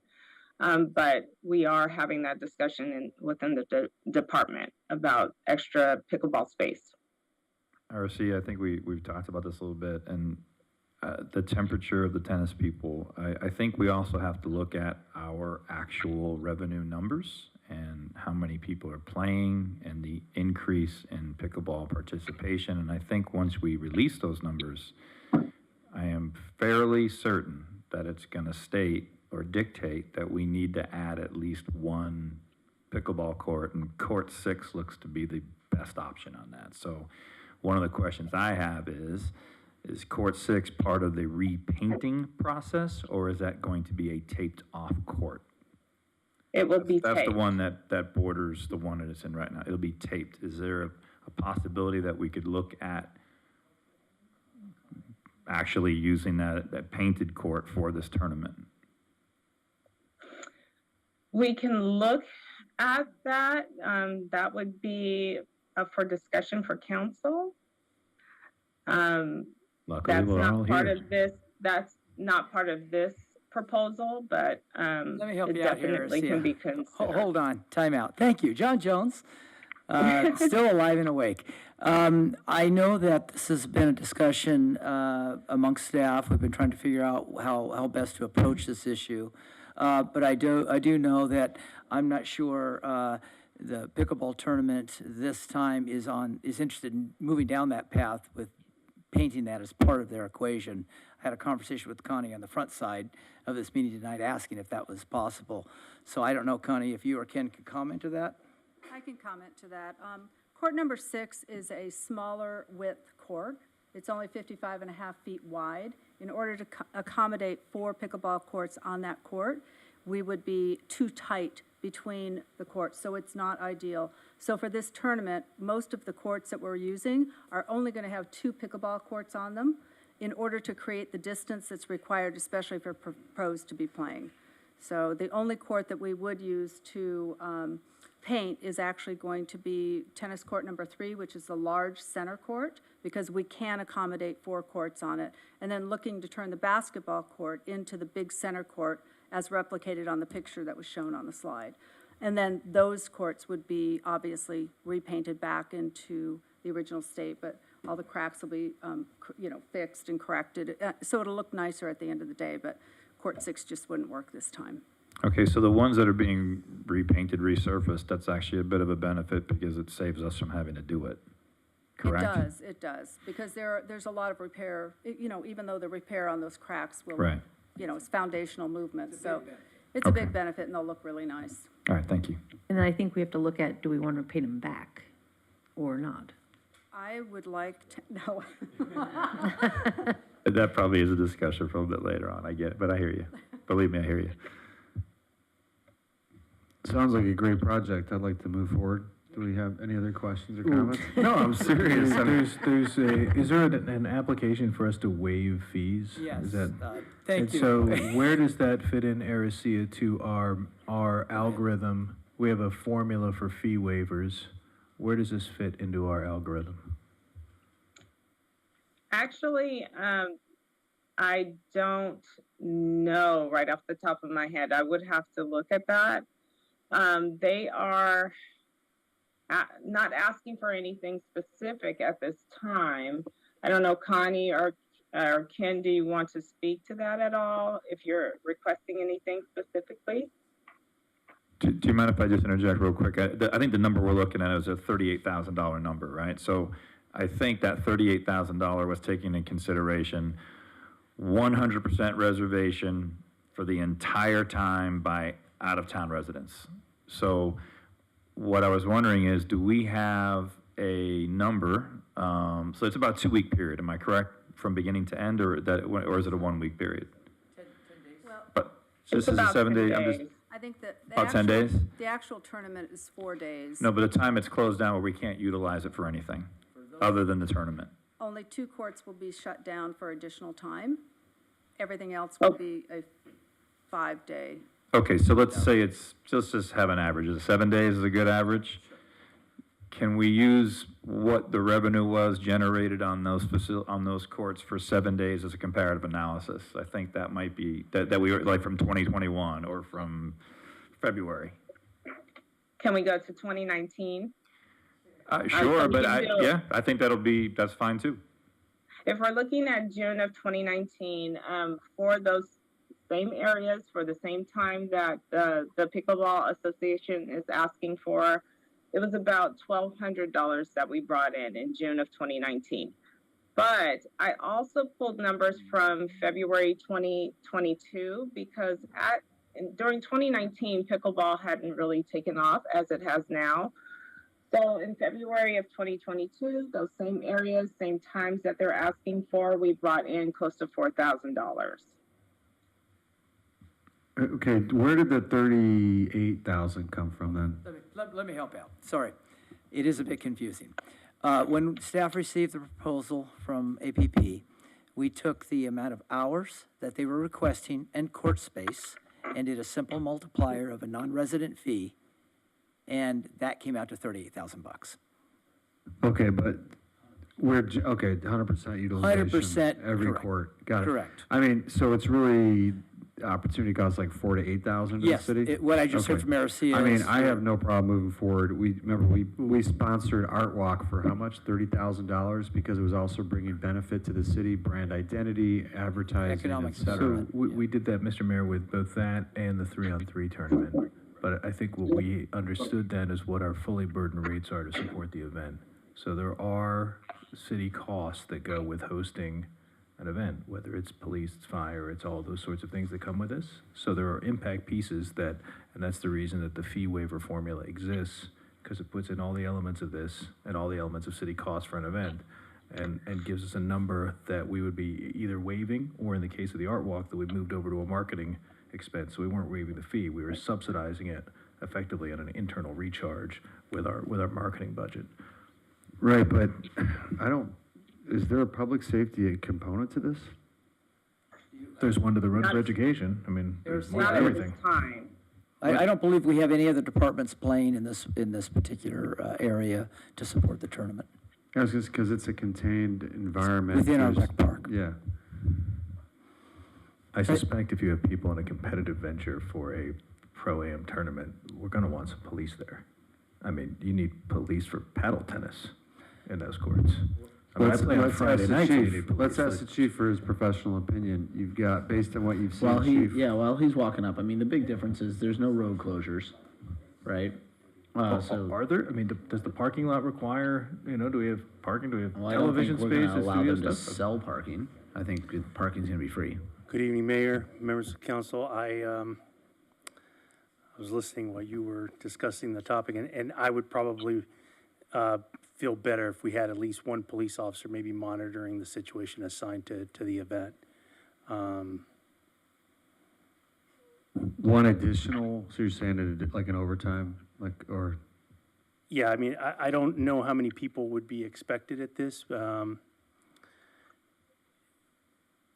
don't know. You said 100, how many people? 125 a day, right? About 300 per day. 300? 300 a day, including. So that's like Campus El Segundo numbers on a soccer Saturday. Or less, actually. Probably a little less. But they're not all there at the same time. Right, they cycle in, there's 3 waves of players that come in, so when you break it down, it's. And you, Connie, you wouldn't have to bring any food service in, would you? The only thing that we would need to bring in is a food truck, and we've had initial conversations about where we would be able to house that. We ran a pickleball tournament in December. We had 240 Oh, yeah. players. Yeah, Yeah, good can you point. jump Connie, on do you the mic? mind getting on the mic so the public can hear? Thanks. I said we ran a pickleball tournament in El Segundo in December. We had 240 players that came in, so very similar in a size and scope, and the flow was fine. We didn't have any challenges with parking, and it was on a weekend. I know that this time there'll be a few extra impacts due to some of the Little League and that, but we still have probably about 50%, we're estimating, of the individuals who are coming into town are going to be at local hotels, in which Ken is negotiating hotels and shuttle, and we're also negotiating to have tournament parking at these hotels with shuttle. We estimate that there's only going to be a need for about 60 parking spots during the day, in addition to the shuttles that are coming in. And we've discussed additional parking over in some of the local businesses. So we have another 80 slots that we can use if we had to. That's just kind of an overkill number, because I don't think we're going to need to have that. Thank you for that. One suggestion I'd make to staff overall is in that southern parking lot, right, the upper parking lot of the park, we currently house a few shuttles. Can we move them to the city yard that weekend? Is there room for them at the city yard? I mean, I know those spots are painted pretty wide, but I mean, if they're sitting there and they're not in use, we should store them somewhere else so that the public has more space to park. But we should do that now anyway, since we And haven't Elias, been using maybe the guys on the street crew have some paint lying around, maybe they could stripe those? I don't know, maybe? Yeah, we could do that, and we could provide the parking space, we could designate for that particular tournament to help out, we can do that. Awesome, thank you. So, yeah, please. I'm sorry, for this event, my recommendation would be not to have a dedicated police officer assigned to the event. Sorry. If, we have enough officers, I think if there was an issue, we'd be a phone call away, and I really don't see the need to assign one police officer to the event. Okay, thank you.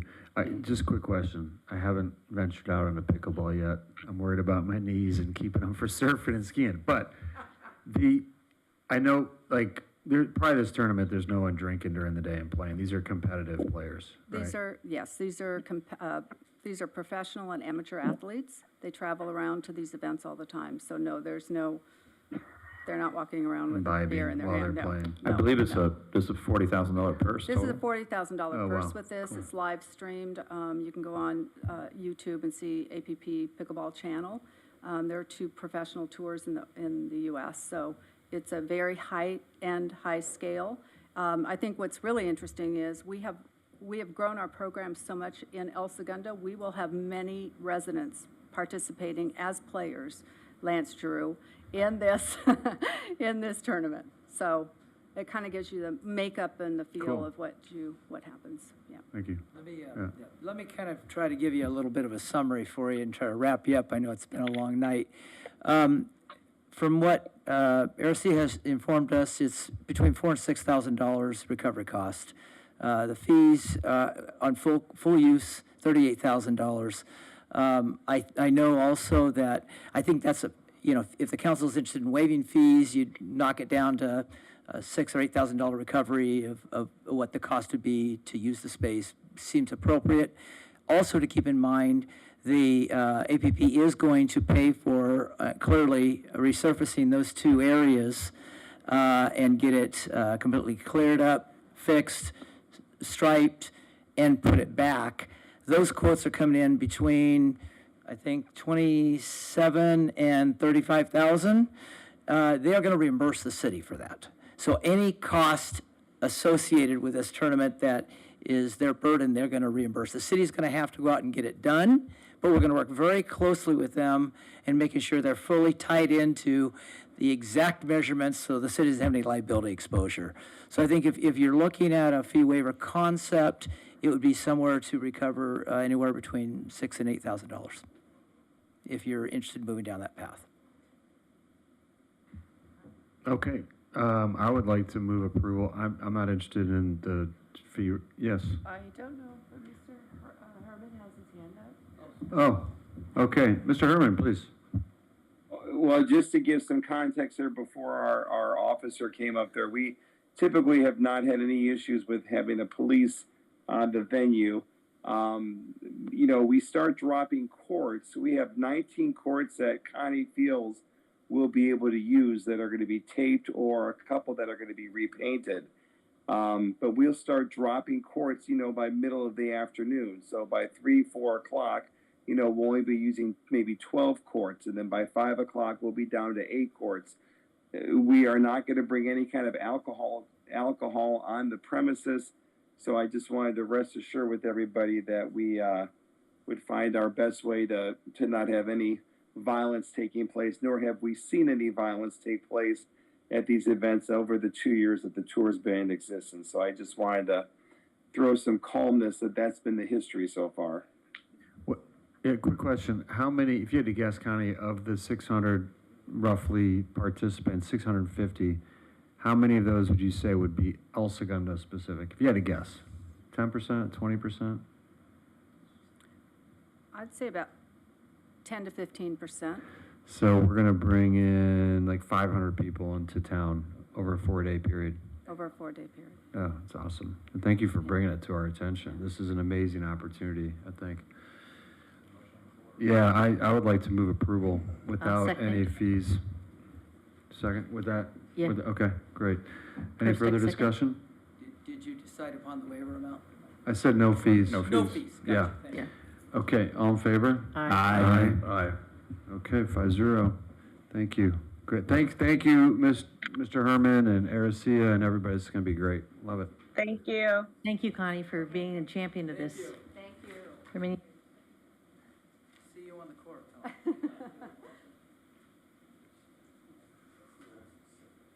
All right. Last, certainly not least, for those of you that are still watching, we have the plunge item, which I can't even find right now. Bear with me. Item 16, Urho Saari Swim Stadium, the Plunge Project Engineering and Design Agreement. And Mr. George, who will report on this? Yes, Mr. Mayor, our Public Works Director Elias Hassoun will speak on this item. This is the most you've been speaking, I think, at a council meeting. Every topic. Poor guy. Thank you. Sure. Well, I'm going to be very brief in the interest of time. As the members of the City Council and Mayor, you remember the phase 1 of the plunge, which consisted of the conceptual design, was done by Metham Architects. And there was a briefing that was provided to the City Council on June 1st of last year. And that was well received by the City Council, and the City Council approved that conceptual design. And they authorized the staff and directed the staff to get a fee proposal from the same consulting firm for the complete design of the renovations. Well, we did ask, and things didn't work out. So at the direction of the City Council, we solicited proposals from architects and engineering firms. The RFP went out on October of last year. and we had six consulting firms that responded to the RFP. We reviewed the six proposals. A panel was put together, including us and staff, and we decided to interview 4 of the proposals out of the 6. So those interviews were conducted, and the panel recommended IBI Group to be the consulting firm to perform the design for the facility. Also, the panel agreed to recommend the consulting firm, the Westberg White Architects, to provide advising services. Since this project, frankly, it has a lot of dimensions. It has acoustic, it has mechanical, plumbing, all sorts of trades where frankly, staff, we do not have frankly, the experience nor expertise in all those fields.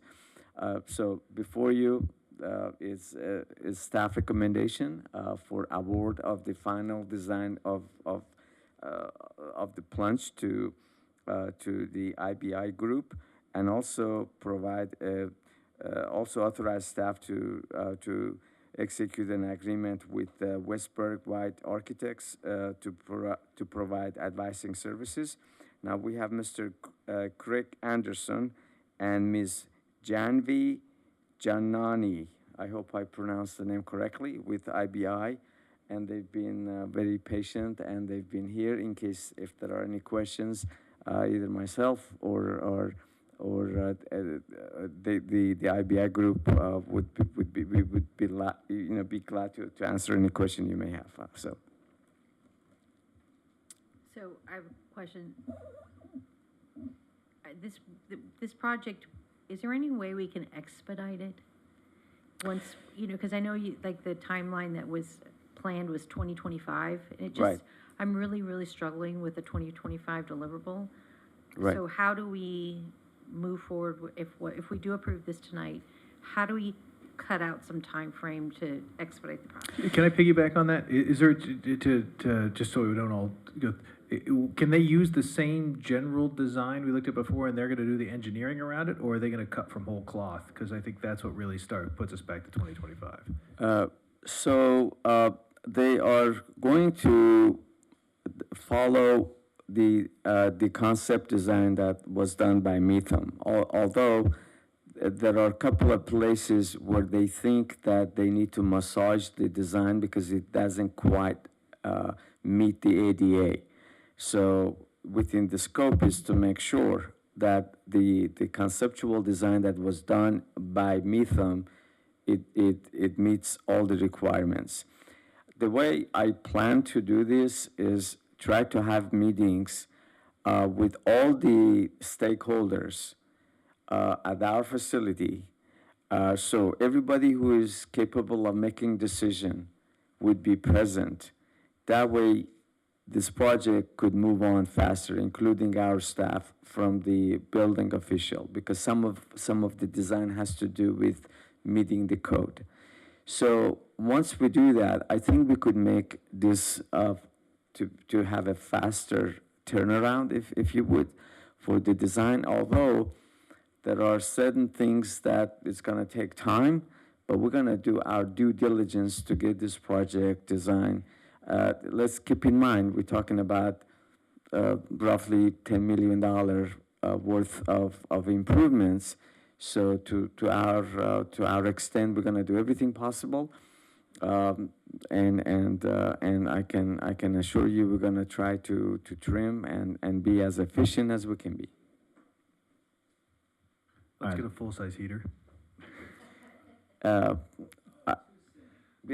Well, again, I think it's doable. We're just going to have to work it out, and I think if we have a good plan in advance and the proper people in those meetings, I think we probably can make it.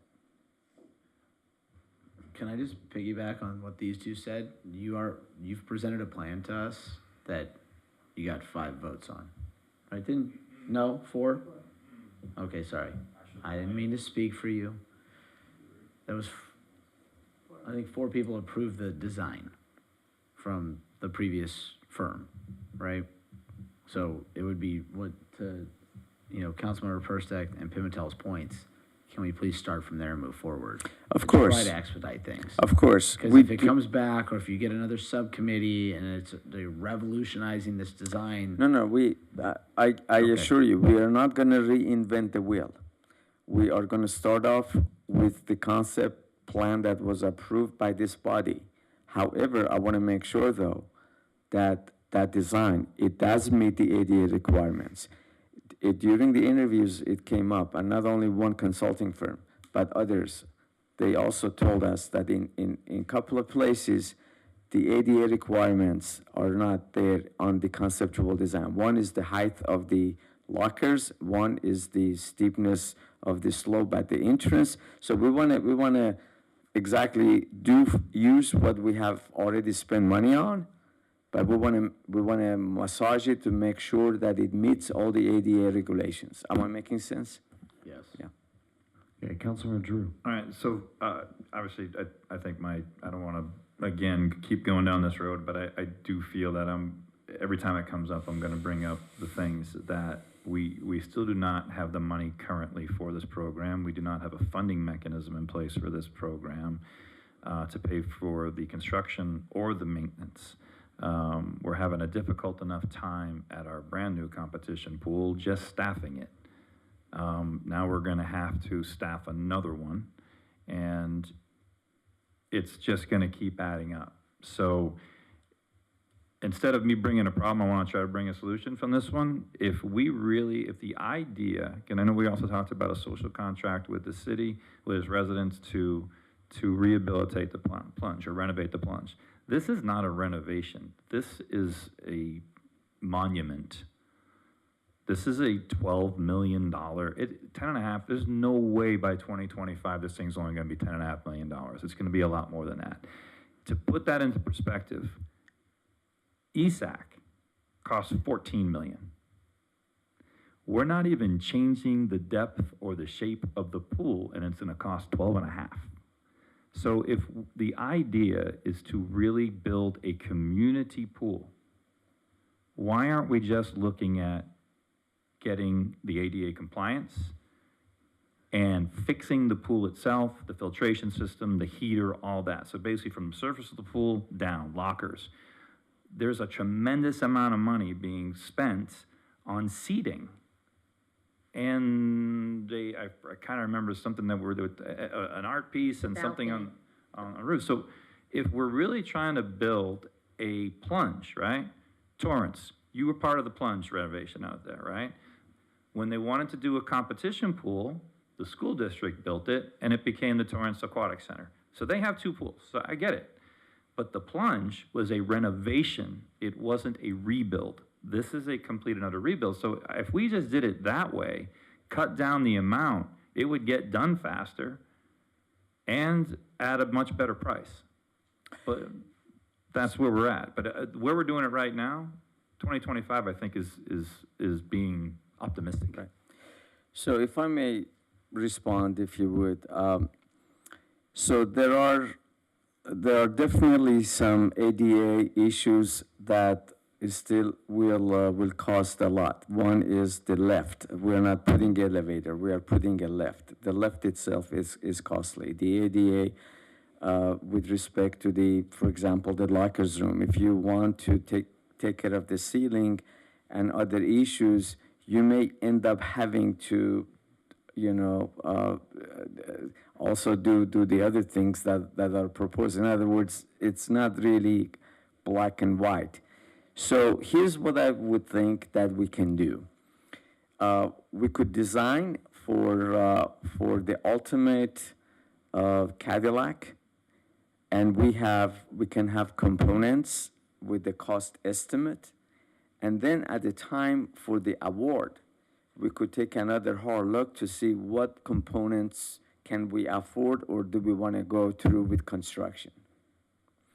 In other words, rather than piecemealing the design, let's design for a Cadillac which is not gonna take much more time longer to design, frankly. And it's not gonna save us a whole lot of money if you break it into the components that you really feel adamant to do. But then at the time of the award, then we have the luxury of picking what we want to do, because at that time we have the design, we have the cost component, and we can pick and do at the pleasure of the city council whatever the decision is. We're basically, the numbers I put in there, we're basically paying $915,000 just to get it designed. That's what I'm seeing in this report. I'm accurate, right? It's 765 plus 75 for design-related contingencies, plus 75 for Westburg White, right? So it's $915,000. So we're spending almost $1 million just to get it designed. And again, we still haven't figured out how we're gonna run it, how we're gonna fund it, how we're gonna maintain it. That still hasn't been worked out. So it's just, I'm gonna bring it up every time until I can see some kind of clarity on how we can actually do this, because what we're doing is we're saddling every future council for the next 2 decades with a cash-sucking mechanism. That's what a pool is. And now we're gonna have 2 cash sucks. That's what's gonna happen. Right. And if we don't have a revenue system to pay for any of this, what else are we gonna lose in town because of that? Money, we don't have a money tree out back. We're not gonna tax our residents for this. We haven't figured out how to fund it, and that's my fundamental problem. And these are very good questions. Again, we have the money for the design. If we were to say cut this by half and only do the bare minimum, that doesn't necessarily cut down the cost of design by half, if I'm making sense. My point is, we're gonna spend money to design something we can't afford to build. That's my point. Yeah. Okay, thank you, Councilmember Drew. Mayor Pro Tem, did you have a comment? I'll move approval. Okay. Any further discussion? I'll second it. Okay. We have a first and a second. I will call for the vote. All those in favor? Aye. Any noes? No. Okay, 4-1. Drew opposing. Thank you for your work on that. Yes. Okay, let's see. Are we done? We're moving on to reports, I believe, right? Let me just double check here. Could it be possible that we're actually finished before midnight? We have 31 minutes. Wait till the reports. I know, we're going back to, not close, we're going back to interviews, which are an open process, but yes. Okay, reports, City Clerk.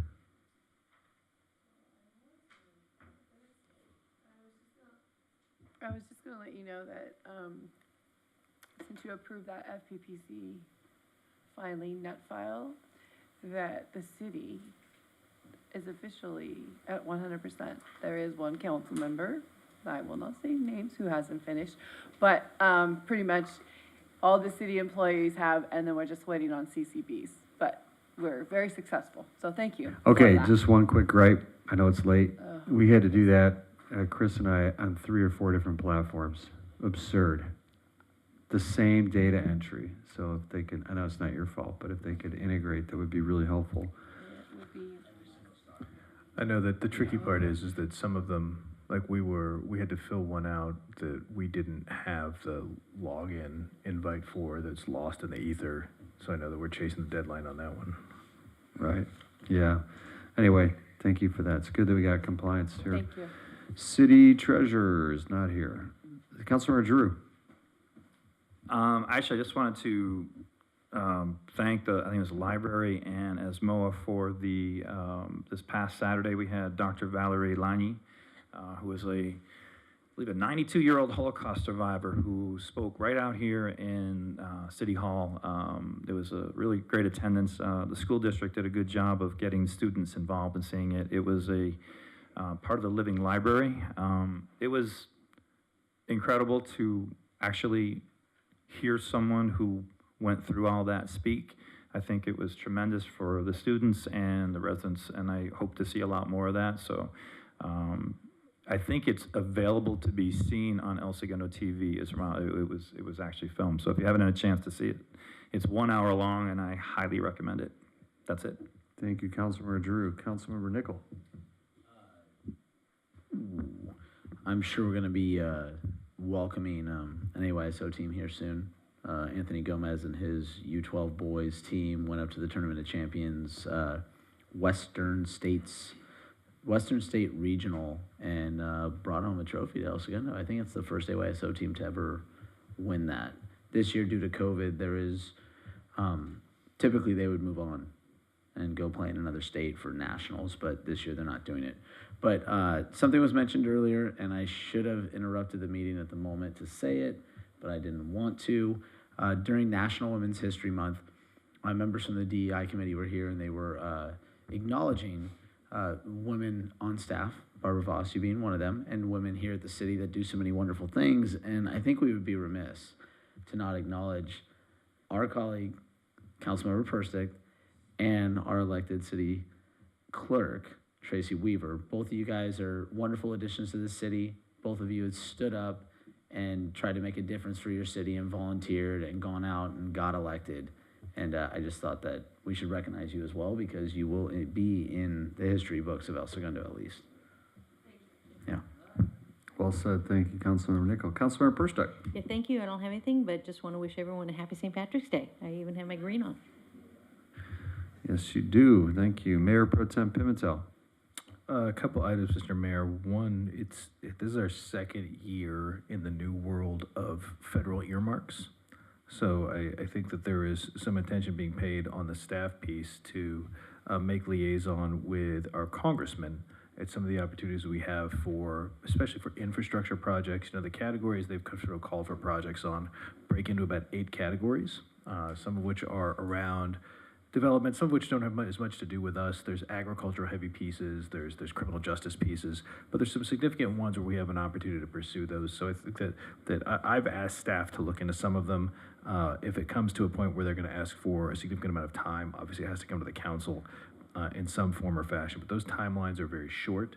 But these things that provide us opportunities when we have these nitnoid projects that just are always on the important but not urgent list. So things like hooking up the restroom from El Segundo Beach to Chevron, something that's likely never to occur, but if the leaf blower of government money blows our direction, things like that can provide quick infusions and get some of those off the list. So this isn't really much of a call to residents, but I would encourage my fellow council members or staff members, if there are things out there that perpetually live under the funding radar, this could be an opportunity to have my favorite kind of money, which is other people's, pay for it. On the COG transportation piece, we had a series of meetings about that went very, very quickly, but about some very significant issues. A lot of it is the 405 corridor, which counts as everything within 3 miles in either direction. Is the 405 looks to expand a train network up to the valley. Part of the requirement to get federal funding for that is to demonstrate multimodal transportation. Multimodal transportation could be everything from bike lanes we want to electrification or electric bike paths or golf cart paths or things like that. So trying to get our initiatives for that tucked into the 405 project for the next 30 years is something that we spent a lot of time on at the meeting, and we'll come to it'll be drowned out at the April meeting on transportation, because that's largely going to be about green line usage. But after that, there's going to be a lot of talk about those. And then a call, I know Elias dreads these, but a call for new projects for Measure M funding. And those are things that typically have completion dates somewhere about the time that Buck Rogers gets unfrozen. So in the year 2400, we'll get a 3rd on-ramp and a 3-car rail station. But those calls for projects go out. So if there are things that we as a council want that affect our regional import, so these don't have to be projects necessarily in our city, but our regional import, those are things that we can advance through the COG, in the same way that we say the Park Place extension is a regional import, and that's why we got that funded. Lastly, a bit of an attaboy. I had 2 separate people in the last week singing the praises of the hard, quick, efficient, and correct work from planning and safety. So all those development services, I know are working very hard. It's a time when there are 1,000 construction projects going on. So a special thanks to them. I want to know that residents are singing their praises. And that's I think, a welcome attaboy for them. But that's all, Mr. Mayor. All right, thank you. I just want to acknowledge that Randy Collins is no longer with us. And we wish him the best wherever he goes. What is that place called? Numia in Saudi Arabia, the new island thing. But anyway, I brought it up because a former mayor, Suzanne Hadley, she was a former mayor of Manhattan Beach. Suzanne Fuentes, another important woman in politics. Suzanne called me today to bring it to my attention. I had seen the same thing on LinkedIn, and she said, make sure you get a replacement. And I just wanted to take a moment to acknowledge that Mayor Fuentes fought long and hard to get that emergency services person here, which ended up being Randy Collins. And he made a world of difference when COVID hit, and we were the first city to stand up the All Hazards Incident Management Team and respond very quickly to everything that transpired. So I would just urge us to quickly replace his position. And finally, happy early birthday. If we wait a few minutes, we can have cake with you in 20, whatever it is. That's all I have. City Attorney. Nothing this evening, thank you. Okay, City Manager. Just real quick, want to thank the council and the executive team for working with me my first couple weeks, getting acclimated to all the issues, and so far so good. I appreciate all your input and wisdom moving forward. And then also, just a reminder, April 12th, we've got between 1 and 5, we have our Executive Council Strategic Planning Workshop. You'll get some more information on that, but just make sure that's on your calendars, April 12th. Thank you. Excellent, thank you. And we are going to go back into our open session of interviews, finishing up the DEI interviews that we started before going into this council meeting. So we're going to go to, Tracy, does it matter where we continue that meeting? Public access will go, we can go right here. Yeah, thank you. Mr. Mayor, for public benefit, I think we should let the public know that we've technically been here since 3 o'clock today. Oh, yeah, that's right. No, we were right in this room. We just want to demonstrate our inefficiency up here, or what? No, if anybody at home is looking and like, man, they look tired, they look beat, or they didn't discuss that item long enough, I do believe there's a diminishing return after so much time with us meeting. You remember I wanted to move the standing desks up here. And this is why I didn't want that.